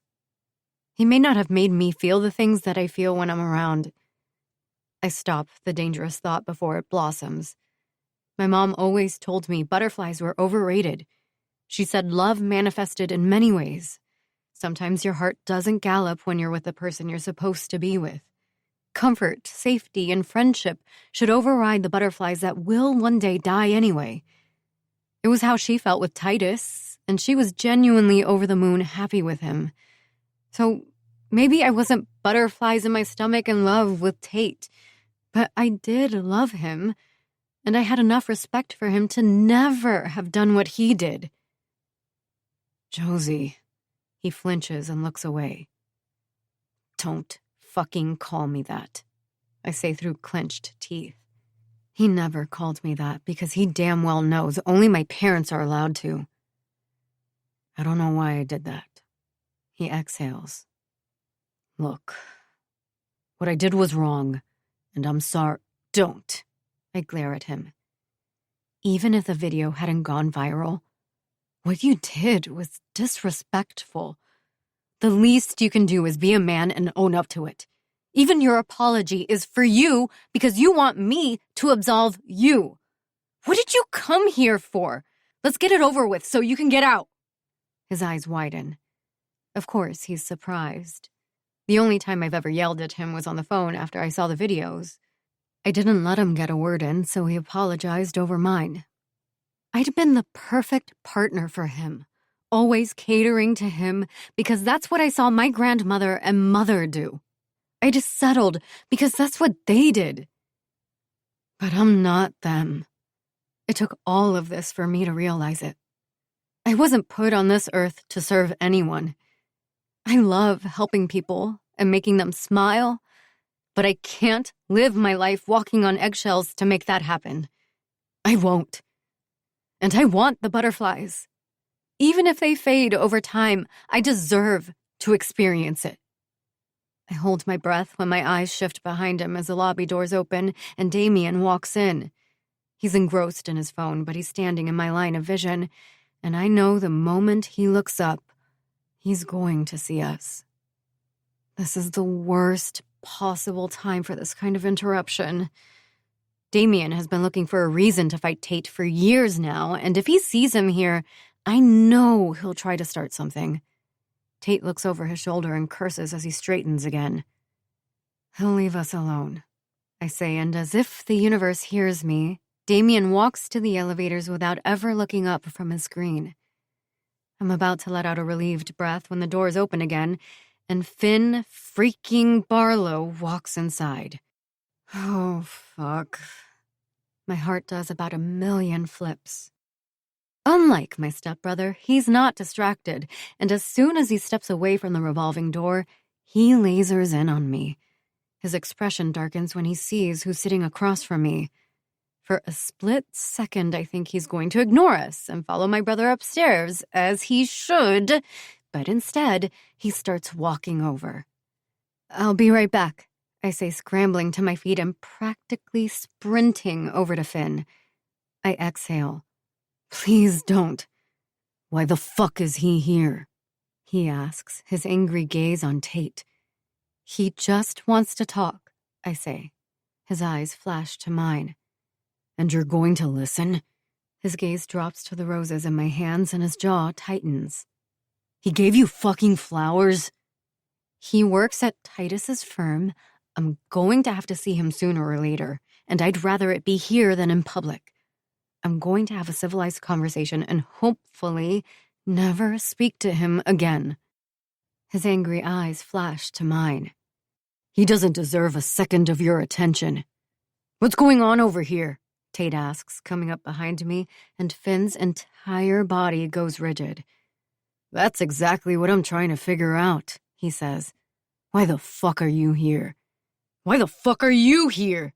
Tate counters. Finn's eyes sparkle with mirth. I live here, asshole. I frown, taken aback by that. Since when? Since yesterday, Finn says, still looking at Tate. You need to leave. Tate stares at him for a moment and then laughs in disbelief as he looks from me to Finn and back. Oh, Jocelyn. Tell me there's nothing going on between you two. That's none of your business, I snap, overshadowing whatever words are about to come out of Finn's mouth. I shoot him a look telling him to stay quiet. He just glares.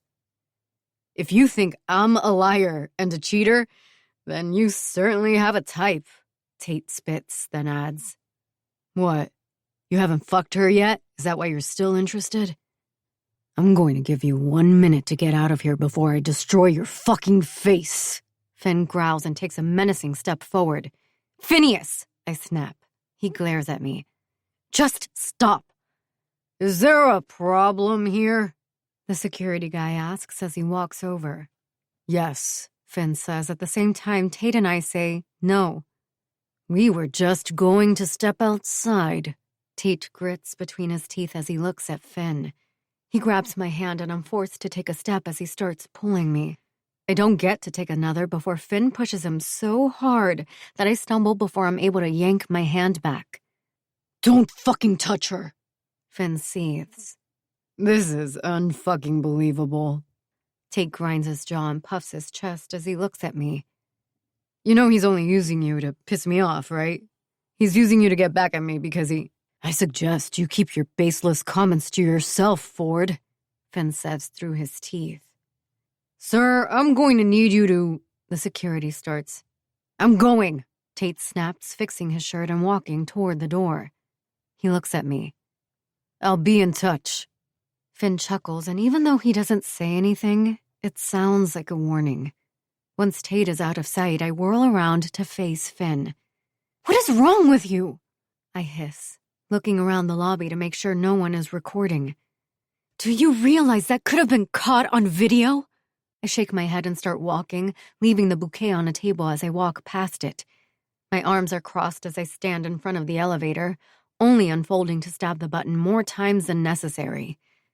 I don't know what I'm more upset about. Tate for reaching out even though he knows I don't want to talk. Myself for accepting the invitation. Finn for the way he acted. Tate for suggesting Finn's only interested in me to get some sort of revenge on him, or the idea that there could have been someone taking video of it all. The wheels in my brain start turning as I try to figure out what my response will be if it comes to that. I run a hand down my face.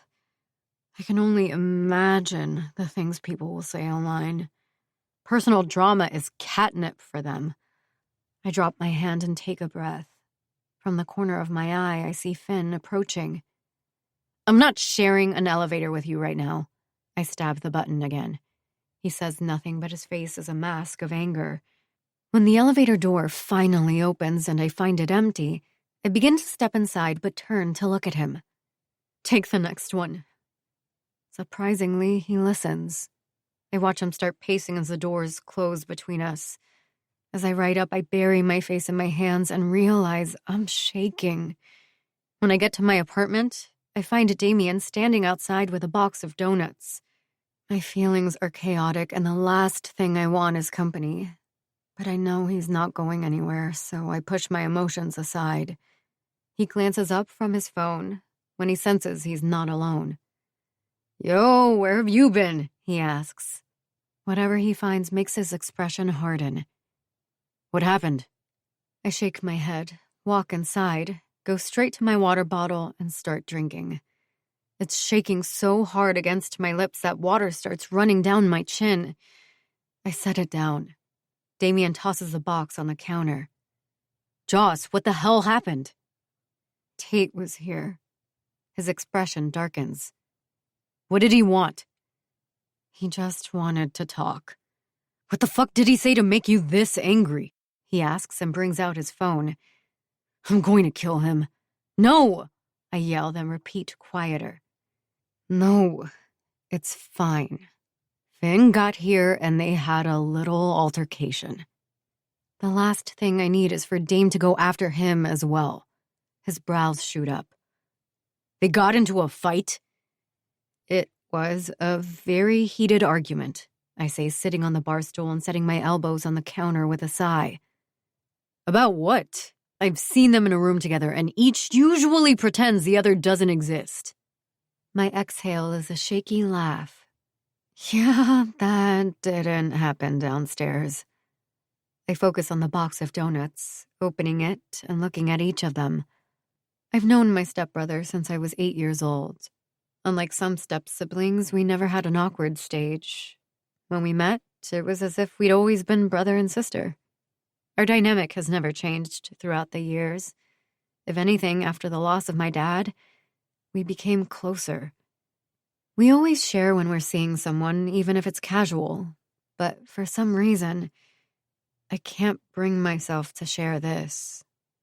Maybe it's because I've heard the way Damien and his friends constantly make jokes about the puck bunnies who think they have a golden pussy that'll make Finn want a repeat. It's disgusting. But unfortunately, it's the kind of talk I've gotten used to. Not that the women's locker room is much better. I didn't even know Finn had moved here, I comment, shutting the box again. Damien opens it and grabs a strawberry frosted donut. Yeah, he mentioned that. They're working on his apartment, so he needs to move temporarily. I stare at the box of donuts, but in my head, I'm thinking about the way Finn looked downstairs and the things Tate said. Now that I'm reviewing it, I realize he said a lot. Tate's self-centered, so of course he'd say Finn is only showing interest in me to get to him, so that doesn't really bother me. But everything else... The joke is that Finn is a one-and-done kind of guy, but Tate's right.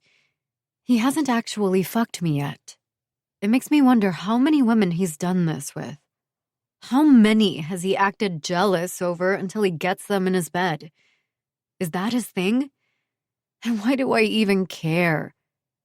Damien gets my attention again and spends the next hour trying to talk me into going to the pool party. I refuse and encourage him to go ahead. Even if I wasn't feeling down today, I would have passed up on it. We only have 1 week of freedom, he says. I know, and my week is booked. Would you want to go skating at the new arena? Pass, I say quickly. The last time I skated, I fell on my ass twice. Fine, he grumbles. Want to work out at our training facility? That makes me perk up. That I'll do. He pushes off the counter. Tomorrow. I follow him to the door, and when he opens it, he nearly trips on something. He picks it up, and when he turns around, he has an arrangement of sunflowers in his hand. My heart starts pounding hard as he hands it to me. Even though I can barely wrap my head around it, deep down, I know who they're from. Who are these from? Your mom? He asks. Probably, I say, gripping the vase a little tighter as I step back inside my apartment. I'll see you tomorrow. Have fun at the party. You're not going to read the note? In private, I say, and he rolls his eyes with a sigh, but walks away. I lock the door and set the flowers on the counter, plucking the note. These made me think of you. F. My heart feels like it's going to bead out of my chest as I set the note down and pick up my phone. Me. IDK how you managed to get these so quickly or why, but they're beautiful. Thank you. P.S. This doesn't excuse your tantrum. I watch the little bubbles that say he's typing back appear and disappear twice before his text finally comes through. Finn, I know. That's it. It's all he says. I wait a little longer, and when nothing else comes in, I put my phone down and take the flowers to my coffee table. Olivia texts to let me know she's bringing pizza, so I start picking up the apartment, and it's only then that something hits me. How does Finn know where I live? 23. Finn. You're so fucking petty, Lucas says, laughing as he pours himself a drink. I never said I wasn't. I focus on the stack of papers in front of me while my cousin walks around the penthouse, telling me what he likes and doesn't like about it. The penthouse he currently lives in is in the building beside the one I'm remodeling, but unlike me, he met with the builder and had a say in every detail of his. Do you ever wonder what it would be like to just give in and work for our dads? He asks as he paces. I stop everything I'm doing and look at him. No. Do you?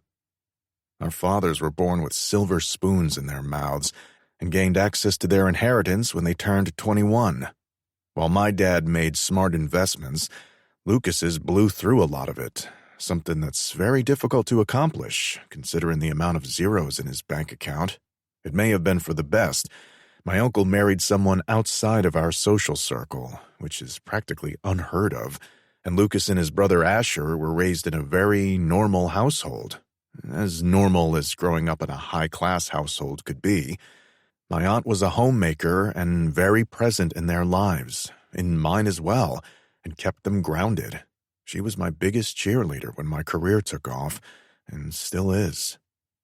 More often than not, when I was growing up, I wished I'd lived with them. But I didn't, and because of that, I had no qualms about walking away. It's not like I was going to gain access to my inheritance if I hadn't. The way things are set up now, only our money managers can touch that money until we're 35. Not that we need it. We've both received money since we were born, just for existing. Even if I didn't, there's no way I'd ever work for my father. And he hates that. He hates that I've paved my own way, doing something I actually love. I used to hate him for it until I realized he was probably envious of me since he didn't do the same. It never occurred to him that it was an option, so he couldn't get out from under my grandfather's thumb. He couldn't marry the woman he actually loved or do whatever it was he would have done if he hadn't been born a Barlow. That's on him, though. Why would you even consider it? I ask after a moment. You have everything you want and more. You've built it. He huffs out a laugh. Is that what you tell yourself? Our monthly allowance... Yes, fine, you started out in a much better financial situation than most, but it's not like you can survive off of our monthly allowance forever. He laughs. If my mom heard you say that, I think she'd slap you. She probably would. I feel my lips tug. She's always been the most normal of us all. What happens when they die? He asks. Our dads, I mean. We'll have no idea what to do, since we've never paid attention to any of it. I don't know, Luke, but we have a lot of lawyers, so I wouldn't worry about it. You've been your own boss your whole life. Do you really want to answer to someone, let alone our dads? I ask, brows raised. I can't imagine he would. I sure as hell wouldn't. I start sorting everything into individual stacks. One stack for my real estate, one for anything that has to do with the owls, and a third for things about Mallory. My phone buzzes with a text from Tom, my private investigator, and I open it to see pictures of Jocelyn sitting at a coffee shop across from Tate. White heat spreads through my body in an instant. I knew he'd find a way to speak to her again, but I didn't think it would be so soon, and I definitely didn't think she'd give him the time of day. The fact that she did annoys the fuck out of me, but that's not even what annoys me the most. She's wearing Tiago's basketball jersey. I wish I could reach into the screen and rip it off her. I don't know what the fuck it is about this girl that makes me feel this way, but the most insignificant things make me see red. Why the fuck should I care that she has another man's jersey on? She already confirmed that they're not hooking up, but seeing his name on her back and knowing it's a jersey he actually wears grates on my nerves. The sound that escapes my lips is typically reserved for times on the ice when my team is losing, so Lucas stops walking. What the hell happened to you? Nothing. I wave a hand. Go back to being a nosy fuck and ignore me. I keep looking through pictures. Jocelyn looks nonchalant, lounging on the chair. She's wearing shorts underneath that huge jersey, and her smooth, tanned legs are crossed as she listens to whatever fuckface is saying. Tate, on the other hand, reeks of desperation with the way he's leaning over the table. I keep scrolling through the pictures and find more of the same. When they're finished with their little meeting, they face each other, and Jocelyn says something before she turns around and walks away. At least she didn't do something stupid like hug him. I inwardly groan. I just need to fuck her and get this over with. In the next picture, she has her phone pressed to her ear as she walks down the street with a smile on her face that makes me wonder who the hell is on the other end of that call. I exit out of the text messages and open up the first social media icon I see. She's permanently in my search history, so I don't have to type out her name anymore. She's the only thing in my search history, I realize, that gives me pause. I click her name and look at her feed. Her last post was this morning, and it's a video of her wearing the jersey. I glance around to make sure my cousin isn't here, and I click it. Jocelyn's wearing a sports bra and tiny shorts, and she smiles at the camera as she lifts up Tiago's jersey. "You guys remember the bet I made with T?" she asks, pouting. "It's my turn to pay up." She puts the jersey on and fixes her hair as she sits down in front of the camera. "I'm only wearing it for a few hours. That was the deal." She glances down at herself and shrugs. "I'm just going to pretend it's mine." Her eyes sparkle, and my chest squeezes. "To be fair, he's wearing mine today as well, so stay tuned." I feel my jaw set. He's wearing her jersey? What kind of bullshit bet is this? Jocelyn goes on talking about her day as I exit out of the app and find her name on my phone, my fingers flying before I can process what I'm doing. "Me. You need to come up with a better bet." I watch the little bubbles as she types back. "Jocelyn. Why? You don't like me wearing another man's jersey?" I grip my phone tighter, a part of me wishing I could take back my words, but I can't help it. If I don't say something, my head is going to explode. "Me. You know I don't." "Jocelyn. Are you this possessive over every woman you hook up with?" I frown and lower my phone. What am I supposed to say? That she consumes my every thought? That no woman has ever made me feel these emotions before? Fuck no. The fact that I'm even thinking those things pisses me off. I lift my phone and answer honestly. Me. No. I set down my phone and shut my eyes as I lean back on the couch. "I don't think she's going to be a one and done," Lucas says out of nowhere. I sit up straight. "Yes, she is." He laughs. "You sent her flowers." I bite my tongue and pick up some papers. Flowers have nothing to do with me fucking her one time and being done. "To you, maybe." He cocks his head. "You're going as her date to a charity event." "For charity." "You sent a woman flowers, are accompanying her to an event, which is unheard of, and almost got into a fist fight with a guy." His brows lift. "Damn, saying it out loud." He tilts his head. "You like her." "I'd like to fuck her." He chuckles. "Keep telling yourself that." Am I just telling myself that? No, I'm attracted to her, and I know she's worthy of more than a douchebag cheater who doesn't even know what kind of flowers to buy her. That doesn't mean I like her in that way. I sigh heavily. I sent her flowers because I am petty. Roses don't even match her personality, and I'm going to a charity event with her for charity. Don't match her personality, he says with a quiet chuckle. You're making something out of nothing. If you like her, you need to at least call off your hounds. What do you think she's going to say when she finds out you've had someone following her for over a year? I shrug. I genuinely don't give a fuck what she says. I have my reasons. I'd drop it. She's not hiding anything. Not that there's anything to hide. I lower the papers and stare at him. You still don't believe someone killed Mallory? No, I don't.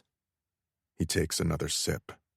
What happened was awful, but I think you need to make peace with it and let it go, for your own sanity. I push back the anger that threatens. She's my sister. Every time I say that, I feel unworthy of the title. I was a shit brother to her. We all know it. I may be a lot of things, but I'm self-aware enough to know that's the reason I'm seeking justice. I should have done more when she was still here. She was younger than me, so we didn't have the same interests or friends.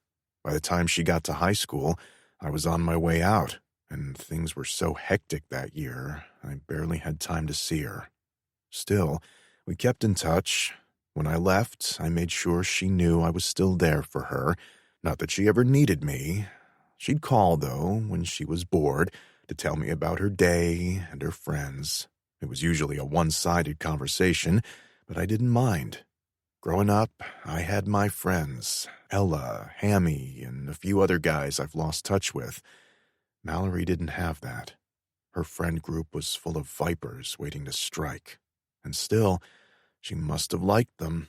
Even after she got closer to Olivia, and later Jocelyn, she never stopped hanging out with the other girls. When she started college, I noticed a change in her, but I never thought to question it. It was college, and she liked to party. There was nothing wrong with that. She never told me about Onyx, though. I knew she'd been there the night I hooked up with Jocelyn, but I'd scrubbed that from my memory. I didn't know she went there as often as she seemed to. There are a lot of things about my sister that I should have known, and would have known if I'd been paying closer attention. So no, I can't just let this go. I'm going to find out what happened that night. Mallory deserves that much. Did you talk to Donnie about the building across from the arena? I ask, changing the subject. He said it's not for sale. I shoot him a look. Everything is for sale. That's what I told him, he says, smirking.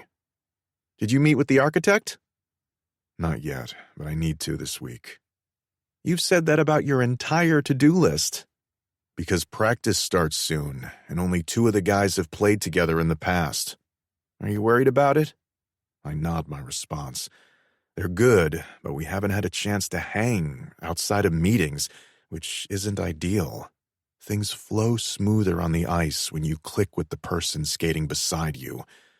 We're going golfing together for charity, and Lachlan suggested a barbecue at his house, as long as Lila is comfortable and hasn't given birth by then. There are just more things on my to-do list, but I can handle it. Jocelyn is the only thing on that list that's making me crazy, and I plan on checking her off very soon. 24. Jocelyn. The longer I stare at the flowers, the more I begin to question Finn's motives. I'm not a petty person, so that wasn't my first, second, or even third thought when I first got them. But now, I don't know. Did he do it to one-up Tate? He hates him, and it's obvious that he was bothered by the flowers. Deep down, I know they're probably just apology flowers, and I'm reading too much into it. But even that makes my heart flutter. Because Finn isn't the apology type, and this is a lot coming from him. My heart does a little flip when I think about the way he reacted to seeing me with Tate. I've never been with someone fiercely protective of me, and I'm not sure if that's what this is or if I'm just a toy he's possessive over until he gets sick of me. But it feels good to feel wanted by him. I shake the thoughts away. I need to focus on what's important. I check to make sure I'm signed up for the correct class, social work research 2, and exit the school portal. It'll be my first on-campus course in 4 years, and even though it's the last few credits I need to be done with school, I feel like it'll be my first day all over again. So much so that Olivia and Damien have agreed to go to the mall with me so I can get an outfit for the day class starts. It's not just that. We also need to pick up Dame's tux and get dresses for the fundraiser that's looming, and spinning more out of control by the second. Every other comment on my post is someone asking if it's true that Finn is going as my date. Of course, the follow-up question is, are you together? Which I can't answer. I know neither one of us is hooking up with anyone else. I also know he doesn't want other guys touching me. But that's it. We've never gone on a date or gone to each other's apartments. We've never hung out alone at all. The times we've hooked up don't count.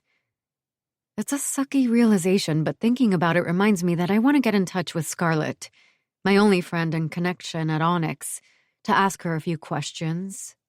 So I do that. Time is just a man-made construct, Livy says. I snort out a laugh but keep my comments to myself. Every time Olivia and Damien smoke together, they turn into dollar store versions of Socrates and Plato. Their nonsense makes a 20-minute car ride feel 2 hours long, especially when I'm the one driving. By the time I pull up to the mall, I feel like my head is going to explode. So is money, Dame says as I park and turn off the car. If money is a man-made construct, why don't they just print more of it? I ask, knowing it'll take them a while to think of the obvious answers, but at least they'll shut the fuck up while they think. We're pretty efficient at the mall. I find my new outfit, sneakers and cute cotton shorts with a matching crop top and hoodie. It takes us an hour to get our dresses for the Alma Foundation fundraiser, but even that seems to go by fast. We leave Damien's tux for last, since it's near the food court and we want pretzels. Who's F? Damien asks, out of the blue. My head snaps up while my heart drops a little. Why? The flowers, he says. Is it Barlow? That starts with a B? I try lamely, which earns me a look. Fine, it is, but it means nothing. His brows hike. He's quiet as we walk, pensive, and I hate it. Livy, on the other hand, starts chatting away about the meaning of different flowers and how Finn definitely did his research. I don't want details, Dame says, but I'm confused by the gesture. Welp, Livy says. If you want to ask him yourself, you can in about a minute. He's headed our way. My heart does a full drop now as I see Finn and Will walking with bags from Neiman Marcus. I nearly roll my eyes because, of course, those two shop there. Someone stops to take pictures with them, then another stops them for autographs, and finally they reach us. Fancy meeting you here, Will says. I was thinking the same thing, Damien says. I pinch his arm, which makes him hiss and look at me. Thankfully, the expression on his face tells me he's not going to ask Finn about the flowers. When I dare to look at Finn, I find him watching, checking me out. I feel my face heat and bite my lip as our eyes lock and his expression darkens. I'm wearing one of Damien's old Fairview t-shirts with a pair of shorts. What'd you get? Livy asks and starts walking, so we all move with her. Come with us. We're getting pretzels. Not much, Will says, lifting one of the bags. Underwear, socks, and some other stuff. Laughter bubbles out of me. You buy your underwear and socks at Neiman? Sometimes, he shrugs. What's wrong with Neiman? Nothing, I say. I always thought guys bought that kind of stuff online or at, TJ Maxx or something.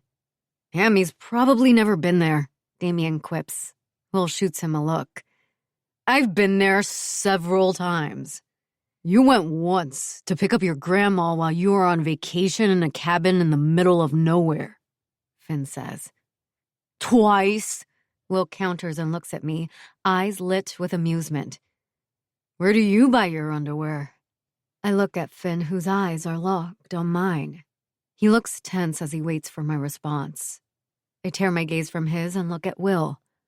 It depends what kind of underwear we're talking about. Lingerie, he says, his eyes doing a quick sweep of my body. My eyes fly to Finn again, and I note the clench of his jaw and the glare he shoots at his friend before he pulls his phone out of his pocket and focuses on that.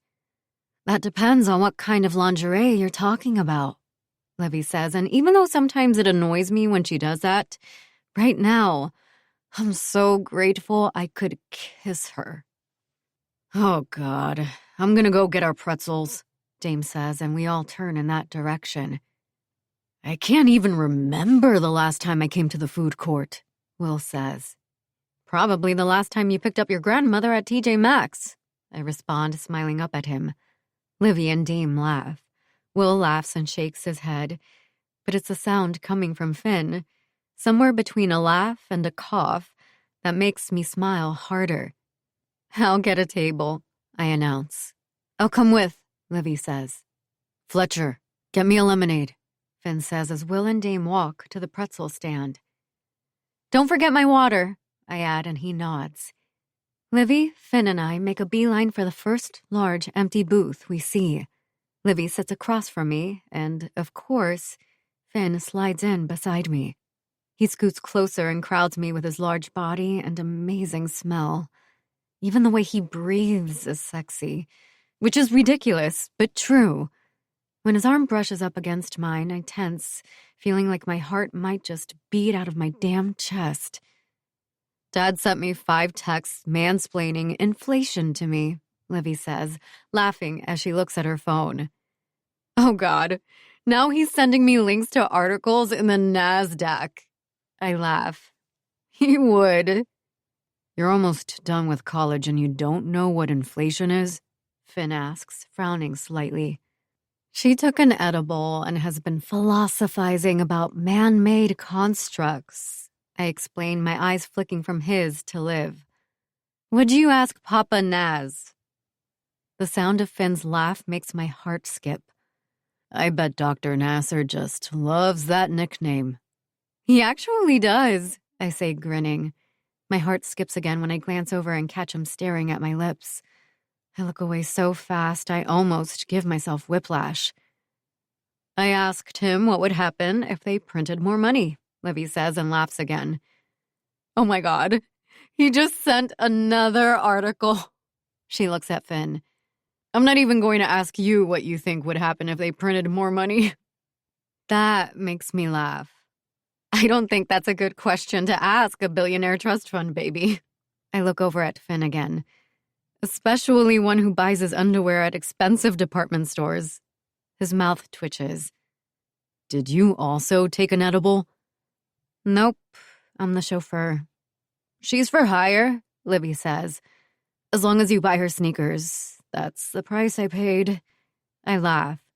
You are such a liar. You bought me sneakers because you lost the ones you borrowed from me last fall. Still for hire, she quips. I'd hire you, Finn says, his voice dropping as he moves closer. I feel like I'm going to die. From the proximity, his delicious scent, and the way he's acting with me in public, his gaze drops to my mouth and I instinctively lick my lips. Fuck, he says. It's a breath, barely a sound. Everything around us disappears as he moves his face closer to mine. He brushes his nose against mine, and the butterflies in my stomach riot. Finn, I say quietly, a warning, a plea. As if remembering where we are, he pulls back and looks around. Only then do I let out the breath I was holding. I clear my throat and glance at Livy, who's looking at us with a shocked expression on her face, but quickly goes back to her phone. I start drumming on the table and stare at my white nails. I'm dying to check my phone, but I don't want to do it in front of him. All day I've been expecting a text from Scarlett at Onyx, which is exactly how she's saved on my phone, and I'd rather Finn not see it. Knowing him, he'll jump to conclusions and call me a liar again, which I guess I technically am. The thought makes my stomach coil. Mallory's no longer with us, and she's still a pain in the ass. God, I miss her. I'll be right back, Livy says, standing and walking away. I watch her go, knowing I'm going to get such an earful about this later. Whose shirt are you wearing today, Josie? Finn asks, his voice deeper than it was before and his eyes so dark my heart skips another beat. Don't call me that, I whisper, swallowing. And it's Damien's. He makes a low grunting noise. Do you need me to take you shopping for clothes? My brows rise. I have clothes. Why do you keep wearing other men's shirts then? My mouth twists. Okay, first of all, you can't tell me what I can't. I would never tell you what to wear. And can't wear. I shoot him a look. Secondly, this is my stepbrother's shirt, so I don't like seeing it on you. I blink. You can't possibly be jealous. Seeing you in other men's clothes is fucking maddening, Jocelyn, he growls. My heart stops, but I don't take my eyes away from his, and the longer we stare, the hotter the fire in his eyes burns into me. I resist the urge to ask why, but it's clear Finn doesn't even know what he's feeling. Suddenly, he pulls back and straightens. When I look forward, I see my stepbrother and Will grabbing pretzels and cheese and turning to walk over. We spend the next hour talking shit and eating pretzels, and even though we're not alone, it feels like we are in our own bubble as we joke back and forth. If I completely tune out the other 3 people with us, I can almost pretend it's a date. That's the first sign that I'm treading in dangerous waters. I shouldn't be thinking about dates with this man. But it's impossible to decipher what the hell we're doing. And I don't want to be that girl who asks, "What are we?" after being told the rules of the game, even though it feels like he's totally obliterating them. I'm going to let it play out a little longer, but I just might have to be that girl. 25. Finn. I'm not following Jocelyn on purpose. We were driving in the same direction, and I happened to be 2 cars behind her when she turned into Onyx. Of course, I pulled into the lot and parked the car in a spot where I could see her. My sister died here. What the fuck is Jocelyn doing here? I look at the time, hoping to somehow pause it. I left my house early, and now I'm going to be late for dinner with my parents, but I don't care. I'll cancel if I have to. This is much more important. I watch her get out of her car, lock it, look around a few times, and walk to the side door. The side door. Unease grips me. As she waits, I check her out. She's wearing black heels and a little black dress that hugs her hips. She looks mouth-watering, which makes me even more annoyed that she's here. She texts someone, and the door opens a few seconds later. I can't get a clear view of who opened it, but the moment it shuts, I'm out of my car. My gut twists as I head to the front door. Inside, a pretty redhead greets me and asks for my name and ID, which I give her. I'm not in the mood for conversation, so I'm glad she doesn't say much as she hands me a mask and an assortment of wristbands. I only grab the white one and go inside. In the middle, their usual exotic show is going on, but I don't take the time to admire it. I channel all my focus on walking to the bar and finding Jocelyn. I spot Jocelyn right away. She's at the other end of the bar, speaking to a woman I've seen here before. As close as they're sitting, they're either going to make out or they're having a very private conversation. That woman better hope to God she doesn't try the former while I'm here. I take a deep breath, let it out, and adjust the stupid mask on my face. I ask for a drink and sip it slowly, as they have what seems like the longest conversation in history. They have to be discussing Mallory. There's no way Jocelyn is here for anything else. I watch a man in a suit walk up to them. He has silver hair and no mask on. He looks old enough to be my dad. He grins and says something to them that makes them both laugh. Jocelyn's smile remains on her face as she listens to him speak, and I decide I don't like it. Not the undivided attention she's giving him, and definitely not the smile. He crosses his arms and plants his feet like he's going to be there a while, so I lean back slightly and get comfortable. The woman says something that makes the guy laugh and look at Jocelyn again. I clench my fists as he uncrosses his arms and reaches for hers to examine, or make the point that she doesn't have a wristband on. The biggest downside to my being here is that I can't say anything to her about this. Then again, what would I say? That she should have been wearing a white wristband? I made it pretty clear that I won't share her, but she didn't agree to exclusivity, did she? Big oversight on my part. It doesn't matter anymore. I'm giving myself a deadline to seal the deal and rid myself of this possessiveness I feel when it comes to her. Jocelyn lowers her hand and says something that makes the man clutch his chest like she hurt him, which I like. He turns and looks toward the entryway and says, "John!" loud enough for me to hear, and a man wearing jeans and a sports coat walks over. This one is much younger. The older one introduces him to Jocelyn, who surprisingly doesn't smile at him. He looks serious as he says something to her. My stomach tightens when she hands him her phone, and I decide I can't stay here any longer. I shoot back the rest of my drink and signal the woman who took my order so she can bring the check. While I wait, the two men finally leave, and Jocelyn and the woman talk some more. They stand suddenly, and Jocelyn grabs her things. I shoot a look in the direction of the server, hoping she catches it and understands I'm in a rush. She brings the check, and I hand over my card quickly as I watch Jocelyn and the woman walk out of the room. Jesus Christ, how long does it take to charge a $12 drink? The woman finally comes back, and I get up as quickly as I can. Jocelyn is down the hall, turning toward the exit, and the woman she was speaking to walks in my direction. She smiles at me as she passes. I've definitely seen her. I stop before I reach the lobby and look down the hall in the direction that Mallory went the night she died. They've remodeled the wing. You can't even tell there was ever a fire here. It's as if nothing ever happened, which serves as a reminder as to why I'm doing this. Mallory can't just be forgotten. Before I turn to leave, I catch sight of the John guy coming out of one of the rooms. I don't think. I head his way and take him in fully. He's much shorter than I am, but I can tell he works out a lot.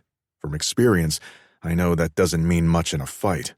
I consider it, but I know it won't do me any favors. Instead, just as he's about to walk past me, I get closer. "Hey, I hope you don't mind me asking," I say, making him stop walking. "I saw you talking to a woman in a black dress earlier. Long dark hair, tan skin." He frowns slightly. "What about her?" "Are you involved?" His brows shoot up, and understanding replaces the suspicion on his face. "Not yet," he says, smirking. "You interested?" My heart pounds hard against my chest. "Would you be able to make that happen for me?" "Maybe," he shrugs. "For a price?" I cross my arms to keep from reaching out and choking him. "How much?" "I run an exclusive group, and she's thinking about joining," he says. "There's a membership fee, but if you want to get to know her, you should check it out." "Do you have a card?" He fishes out a card from the inside pocket of his jacket and hands it to me. I take it and glance at it briefly. "Call me, and we'll set something up." I give a nod and walk away. On the way to my car, I text my cousin about John Petrov and Google to see what information I can find. I'm not surprised to find Jocelyn's car is gone. I call my mother to let her know I won't be making it to dinner and promise her I'll come next time. Most likely she told some woman that I'd be there and was hoping I'd magically become interested in her. As soon as I hang up, my phone vibrates with a call from Lucas. "Why the hell are you talking to that guy?" "Who is he? The card says nothing but his name and number." "He's the one who ran the underground club with the $50,000 a month membership. The cops were called once because a wife showed up here after finding out her husband was a member. Stop me when any of this sounds familiar." "I vaguely remember it," I respond, frowning. He laughs. "Jesus, Finn! The wife tried to sue us." "When did this happen?" "Last May." I remember him telling me about the incident. I was in the middle of playoffs. "Right. Well, John doesn't conduct business here anymore." "He does at Onyx." "I heard. He's good friends with the owner there, so it doesn't surprise me," he says, pausing when someone starts speaking to him. "Were you at Onyx?" "What are the underground groups like?" I ask, ignoring his question. "They're mostly for swingers or high-profile people who really want to keep their shit private and are willing to pay to ensure no one finds out about them." I stare at the card as I flip it between my fingers. I think about Jocelyn's meeting with that woman and her interaction with those guys earlier. I know this has something to do with my sister. Most likely, this is her trying to get information that'll prove her stepfather's innocence to me. Does that mean Mallory was involved in these? What the hell was she thinking? I gotta go, I tell Lucas. We're still on for golf, right? Yeah. I hang up and shut my eyes as I lean against the headrest. Hypocritical as it makes me, I don't like the idea of her being in contact with any of these people. On the drive back to my place, my stomach churns when I think about Jocelyn in a room with men like John. The feeling frustrates me more than it should, but it proves that I need to put an end to this madness ASAP. 26.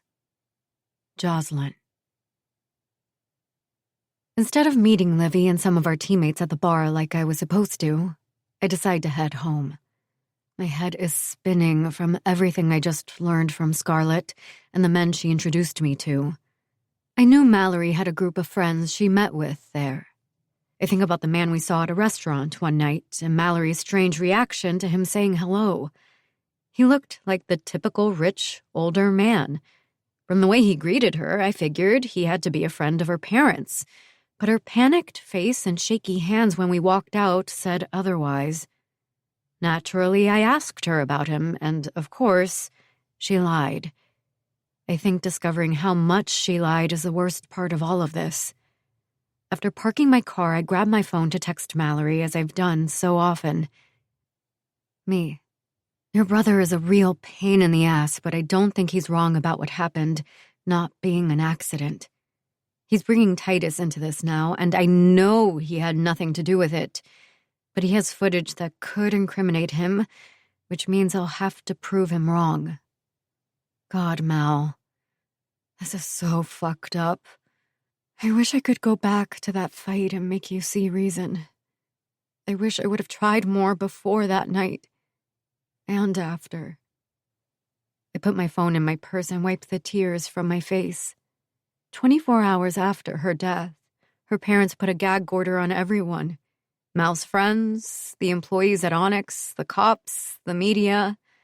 Days later, their lawyer sent everyone another document stating we needed to take down all photos and posts of Mallory. She hadn't even been dead a week, and they were already erasing her as if she'd never existed. That's how it felt, anyway.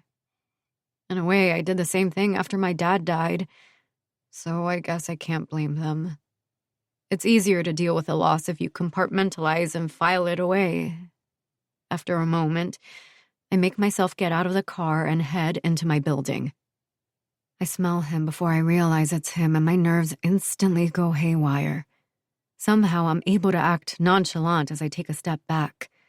He's wearing navy slacks, a white shirt with the top button undone, and a sports coat. The shadow of a beard gives him a rugged look, and his hair is a little out of place, but I can tell he'd had it slicked back earlier.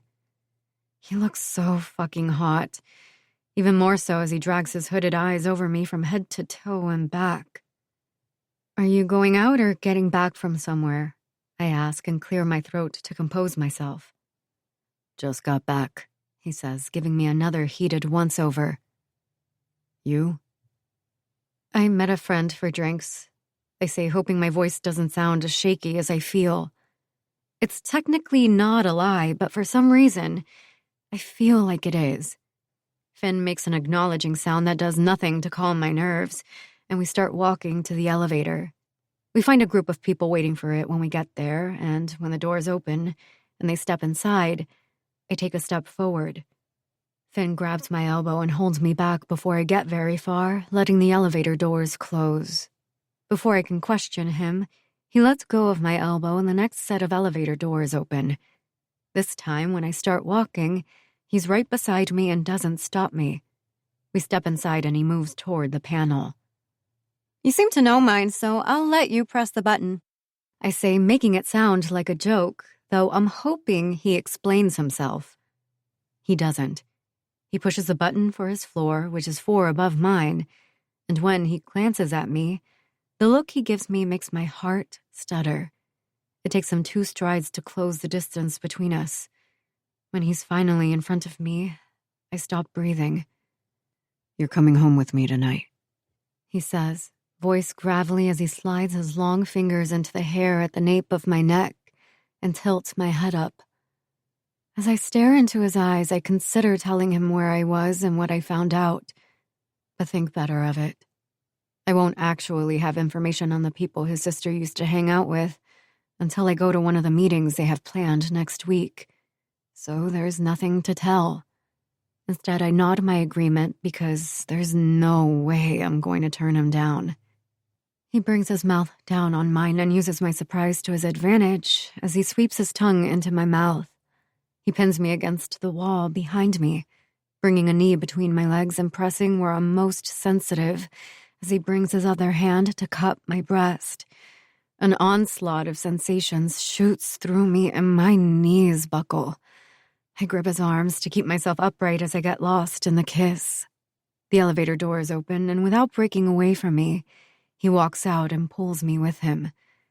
Finally, he breaks the kiss, his eyes wild as he searches my face for a moment, before his lips are right back on mine. He wraps an arm around me to keep me steady as he walks me toward his apartment. When he pulls away again, it's to punch the code, open his door, and lead me inside. My breath leaves me as he pushes me against the closed door, his mouth back on mine. And then we both snap. My hands yank off his jacket as he's hiking up my dress and dragging his mouth along my jaw and neck. I'm tugging his shirt out of his pants and working on his belt buckle when he suddenly grabs my hands, pulls away, and sets his forehead against mine. "I've waited too long to fuck you. I'm not about to do it against a door," he says between breaths. I let him pull me away from the door and lead me through his apartment, which is 10 times bigger than mine. He doesn't ask if I want something to drink, makes no small talk, and he definitely doesn't let me wrap my head around the idea that I'm in his home. In his room, he turns on the bedside lamps, giving us just enough light. Then he turns to me again, his eyes alight with lust as he takes me in once more. "Turn around," he rasps. Butterflies swarm my belly as I do. Behind me, I hear him wrestling with his clothes, but I stare at the closet straight ahead. I jump when I feel his breath on my neck, followed by soft kisses and nips as he begins to lower my zipper.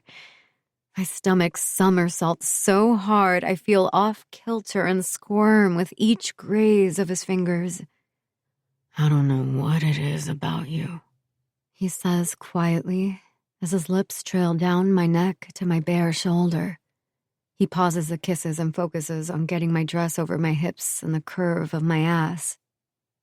"Jesus Christ, you're going to kill me," he mutters, dropping his mouth on the curve of my neck and biting down hard enough that I jump with a yelp.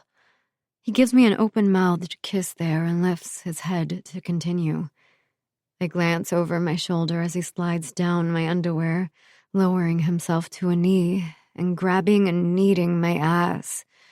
I stiffen when I see him lean in, and he glances up to meet my eyes as he bites one ass cheek and then the other, earning another jump and yelp. Once I'm naked, he stands, turns me around, and lets his eyes trail over me slowly. He bites his bottom lip and shakes his head. "You are my walking wet dream."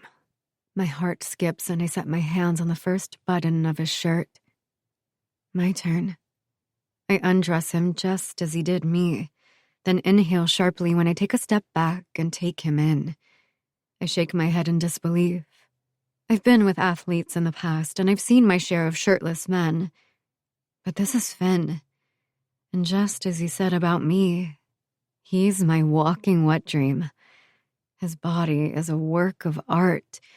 He even has that perfect V that disappears into his boxer briefs, and the tent in them takes my breath away. I hook my fingers into the elastic of his briefs and peel them down his legs, helping him get out of them. I inhale sharply as I look at him. I've seen him before, but it's been too long and it feels like the first time. He's thick and hard, and I can't help but wrap my hand around him. He hisses and leans over to kiss me again as he grabs 2 handfuls of my breasts and twists my nipples. I moan against his mouth, and he pulls away and lifts me. I wrap my legs and arms around him and squeal as he turns around and drops me on the bed. I land with an oomph and laugh as I look at him, but it's cut short by the smile that breaks out on his face. Finn is the most gorgeous man I've ever seen in my life, but when he smiles, he is deadly. His eyes light up, then heat as he lowers himself and sets a knee on the bed. His lips meet mine again in a slow, deep kiss that makes my toes curl. He sucks and kisses his way to my breasts and then lower. By the time his tongue swipes against my clit, I'm already shaking with anticipation. At my reaction, he growls and pushes my legs open further. "Everything about you is fucking addictive," he says, nipping the inside of my thigh. He feasts on me, licking and sucking like it's his job. When I feel the pressure building in my core, I grab his hair and tug, arching my back and moaning loudly as I come. He doesn't let me recover before he pushes his fingers inside me and rubs my clit with his thumb, pulling another orgasm from me until I'm writhing and panting. And before I recover from that one, I hear him opening a condom. Going up on shaky elbows, I cup his balls as he slides it on and relish the deep groan that escapes his throat. I bring my hands to his muscular thighs and scratch his abs as he lowers himself over me. He growls as he lifts one of my legs and grips my thighs to hold them apart as he pushes inside me ever so slowly, making me feel each bit of him. I bite down hard on my lip to keep from crying out as he stretches me and holds my breath until he's to the hilt. He stops moving then, groaning deeply as he drops his forehead against mine and exhales a harsh breath. "Fuck, Jocelyn," he rasps, pulling out an inch and groaning again as he thrusts completely in again. "Fuck." "Please move," I gasp, my nails buried into his sides as I lift my hips to make him move. He grabs my face so I look at him, his eyes alight with something that makes my stomach clench. "You're not in charge here." I narrow my eyes and open my mouth to argue, but he begins to thrust in and out of me hard and deep, and the only thing that comes out is a sob. His hand comes down between us as he moves, and I feel my body clench again. "That's it, baby," he says, pinching my clit. "Come for me again. Just like that. Fuck, yes."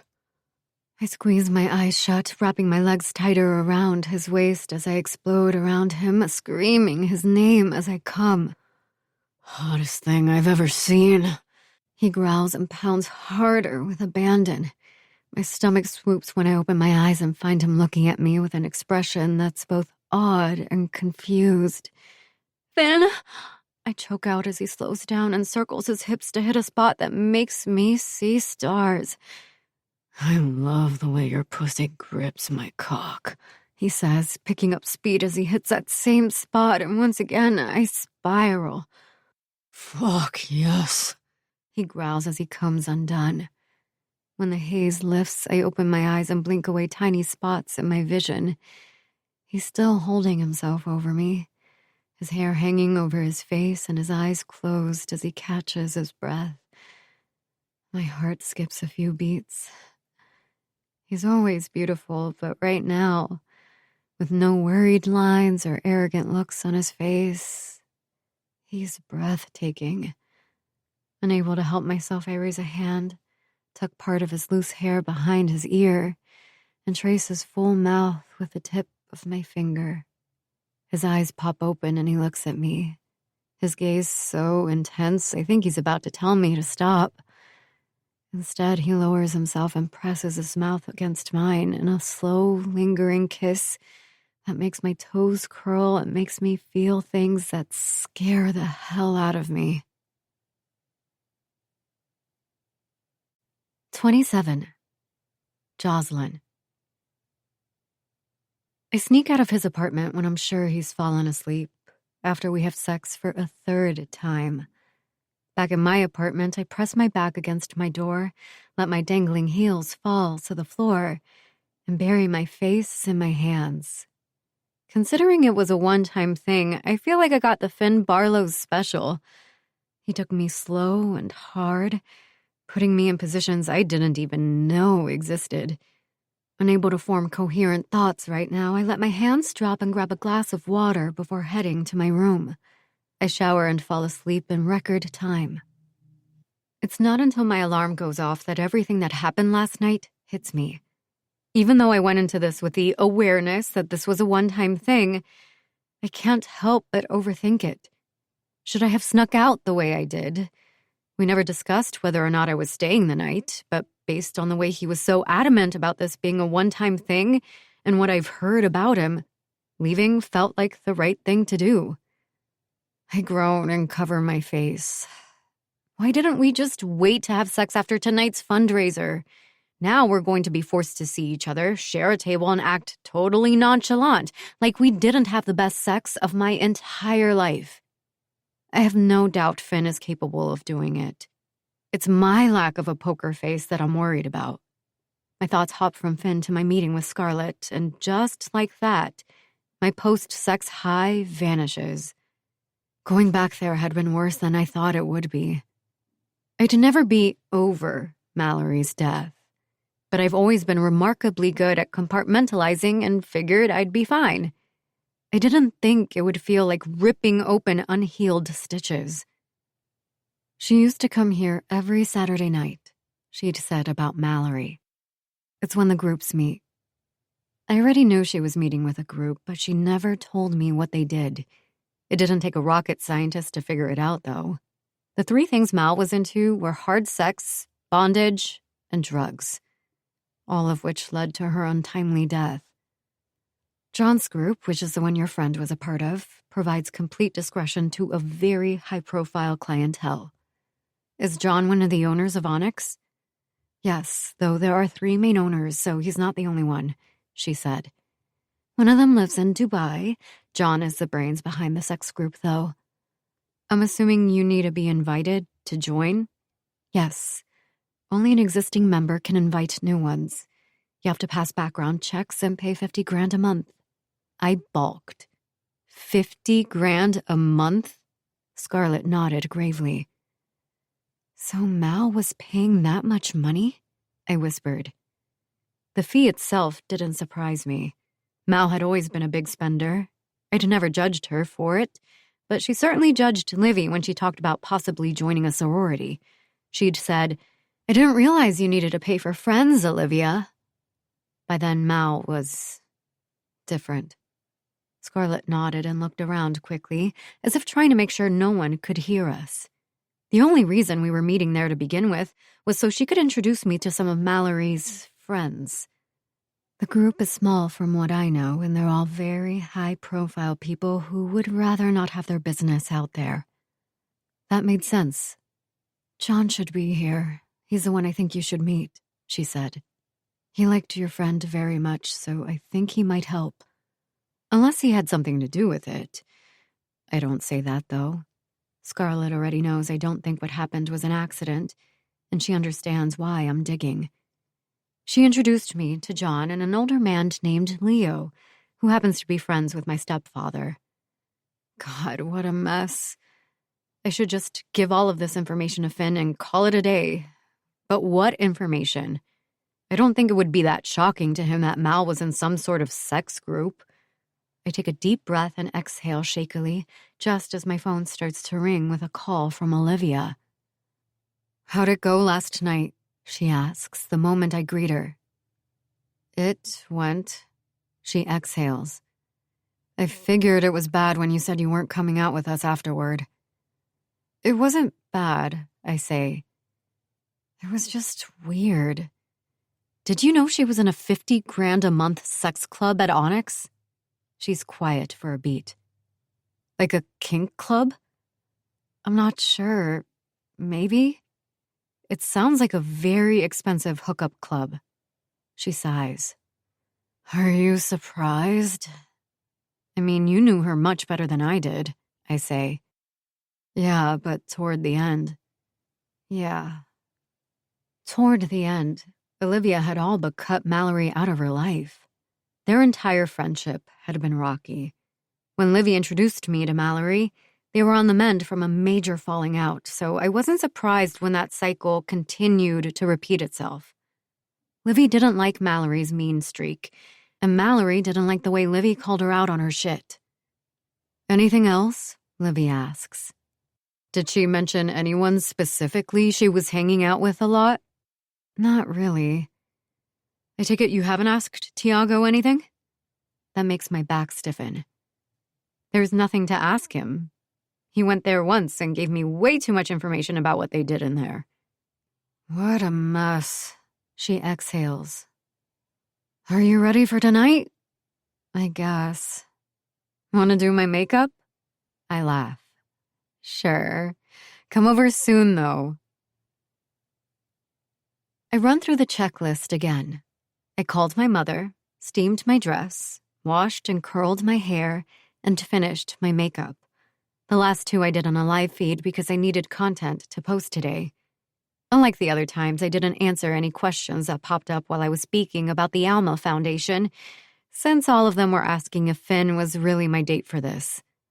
We have to be at the hotel in 2 hours, and haven't spoken or texted, which means, well, I don't know what it means.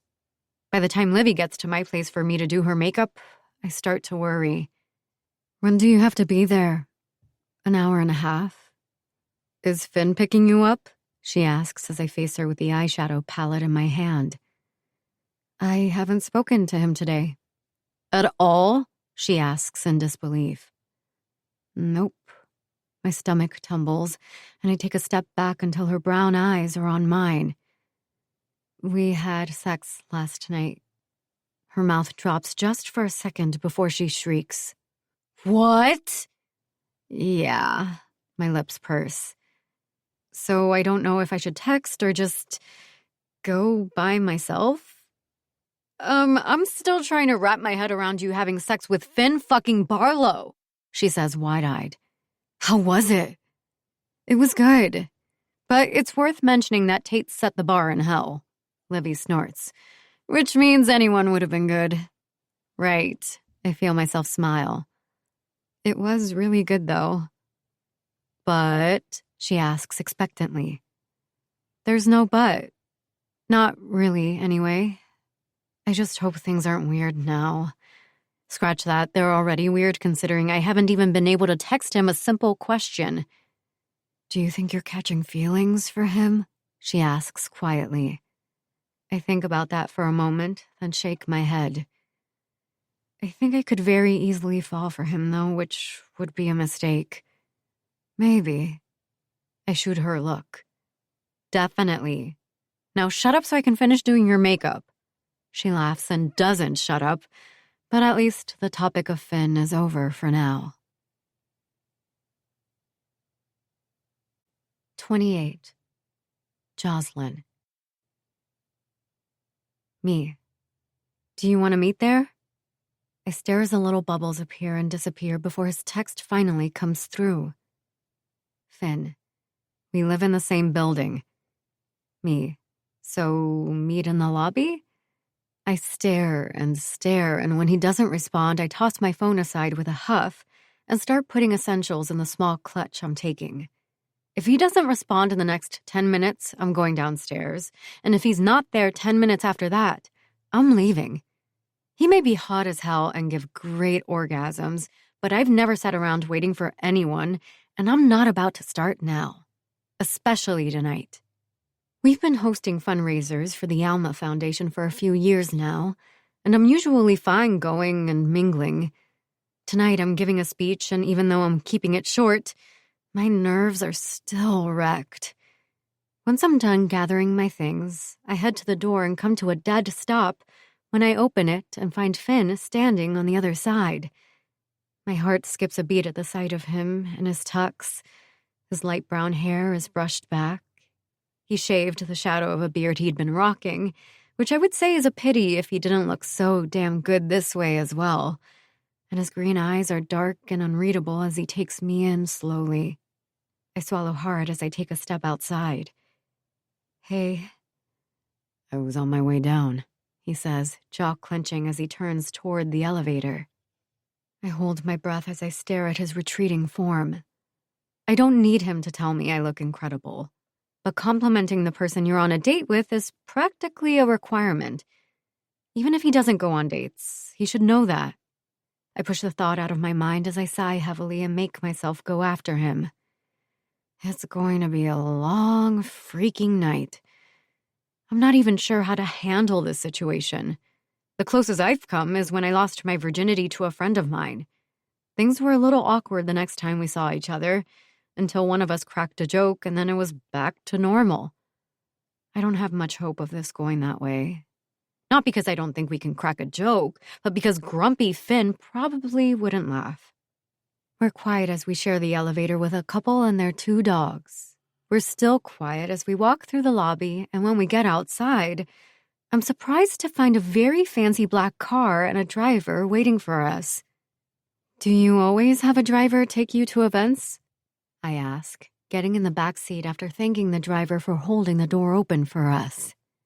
"My car's being washed." It's all he says, which annoys me, though I refuse to let it show. I also refuse to be the only one sparking up a conversation, so I take my phone out and check my texts. "Mom, if you or Finn are uncomfortable arriving together, just let him get out of the car first and give him a few seconds to walk in. Just giving you an alternative." My grip tightens around my phone. Maybe that's why he's acting this way. He can't think I'm naive enough to believe last night meant anything to him, and I can't imagine it's about me leaving. It occurs to me that none of this is a norm for him. He's not used to seeing women the day after he's rocked their world or going out in public with anyone. And right now he's doing both of those things.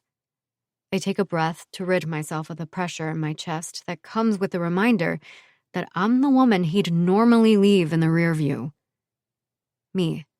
Good idea. I'll wait in the car while he walks inside.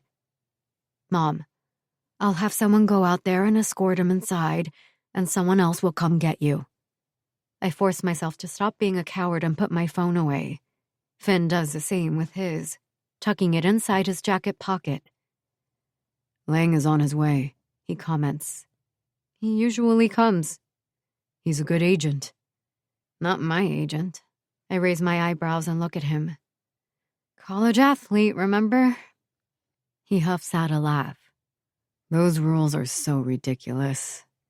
What do you call him if not your agent? My entertainment lawyer?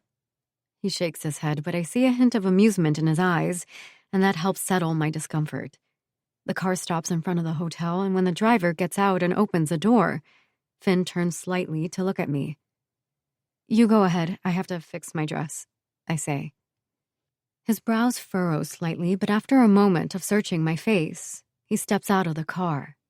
The driver shuts the door behind him, and I look out to see him button and adjust his jacket. He's standing next to the driver when Millie, one of Mom's employees, walks over and tells him something. Finn says something and points toward me with his thumb, but Millie shakes her head and grabs his arm. I fix my dress as I watch him pull away from her. Whatever he says to Millie makes her shake her head in an exasperated way and walk away. When she's gone, Finn opens the door and slides back inside the car, shutting it behind him. The driver folds his arms and stands in front of it. What are you doing? What are you doing? He counters, eyes blazing, jaw clenched. I was fixing my dress. His eyes narrow. Don't play stupid, Jocelyn. I stare at him for a moment. Fine. I was giving you an out. I don't need an out, he snaps. Do you? No, I scoff. You're the one who doesn't like your picture taken and you're being weird. I'm being weird? He chuckles darkly. I'm not the one who told her mother to send someone to walk us in separately. I pursed my lips. I didn't do that. My mother offered, and I figured it was for the best. For who? You or me? You! He stares at me for a long moment. Let's go. Fine. Let's go. I follow him out of the car. 29. Finn. If you want to feel invisible at a party, take Jocelyn as your date. I've spent most of the evening trying not to let the amount of male attention she gets bother me, and consequently, trying not to think about why it bothers me. It's baffling. Maybe I am acting weird. I feel weird, uncomfortable. When was the last time I felt uncomfortable, if ever? When I woke up this morning and she was gone, I should have felt indifferent or relieved. Instead, I felt strange, empty. The feeling remained until I saw her again, looking like that, and it sent me into another tailspin.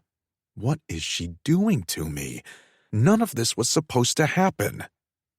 Being inside her last night, the way she moved, the sounds she made, the way she looked at me. Fuck.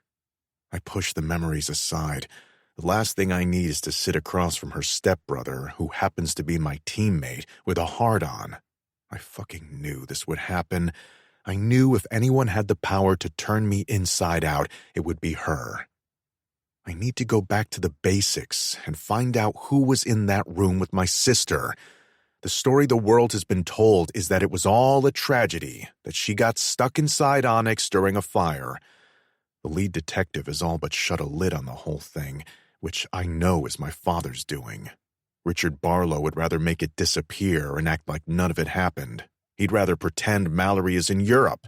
It worked for me while I was still living in Nevada, but being back here makes it impossible to deny her absence. Watching Jocelyn live her life, posting videos and pictures, and going to parties as if nothing happened, makes it worse. A nearly blinding light shines on my face, and I blink in time to hear the click, click, click of the camera in front of me. "One more," the photographer says, smiling. "Aren't you two the cutest?" Another snap, and then they're gone, and I take out my vibrating phone to see a call from my mother. Normally, I let it go to voicemail, but being in Fairview means I can run into her at any moment, so I excuse myself and answer it as I walk to the nearest door. "I just received a call from Patricia Abbott telling me you're on a public date," she says by way of greeting. "I'm at a charity event." "With a date?" "Yes, for charity," I say, not bothering to bite back my irritation. I knew I'd receive a call from her, but I didn't expect it to be while I was still here. I guess I shouldn't be surprised, since I ran into Patricia earlier, and she's been watching me since. Guaranteed she's already dug up whatever dirt she can find on Jocelyn, and determined she doesn't have an impressive pedigree. It would explain my mother's urgency on the matter. She speaks about marriage like women are horses and I'm their prized stallion. It doesn't help that my mother and Patricia Abbott have been trying to set me up with her daughter our entire lives. Forget the fact that Tracy has been in a committed relationship for 5 years and I have absolutely no interest in her. "That woman you're with, was she the one who was Mallory's friend? The one who spoke to the police and said she had no recollection of that night?" My jaw tightens. "Yes." I have to go." "You're still coming to the club for my birthday," she says, rather than asking. "I'll be there." "Good. It'll give you an opportunity to catch up with Tracy," she says. "Not gonna happen, Mother." "Maybe one of the Andrews girls, then," she suggests. "Not interested." "Maybe." "See you Sunday, Mother." I hang up before she can respond. I turn around to walk back to my table and stop short when I see Nate Crawford in my seat. He's leaning over Jocelyn with a cocky-ass smirk on his face that further sours my mood. She laughs at whatever he says to her, and I ignore the way my eye twitches. Before I get there, a familiar voice calls out my name. At the sound of it, Jocelyn glances over and locks eyes with me. I'm not sure what she sees on my face, but she inches slightly away from Nate. I glance to my left and meet Lachlan and his brother halfway. "Long time no see, man," Liam says.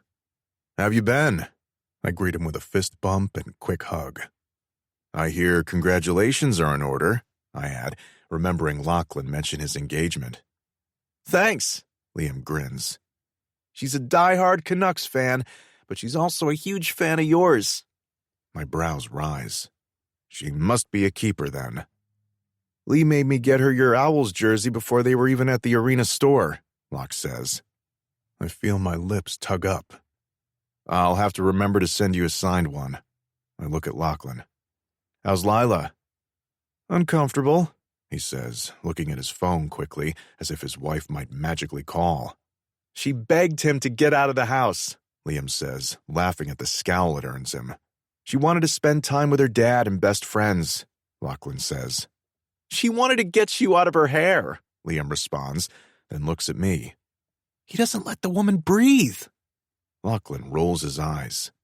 "How's Asher?" Liam asks me suddenly, which earns him a low growl from his brother that we can't help but laugh at. "He's good. Having a baby, actually," I say. "That's great," Lachlan responds, which makes Liam laugh again. I shake my head. My soccer-playing cousin and Lila met years ago when she was living in Rhodes, and he showed up for one of her training sessions.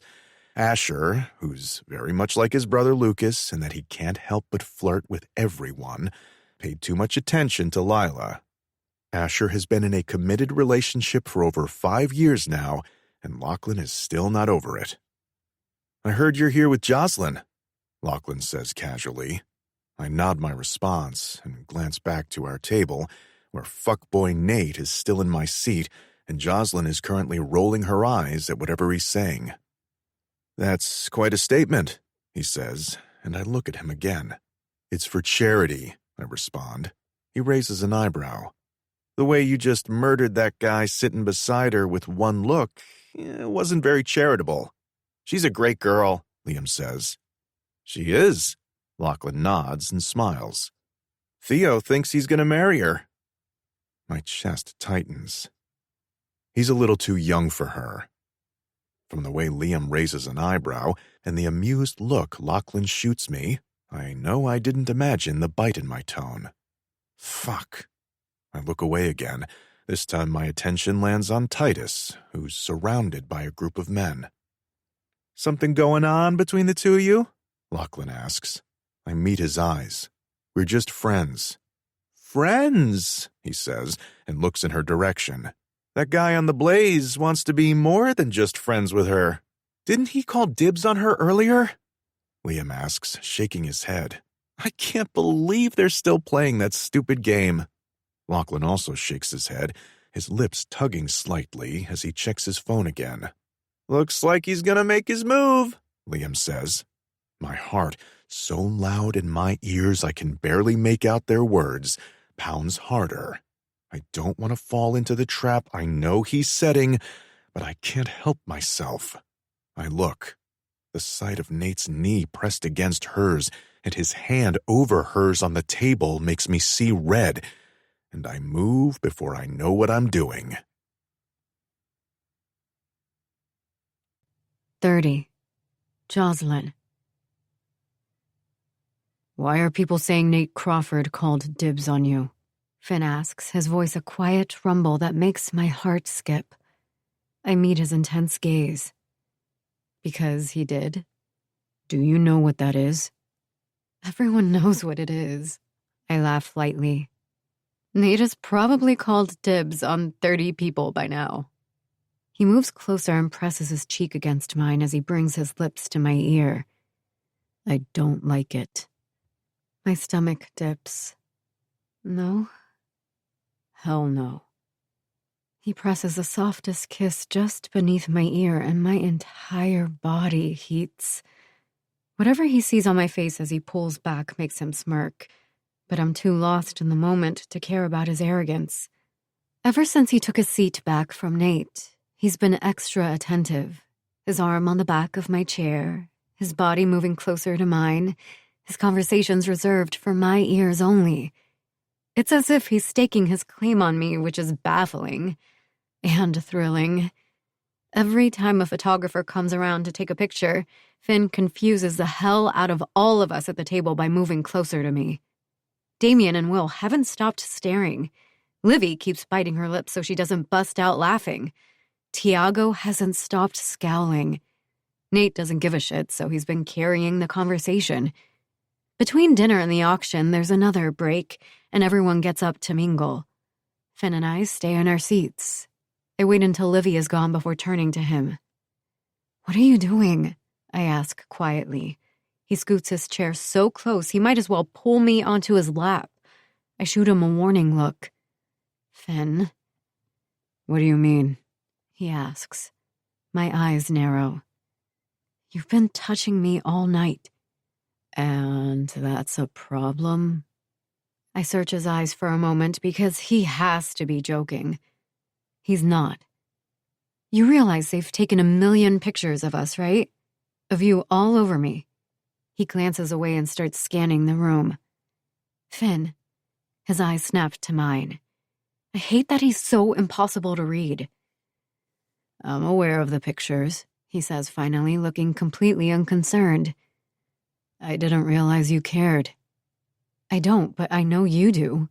I set my elbows on the table and turn my face to look at him. He doesn't respond, which drives me crazy. Tate was a no-show, so it can't have anything to do with pissing him off. We had sex, so it doesn't make sense for him to be acting this way unless there's a reason.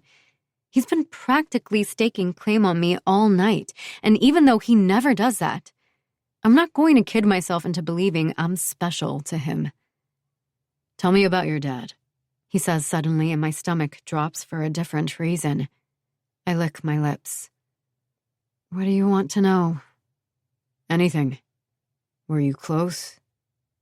"Very." I smile softly. "He's the reason I got into basketball." He played pro for a few years. "Really?" His brows rise. "It was his life," I say quietly as I train my eyes on the white tablecloth. "What happened?" "He got hurt badly and never recovered." I clear my throat to get rid of the knot forming there. "Damn," he whispers. "He used to go to all my games. Sometimes Mom couldn't make it, but he was always there cheering me on, coaching my teams, driving me around." I feel myself smile again at the memories. "My parents have never seen me play." My eyes snap back to his. "Never?" "Not once," he says. "Not in person, anyway." How can that be? I search his face looking for tells that he's joking, but he's dead serious. "They never took it seriously. I had drivers take me to games and practices. My grandfather and uncle were usually there, so it's not like I had no family in the stands." I instinctively reach out for his hand and cover it with mine. He tenses. "I don't want your pity. Trust me, I was afforded many luxuries. Your pity would be lost on me." I'm allowed to feel sympathy for little Finn Alexander Barlow, who was probably the cutest kid on the ice. I run my thumb over his rough hand. I would have loved to have been there. He stares at me for a long time, his eyes cataloging my face before meeting my gaze. I can't read his expression, but when he turns his hand beneath mine and threads her fingers together, I feel like my heart might explode. By the time we get home, pictures of me and Finn are everywhere. Thankfully, they mention the Alma Foundation, so the attention isn't wasted. The comments, of course, are all over the place. I ignore my notifications and make sure my sponsored post is scheduled, then set my phone on Do Not Disturb and put it away. "Do you ever get tired of doing that?" Finn asks as we step into the elevator in our building. We haven't even been able to discuss the event since I was on the phone with my mom the entire car ride home, trying to explain that Finn and I aren't together as inconspicuously as I could with him beside me.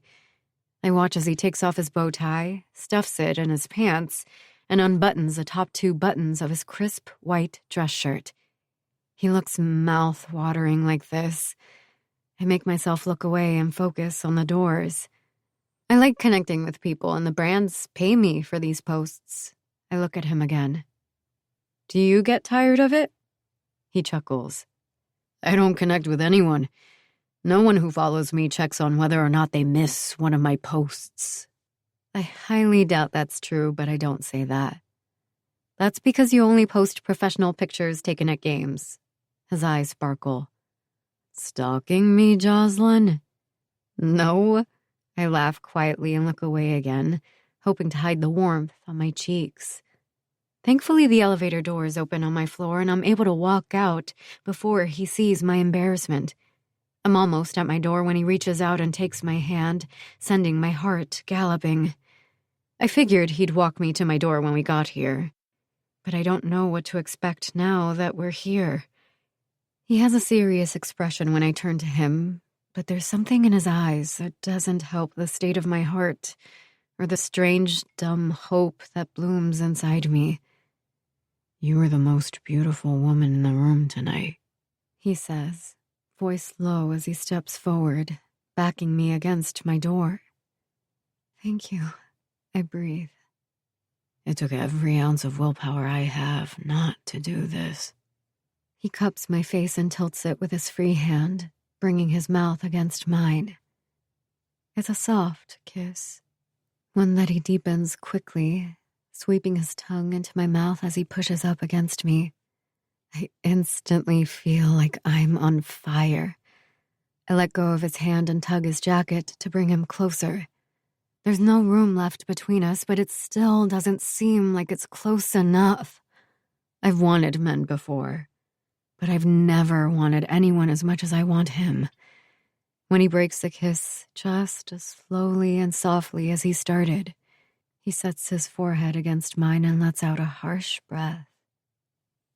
One more night? I ask quietly, hopefully, stupidly. I should be terrified of even wanting that. The things I feel for him, that I've always felt when he's around, are terrifying. Despite everything, it would be so damn easy for me to fall for him. But one more night won't hurt. And I want him so badly. I want the scary, all-encompassing feeling he gives me. He nods and pulls away and takes a step back, letting me open the door to my apartment. Once inside, I expect to end up with my back against the door, fumbling with his belt. But Finn takes a step inside and looks around, the way he did in my childhood bedroom. I sit on the bar stool and start unstrapping my heels as he lifts one of the picture frames I have on my entrance table and looks at it. It's me and my dad at one of his games when I was around 4 years old. I have a lot of pictures with him around my place, and most are basketball-related. When Mom gave them to me as a housewarming gift and placed them all around my apartment, I thought I'd look at them all the time, but I rarely do. It's hard to see him smiling wide in all those pictures, knowing that he wasn't happy. I went to therapy long enough to understand that it had nothing to do with me, but it didn't make it any easier to understand. I clear my throat. He hung himself. Finn's head whips toward me, a mix of sympathy and disbelief in his eyes. He sets down the frame but doesn't walk closer to me, which I appreciate. With the way he's looking at me, if he touches me right now, I know I'll cry. I always do. Shit, Joss. I knew he'd... but I didn't realize. It's not something many people know. Titus was able to keep the sordid details out of the press and leave everything so vague. He walks over to me now, gripping the armrests on either side of me, and leans in to kiss my forehead. It's a small gesture, a sweet one, and it makes my eyes sting with tears. I bring a hand up and dab the edges to keep them in. When I lower my hand again, Finn wraps both arms around me as best he can and holds my face against his chest. I wrap my arms around him and take a deep inhale, relishing the way he smells. It's manly, fresh, and comforting. The latter so unlike what I thought he was. But maybe that was my mistake. It's not like he's a loner. He has a friend group that he cares for, and though I'm sure he's not hugging Will or Lucas like this, he might be showing Ella this type of care. The thought makes my blood simmer.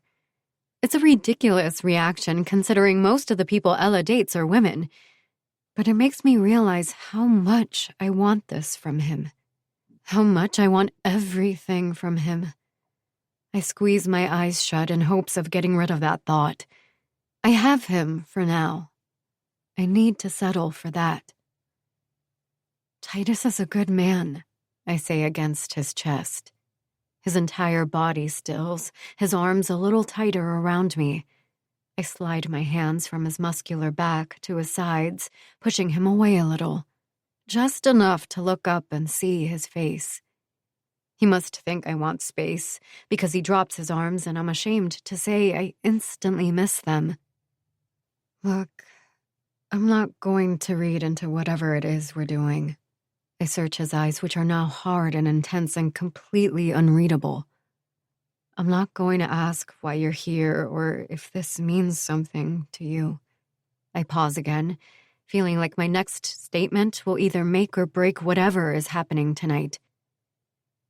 But I need you to not blackmail me anymore. I didn't blackmail you. I shoot him a look. You threatened to show those videos to my mother if I didn't help you. That was a mistake, he says. Believe it or not, I've been trying really hard to not be an asshole around you. I laugh. You can't be serious. To you. I've been trying to not be an asshole. To you. He clarifies and my heart starts racing again. Why? I whisper. I don't know. I stare at him for another moment before tearing my eyes from his and looking at the picture frames behind him that my dad's been immortalized in. My dad, who I could speak to anything about and would probably love Finn Barlow, even if only for his protectiveness of me.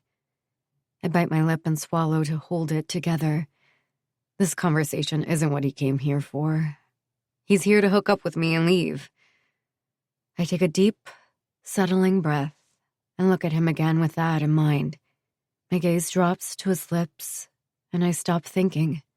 I hop off the stool, get on the balls of my feet, and kiss him.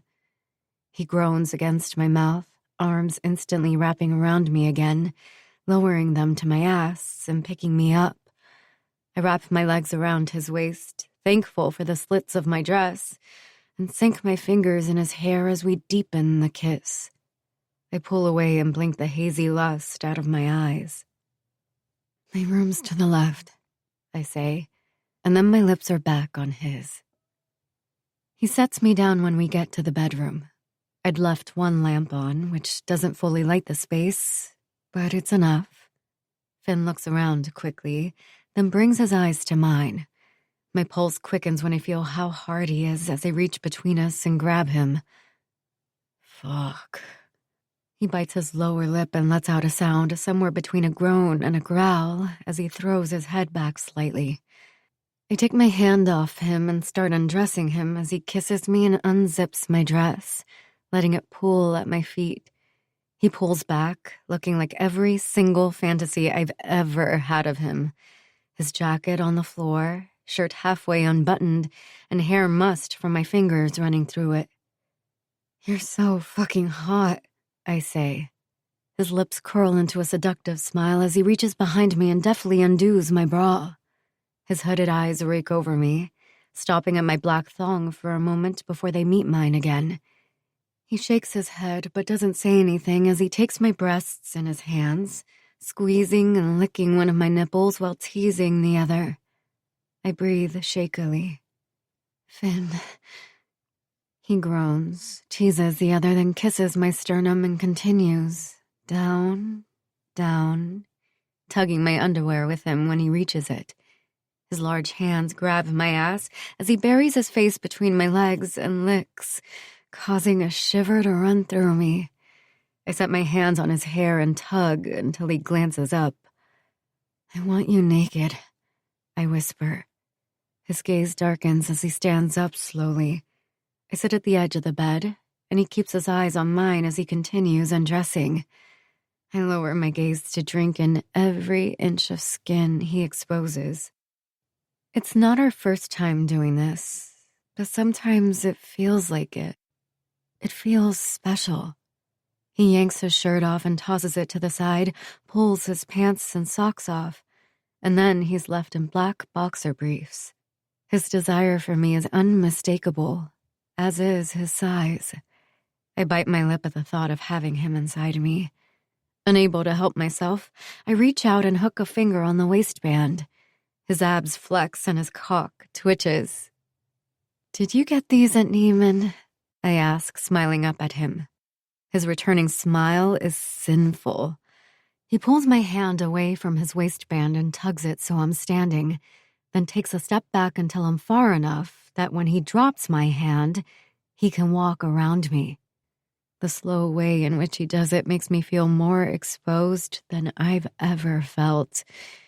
Somehow, when he's finally in front of me, his eyes burning hotter than I've ever seen them, I find my voice. "Do I pass inspection?" I ask breathily. He drags his gaze up and down my body once more. "With flying colors." His response makes my heart skip. He moves forward again until my knees hit the bed, which forces me onto my back. When he presses his fists on either side of me and lowers to hover over me, I think I stop breathing. He kisses my cheek and continues to press hot kisses down my body again until I'm writhing with need. His large hands grip my thighs and spread my legs. He stands up, and for a moment, he takes me in, running a hand through his hair like he's overwhelmed and doesn't know where to start. Then he's back on his knees and his mouth is on me, his tongue working me until I'm screaming and coming with his name on my lips. I'm still shaking when I feel his hands on the bed again. I force my eyes open and find him naked on top of me, a condom underneath his right hand. Before he puts it on, I reach between us and grab him, stroking him once, twice. On the third stroke, he closes his hand around my wrist, and I look up with questioning eyes. "I want to come while I'm inside you, and if you keep doing that..." He sets his forehead against mine with a shaky laugh and takes a moment to open the condom wrapper. I take my eyes away from his to watch as he slides it on, growing wetter with each movement he makes. He grabs my thighs again and pushes my legs up as he sinks into me slowly. So slowly, I think I might die. Once he's fully inside me, he stops and blows out a harsh breath. Hooded eyes meet mine again. "You good?" I bite my lip and nod. And then he starts moving. He grips my thighs hard as he thrusts in and out of me fast, hard, and with a look of concentration as he accommodates my legs and hips.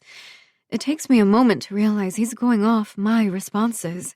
He's studying every moan, every gasp, and adjusting so he's fucking me in a way that elicits that response. My core tightens and I screw my eyes shut and moan again.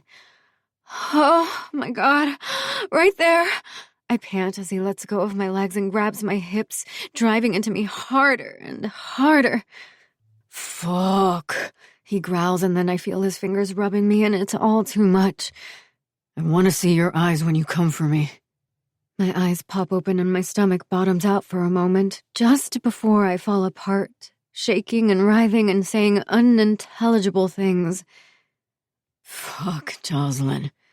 He thrusts once, twice, 3 times, his grip getting tighter on my waist, his eyes not leaving mine until he explodes in spurts I feel through the condom. He lowers his face and kisses me, a long, passionate, toe-curling kiss that consumes me. When he pulls away, he tucks his face in my neck and lets himself fall against me. I gasp, but realize I like it. I like the feel of his weight on me and his breath against my neck. This is the last time. Just one more night. I repeat the reminder again and again. It doesn't matter that he acted like tonight was a true date, laughing and talking to our friends as he set his hand on my thigh, an arm draped over the back of my chair. It doesn't matter that it felt good to have his undivided attention. It was one magical night, but it doesn't change anything. 31. Finn. I got no sleep, but somehow I feel wired. It's Jocelyn. It's always fucking Jocelyn. I rub my face and plop back on my bed with an exhale. She fell asleep after the third time we fucked, and I stayed and watched her until 4 a.m. It took effort for me to walk out of her apartment, as if every cell in my body wanted me to stay. On the way up to the penthouse, I told myself it was because I wanted to fuck her again when her 5 a.m. alarm went off. Just one last time. I remind myself that I was trying to get close to Jocelyn to find out what happened the night Mallory died. I've been doing a shit job of it, which just further proves that I'm the worst brother. I'm aware of that, but my mind won't stop spinning with thoughts of her. It is now 8 o'clock, and I have golf with the guys in 2 hours, and I'm picking up Lachlan and his brother on the way there, which means I only have 1 hour to get a nap in. I wish I could, but every time my eyes shut, I see her, I smell her, I hear those little gasps and breathy moans in my ear, and I get hard again. God damn, Jocelyn. I was supposed to be done by now. I was supposed to have already fucked another woman, the palate cleanser I'd promised myself, and be finished with all thoughts of Jocelyn. She's supposed to be long gone from my mind, like every other woman I fuck. She's not. If anything, she kicked her shoes off and settled in. I hate it. I hate thinking about her and wanting her, wishing I could see the way her eyes light up in defiance whenever she gets pissed off at me. I only have myself to blame, but Jocelyn was never going to be a faceless woman. I knew it from the moment I saw her that night in the hot pink dress. God, I'm an idiot. I pick up my phone. Before I left, I turned on the location on her phone and shared it with myself. Is it messed up? Maybe. Crazy? Depends who you ask. Illegal? Absolutely, which is why I'm not telling Lucas or Ham about it. The little dot says she's no longer home. I enlarge the map and toss my phone with a groan when I realize where she is. It's gonna be a long fucking day. An hour later, I'm in Lachlan's driveway looking at her car and cursing myself for agreeing to this. I should have told Locke to stop being a bitch and drive himself. What's the point of owning 5 cars if you don't drive them? I get out of my car and walk to the front door, nodding at the guard as I pass him. Liam opens the door before I can even knock. "Hey, man," he smiles and bumps his fist against mine in greeting as I walk inside. "Locke's almost ready. He's making sure for the 100th time that Lila will be okay without him for a few hours." He rolls his eyes. "Lila's probably going to throw a party when he leaves. He doesn't let her breathe." That makes me laugh. I've never met a man as obsessed with his wife as Lachlan. I came into the league when he was on his way out, but the veterans used to say that even though Locke was single, he'd skip parties and dinners and ignore the puck bunnies who threw themselves at him. Instead, he'd look for Lila in every city they went to. Being from Fairview and hearing snippets of what happened to them, I understood why he was protective of her. Having known them for years now, I can't imagine them ever being apart. Then again, I feel that way about all of my friends with spouses. Probably because when I met them, they were already together. The only person I've witnessed go from player to devout husband is my cousin Asher, Lucas's older brother.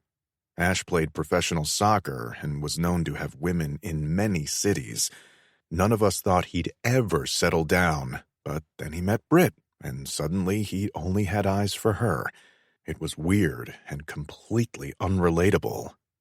But when I practically forced myself to leave Jocelyn's side this morning, Jesus, what the fuck is wrong with me? I'm out of sorts from a lack of sleep. It's the only explanation as to why I'm thinking about this at all. At the sound of a familiar voice, my entire body tenses and my heart pounds a little harder. Liam continues to guide me further into the house toward the voices. I haven't even seen her yet, and my palms are sweating. I wipe them roughly against my pants, hoping to rid myself of these nerves. When was the last time I felt uncomfortable in front of a woman? Never. The answer is never. What have I gotten myself into?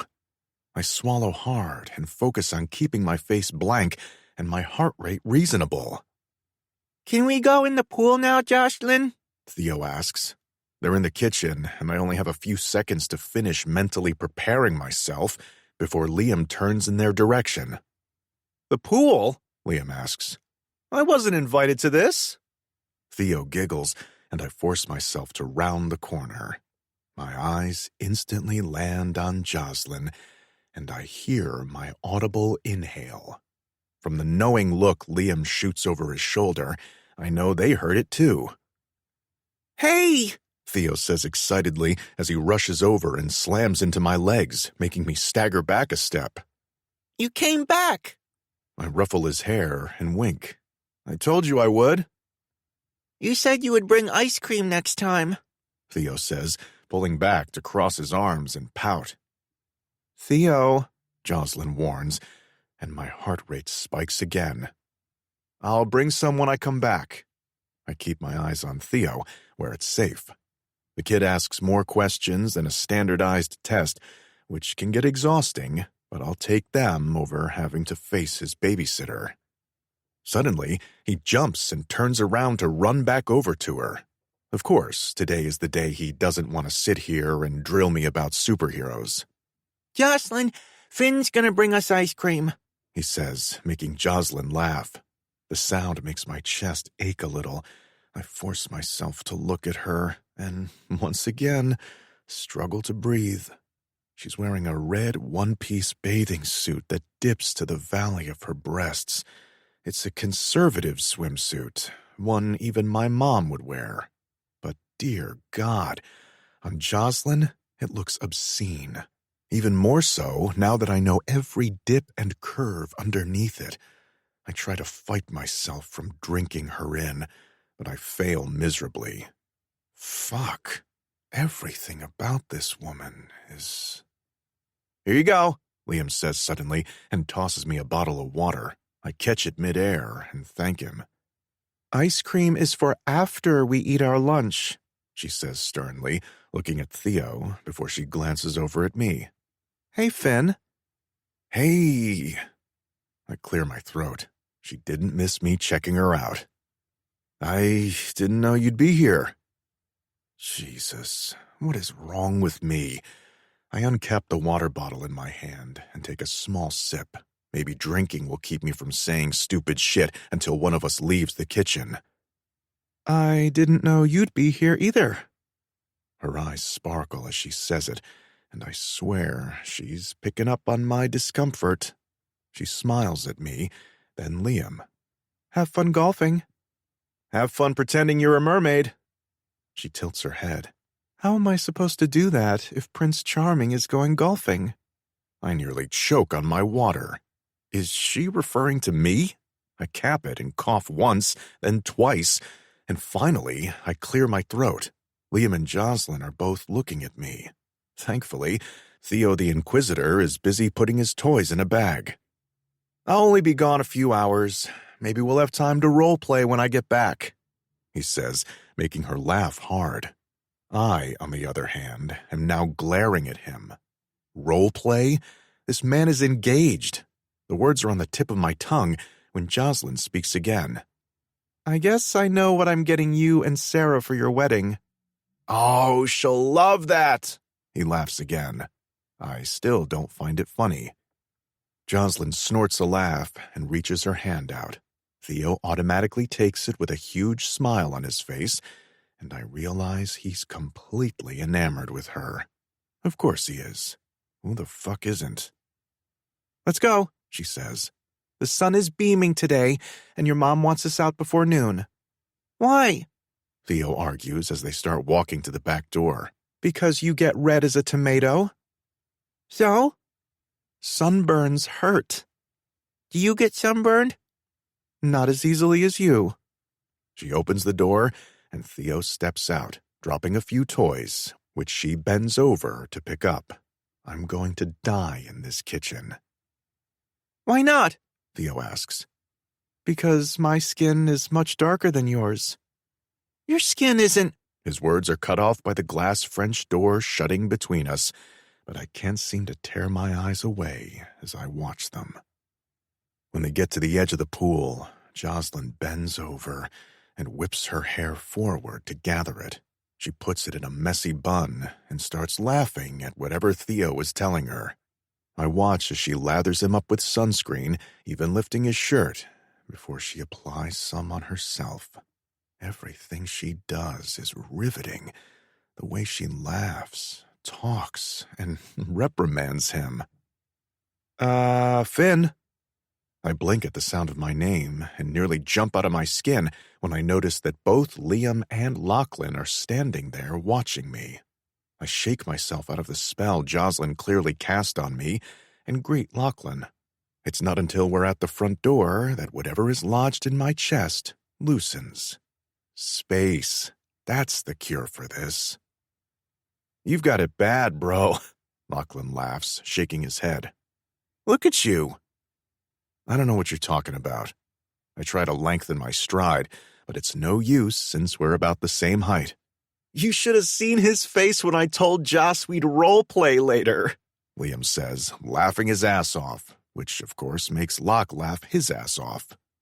I glare at both of them as I open the driver's door and pop the trunk for clubs. "I just thought it was an interesting choice of words, considering you're an engaged man now and too old for your nephew's babysitter." They laugh harder. I turn the car on, my grip tight on the wheel as I back out of the driving space. "Joss likes older men," Liam says, earning a glare from me. Beside me, Locke, who's on his phone, laughs. She doesn't like older men. Tate's only 4 years older than her. I'm 4 years older than her. "She's not just my nephew's babysitter," Liam adds, eyes sparkling in the rearview mirror. I wait for him to say something else that'll piss me off, but he says, "She's family," and adds, "And Sarah's the one who calls it role-playing when Joss and I play pretend with Theo. It's become a joke in our family." Hilarious joke, I think bitterly, but don't voice it, since I know that'll only help the case they're trying to make. "You have nothing to worry about," Locke says beside me as I start driving. "I know I don't," I say. "You two are acting like the media and reading too much into this. We went to a charity event together, and we're just friends." "Right," Locke says slowly. "But do you want to be just friends?" "Is this because her brother will be your teammate soon?" Liam asks. I frown. "No, it has nothing to do with that. I'm pretty sure Damien wouldn't be opposed to me dating his sister if I wanted to, but I don't. I don't even know what dating entails. I must say that aloud like a fucking moron because the atmosphere grows serious. When I met Lila, Lachlan starts. "Oh God, please don't," Liam interrupts. "You're obsessive and controlling and the last person anyone needs to take relationship advice from." "Am I?" Locke shifts in his seat and raises an eyebrow at his brother. "We've been together a long time, happy together, blissful even." That makes me laugh. "Blissful?" "Yes." He turns to face forward again. "I won't deny that I'm stupidly in love with my wife. There's nothing wrong with that." "Obsessed," Liam says. "In love, obsessed, whatever." Locke shrugs. "My point is, when we met, I was focused on hockey and getting a contract. Love was the last thing on my mind, but Lila changed things for me, for the better. As heartwarming as that sounds, I can't relate, I say, my voice flat. With the love part or the obsessed part? Liam asks, shrugging when I glance at him. Either. Sometimes they go hand in hand, Locke says. I guess, his brother reluctantly agrees. Lyle's made me go to a therapist, Locke starts, ignoring his brother's praise for Lila. And the therapist's very smart lady, by the way. I can give you her info, he adds quickly. Made me work on myself and get over my hang-ups, which in turn helped me be less controlling when it came to Lila. He pauses to shoot his brother a warning look. She suggested I get my own hobbies and hang out with friends without Lila once in a while, and vice versa. I go golfing with friends and have dinner, and she does the same with hers. I'm not gonna lie, it's nice, but most of the time, I wish she was there. He looks at me for a long moment, waiting until I finish parking the car at the course to meet his eyes before he continues. I spent 3 years without her, which wasn't either of our faults, but those were the most miserable 3 years of my fucking life. As heartwarming as all of that is, I say after a moment. And it is. You two are perfect together, I add seriously. I don't understand what this has to do with me. I've never seen you with a girlfriend. I've heard rumors about how you operate. Locke shrugs. Like Liam said, Joss is family. She's like a little sister to us. I've never seen her look at anyone the way she looked at you at the fundraiser, and I guess I see a lot of myself in you. I don't want you to fuck up your chance at the best thing you might ever have. He unlocks his door. All right, let's go golfing. With those words, we get out of the car. I spend the rest of the morning getting to know my teammates. We golf, eat, drink, and talk shit, but Joss is never far from my mind. I loathe it. So decide it's time I start thinking about finding a palate cleanser. I own a goddamn sex club, for fuck's sake.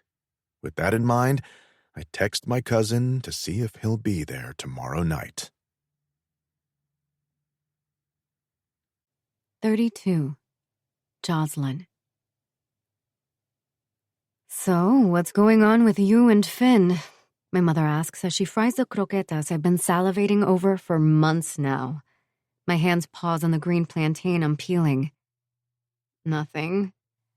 Didn't look like nothing the other night, she says, and even though her back is facing me, I hear the smile in her voice. Whatever you think you saw was just an act. I swallow and focus on the plantain. What am I supposed to say? That we've slept together twice now, which is more than he allegedly does with anyone else? My heart skips when I think about that. The flowers and the way he gets all growly and possessive when other men show too much interest in me. All of those things combined would mean something. If he were someone else. Maybe they do mean something. But I can't afford to get my hopes up. Even if he wanted more from me, I couldn't give it to him. Not with the Titus and Mallory thing hanging over our heads.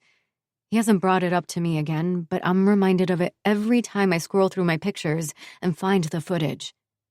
That's the main reason I'm going to meet with Mallory's friends at Onyx. Not only because I want to prove him wrong, but because the more I look at the footage and think about that night, the less sure I am about it being an accident like they claimed. Shortly after it happened, when the cloud of sadness and anger lifted, I started asking questions. Why did only that part of the club catch fire? How did it even start? Why hadn't she fled? Why hadn't someone pulled her out of there? Surely she wasn't by herself. I knew she wasn't. But who was she with? Someone horrible. It was the only explanation. Even if it had been an accident, they left her there to die. We left her there to die. My chest tightens at the thought. I'm a professional compartmentalizer. It's the only way I know to survive the pain of losing a loved one. It's the only way I've been able to deal with what happened with Mal. I grieved and buried all of the negative things I've associated with that place and Mal. I've held on to the memory of the girl I became friends with, the one who was slow to trust and the life of the party. I was at a good place before Finn barged into my life with this mess, making me second-guess everything and think about that night. A shiver rolls through me as flashes of memories appear in my mind. The loud music during the car ride, the cute guy flirting with Livy, the way Mal smiled over her shoulder as she walked down that hall. That smile haunts me the most. I push it back into the box I've created for her, the one that sits on the shelf next to my father's. Don't think about it right now. The blunt end of the knife scrapes against my finger, snapping me out of my thoughts. The way he looks at you isn't an act. Not only that night, but when he was here as well, Mom says, eyes sparkling mischievously. Don't get your hopes up. He's not a relationship kind of guy. Who? Damien asks, making us jump at his unexpected arrival. My face is hot, but I manage to say no one at the same time my mother says, Finn. Damien's brows shoot up and he blinks hard as he walks toward the fridge. His reaction makes my stomach turn. They went golfing together yesterday and had practiced together this morning. I suppose he'll hear things about Finn's private life that I probably don't want to know, if the face he made is any indication. How was golf? Mom asks, and I sag in relief. It was nice. Dame sorts through the assortment of protein shakes and picks the strawberry. Was it only the guys? She asks, moving her pot from the fire and setting another one in its place. Some wives and girlfriends went, he says, uncapping the protein shake and taking a huge gulp. He looks at me as he says, some singles. My stomach dips again. I focus on picking up the plantain peels and stand to throw them out. I hate jumping to conclusions, but Dame makes it hard. Mom picks up on it too. And did any of them catch your eye? She asks. I didn't really pay attention to them. He drinks the rest of the shake and tosses the carton into the recycling bin. That's new, Mom says, going back to her cooking. What about Finn? My heart slams hard in its cage. I start cutting up the plantains into chunks, hoping I can hear his answer through the pounding in my ears. What about him? Dame picks up a toston and blows on it before popping the whole thing into his mouth and muffling, Oof, it's hot. I just took those out of the frying pan. Mom picks up the kitchen towel and whips it at him. Set the table. Your dad should be here any minute. After a moment, she shakes her head and asks, Did Finn pay attention to any of them? Dame snorts a laugh. Why are you so interested in Finn? I think he has a thing for Josie. I groan. Oh my God, Mom. He accompanied me to a charity event. End of story. He's had a thing for Joss for years, Dame says. My heart skips. That's a lie. What? I didn't know that. Mom switches off the stove and starts plating the fried fish. What happened? You lost touch? I throw my head back with a soft laugh. We have the internet and smartphones. I don't think it's possible to lose touch. Finn's not the relationship type, Dame says, and I raise an eyebrow at my mother. When is your meet and greet? I ask, trying to change the subject. Monday, he says. No, Tuesday. Fuck, I can't remember. Men like him are never the relationship type until someone comes along and changes his mind, Mom says. Oh my God. I cover my face with my hands. Make it stop. He was all over you the other night, Dame says, pursing his lips the way he does when he's trying not to say too much. I'm sure people are asking you about the pictures. Yep. As far as I know, only one picture is making the rounds, and we're not even touching in it. If it were anyone else, it would have gone unnoticed. Because it's us, people are now speculating like I knew they would. I don't care, though. I'm not the one with the aversion to dating or photographs. Why doesn't he like being seen with dates? Mom asks. Dame and I share a look. Finn doesn't exactly date, but we're not going to tell my mom that. If she could, she'd ban boys from my apartment and girls from Damien's. She doesn't preach sex before marriage is a sin anymore, but she did for so long that we accepted our place in hell a long time ago. He's just a private person, Dame says after a moment. Not many people know him. I bite my lip and take out my phone to check my notifications. Anything to distract me from this conversation. I click on the notifications and sigh when I see how many times I've been tagged in the picture with Finn. And Joss is the opposite of that, Dame adds. I look up from my phone. How many times are we going to go over this? I'm a private person. Dame shoots a pointed look toward my phone. I roll my eyes. I told him our picture would end up on the internet. Dame shakes his head and starts filling glasses with water. You're not touching, but you're looking at each other with such longing, Mom says almost wistfully. My eyes threaten to bulge out of their sockets. What is up with you today? The door chime sounds before it opens and shuts, and there is a sound of keys hitting the dish on the entry table. Titus's dress shoes click against the hardwood as he walks in our direction. His expression is clouded with worry, but when he sees the three of us, he grins wide. I wasn't sure you'd make it, he tells Dame as he walks up to give him a tight hug. I have to go back later, Dame says. Ice in the morning, workout in the afternoon. And you? Titus glances at me as he goes up to my mom and kisses her lips before hugging her tightly as well. Did weight training this morning. I don't have anything going on for the rest of the day, I say, returning his hug when he reaches me. Tate asked me about you and Finn, he says, undoing the knot of his tie and tossing it over the jacket he'd set over the chair. I'm not surprised. What'd he say? Well, Titus's brows rise. He's not happy, that's for sure. He's a fucking asshole, Dame growls, crossing his arms over his chest. Has he called you? Mom asks, picking up 2 plates and handing them to Dame. Yeah. I thought you blocked his number, Dame says as he sets the plates down on the center of the table.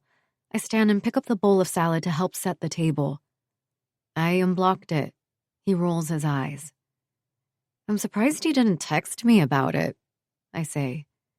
He really hates that guy, my stepfather says. With good reason.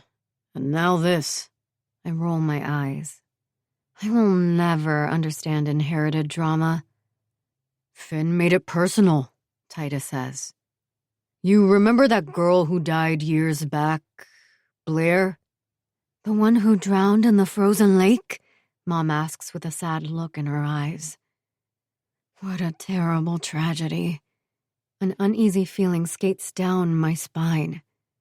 What the hell does Finn have to do with that? A part of me wants to cover my ears and not find out.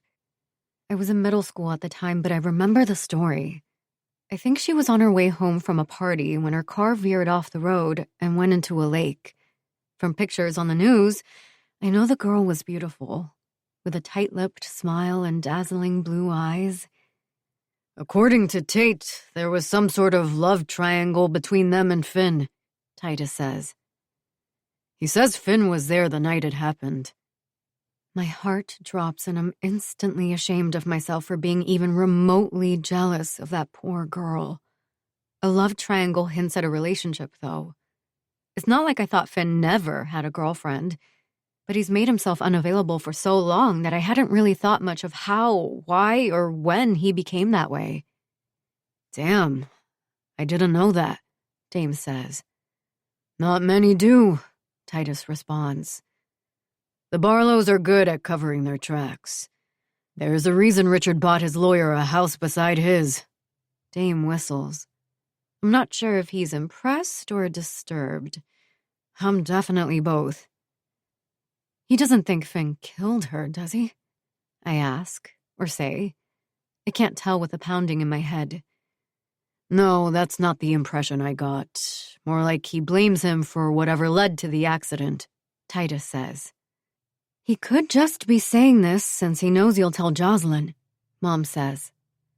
Maybe, Titus shrugs and glances at me. The point is, Tate asked and I told him last I heard there was nothing going on between you and Finn. I assume that's still the case. I nod. Thankfully, the topic of Finn only lasts a few more minutes, and by the time we're sitting at the table, we're talking about sports and work. Titus's words remain at the front of my mind, though. Mallory's death was barely reported on. They acknowledged it, of course, but they never said she was at Onyx. In the official public story about Onyx, they call the woman Jane Doe.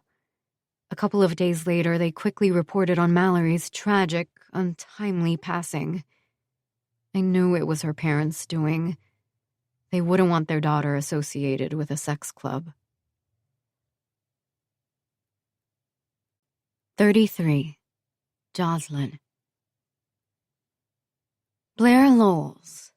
According to the news reports I found, there was no reason for them to think there was foul play involved, and no mention of Finn at all. Everything I found says Blair had been drunk, high, and speeding in her dad's Ferrari. It was a terrible tragedy, a terrible, untimely death just like Mallory's, and much like Mallory's situation, the information about Blair's death is very limited. That doesn't mean anything, though. Tate might be an asshole, but he's a smart guy. If he really thought Finn had any involvement, he would have outed him. Finn may be a Barlow, but even Barlows can't kill someone, purposely or not, without consequence. Were they together? Were he, Tate, and Blair in some kind of love triangle? Is that why he sent me those flowers that day? Fuck. I already know this is going to haunt me. It's been days, and I've still heard nothing from Finn. I tell myself it's for the best, but I can't deny my disappointment. I guess a part of me thought the other night meant something to him. Maybe I thought I'd be different. My phone buzzes, and I expect it to be Olivia calling to let me know she arrived safely at her parents' beach house, but it's a text from Scarlett. Scarlett, they just changed their venue from Onyx to Pearl. My stomach churns. I'm supposed to speak to Leo and John to try to get information out of them. I couldn't start an interrogation right off the bat when I met them, so I told them I was interested in checking out the pleasure club, as John called it. That led to a text from him inviting me tonight, but meeting at Pearl complicated things. Then again, Finn hasn't reached out. He obviously got what he wanted and has no interest in me, so it won't make a difference if his cousin happens to be there or finds out I was there. Besides, the club in the basement has nothing to do with the nightclub upstairs. I doubt Lucas will have a way of knowing I'm there. Right now, I need to do this. I need to see the people she was hanging out with. I want to look each one of them in the eyes when I speak her name. I shut my eyes again, trying to conjure memories of that night, but as usual, they stopped right at the moment I walked into Onyx. There has to be video footage of the rest of my night. It's something I thought about a lot after the initial wave of grief lifted. No one knows what happened that night after I went back inside. I don't remember any of it, which is disconcerting. I went to the hospital the next day, and thankfully they confirmed I hadn't been taken advantage of. But the fact that I had no memory was still unsettling. It was also something only 2 people knew about. Me. Thanks for letting me know. Scarlett. Are you going to go? Me. Yeah. You can't wait until next weekend? I don't want you to go alone. I'll be fine, thank you. Please be careful around those people. I'm sure they're fine, but they'll sense your innocence and see you as prey. My heart pounds harder. Me. Noted. Thanks. I set my phone down and take a deep breath. I wouldn't call myself innocent, but I know what she means. In this world, I might as well be a virgin. Leo definitely sees me as prey. Even after we figured out he knew my stepfather, he said he'd love to teach me a few things in a private room. He stared at me so intensely for so long that I started to fidget in my chair. I think about Finn and how he looks at me. It's intense for sure, but I crave it. I remember the way he looked at me at Lila's house and my stupid heart speeds up again. My mom's words come back to me and I feel a tiny spark of hope bloom in my chest, but I squash it down quickly. He hasn't reached out again, which means we're done. For real this time. And even if we weren't, we still have this Mallory thing looming over us. Unfortunately, I agree with him that it wasn't an accident. I don't know how I let myself believe it was. The more I think about it, the shadier it all is. For a second time, I squeeze my eyes shut and try to replay what I remember from that night, but I hit the same dead end. I just need to prove that my stepfather had nothing to do with what happened that night. Yes, he was there, but he was only there to get an alibi for a client of his. I believe that to be true. I just hope I can convince Finn. I lift my phone and hold my breath as I type. Me. What other proof do you have on Titus? His response comes surprisingly fast. Finn. I can't send it on here. Me. You sent footage on here. A lapse in judgment. I don't know why, but his words sink into my chest like a knife. It feels like he's saying that about me. About us. I'm probably just overthinking it since I'm hurt that he dropped me so quickly, but still. A lapse in judgment. I shouldn't have texted him. I set my phone down with shaky hands, but at the last minute, I pick it up and furiously type out a response. Me. Kind of how you feel about us, then. This time, I set my phone on Do Not Disturb mode where only a handful of people have access to interrupt me, none of which include Finn Barlow. In the shower, the knot in my throat gets bigger, and finally, the sob I'd been trying to hold back bursts out of me. Fuck him for making me cry. Fuck him for making me feel things. Ultimately, this is my fault, though. I knew what this was when I went into it. I knew what it was 4 years ago, and I knew what it was the night of my birthday at Pure. And still, I feel this way. My head and my heart are at war, and I'm the only one losing. I cry until I feel like I've purged him from my life, and then finish getting ready. Once I'm dressed and my hair and makeup are done, I upload a video I shot yesterday when I was trying on activewear from one of my sponsors. I take a very deep breath and look for John's phone number. John speaking, he says after 2 rings. Hey, John, I say. This is Jocelyn. We met the other night at Onyx. Scarlet intro. Yes, Jocelyn. Of course. How could I forget? He says, a smile in his voice. What can I do for you? You told me to call when I was interested in joining the group my friend was always raving about, I say. It's a damn lie, but he doesn't need to know that. Of course, he says. Unfortunately, Onyx is hosting a joint bachelorette party tonight, so Leo reserved some rooms at the speakeasy at Pearl. Do you know where that is? Yeah. I'll let Leo know you're going, he says. A couple of them haven't been in a while, but most of the people your friend used to have fun with will be there. Okay, I'll be there. I can barely talk with my heart beating so wildly. Call Leo when you get there. I'll send you his information now, he says. I hope you enjoy yourself. I'll be back next week and would love to see you. There's no missing what he's hinting at, but as uncomfortable as it makes me, I make a pitiful attempt to laugh. Sure. Thanks, John. I hang up before he gets another word in and rub my arms to rid myself of the goosebumps. I stare at my phone for a while, waiting for his text, when I remember I'm on Do Not Disturb. I add John to my list. I don't switch out of that mode, out of fear that Finn responded to my text with something hurtful. I push the thought aside. If Livy were in my situation, I would have already told her to walk away and forget about him. I decide I'm going to take my own advice for once. I knew he would be unforgettable from the start. I knew hooking up with him would lead to heartache. I knew it, and I did it anyway. And when he kept coming back, I tried hard not to hope, but I lost that battle as well. I take a couple of deep breaths and spend a few moments centering myself before I leave. When I'm ready, I roll my shoulders back, grab my purse, and head out. I text Leo after handing my keys to the valet, then follow his instructions on how to get into the speakeasy. When I get to the door, he's already there waiting for me with a smile on his face. He's really hot for an old guy. He totally leans into the silver fox thing, and even though he's been wearing a suit both times I've seen him, I can tell he has a good body underneath it. He has a sparkle in his eyes and keeps 3 buttons of his dress shirt open to show a sliver of light brown skin.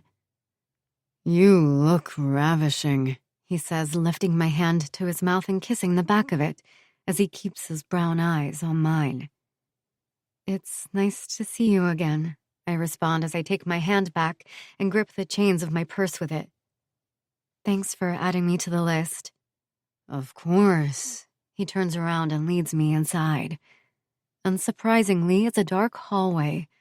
I can't tell if the walls are dark red or black, but they're lined with gold sconces that light the way until we reach the end. As we make a right, I start to hear music, and Leo informs me about the group and the fee I'll have to pay if I decide to join. "We were fond of Mallory, so your visit is our gift to you," he says when we reach a lobby, similar to the one in Onyx, with BDSM-style photos on the walls.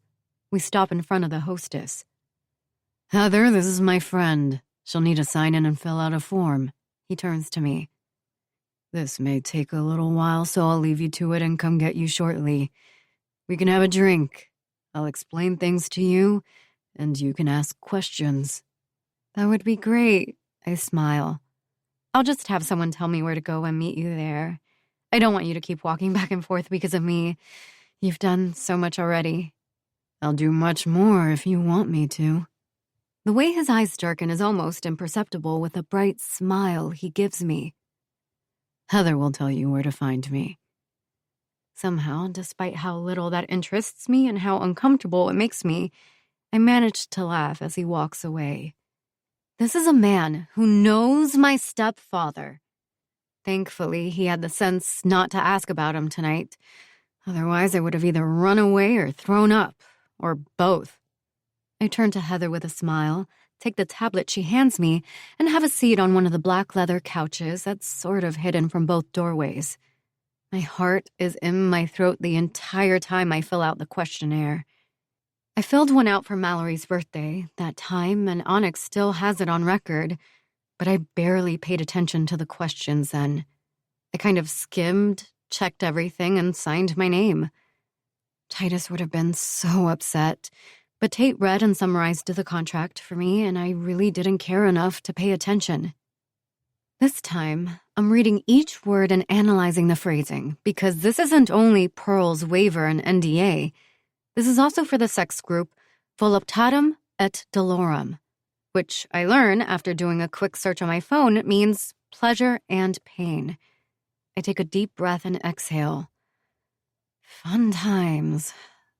I look up when I feel Heather's eyes on mine and smile. I'm almost done, I think. "No rush. Take your time," she smiles back. "I didn't take you for the voyeur type." I bristle, gripping the stylus in my hand.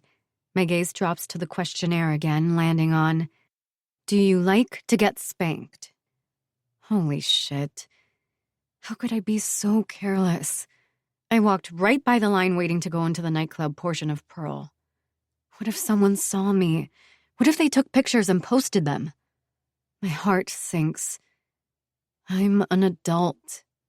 I'm an adult, and I'm single. If I want to go to a sex club, I can go to a damn sex club. "I don't mean that in a bad way," Heather says after I don't say anything. I bring my gaze back to her now worried blue eyes.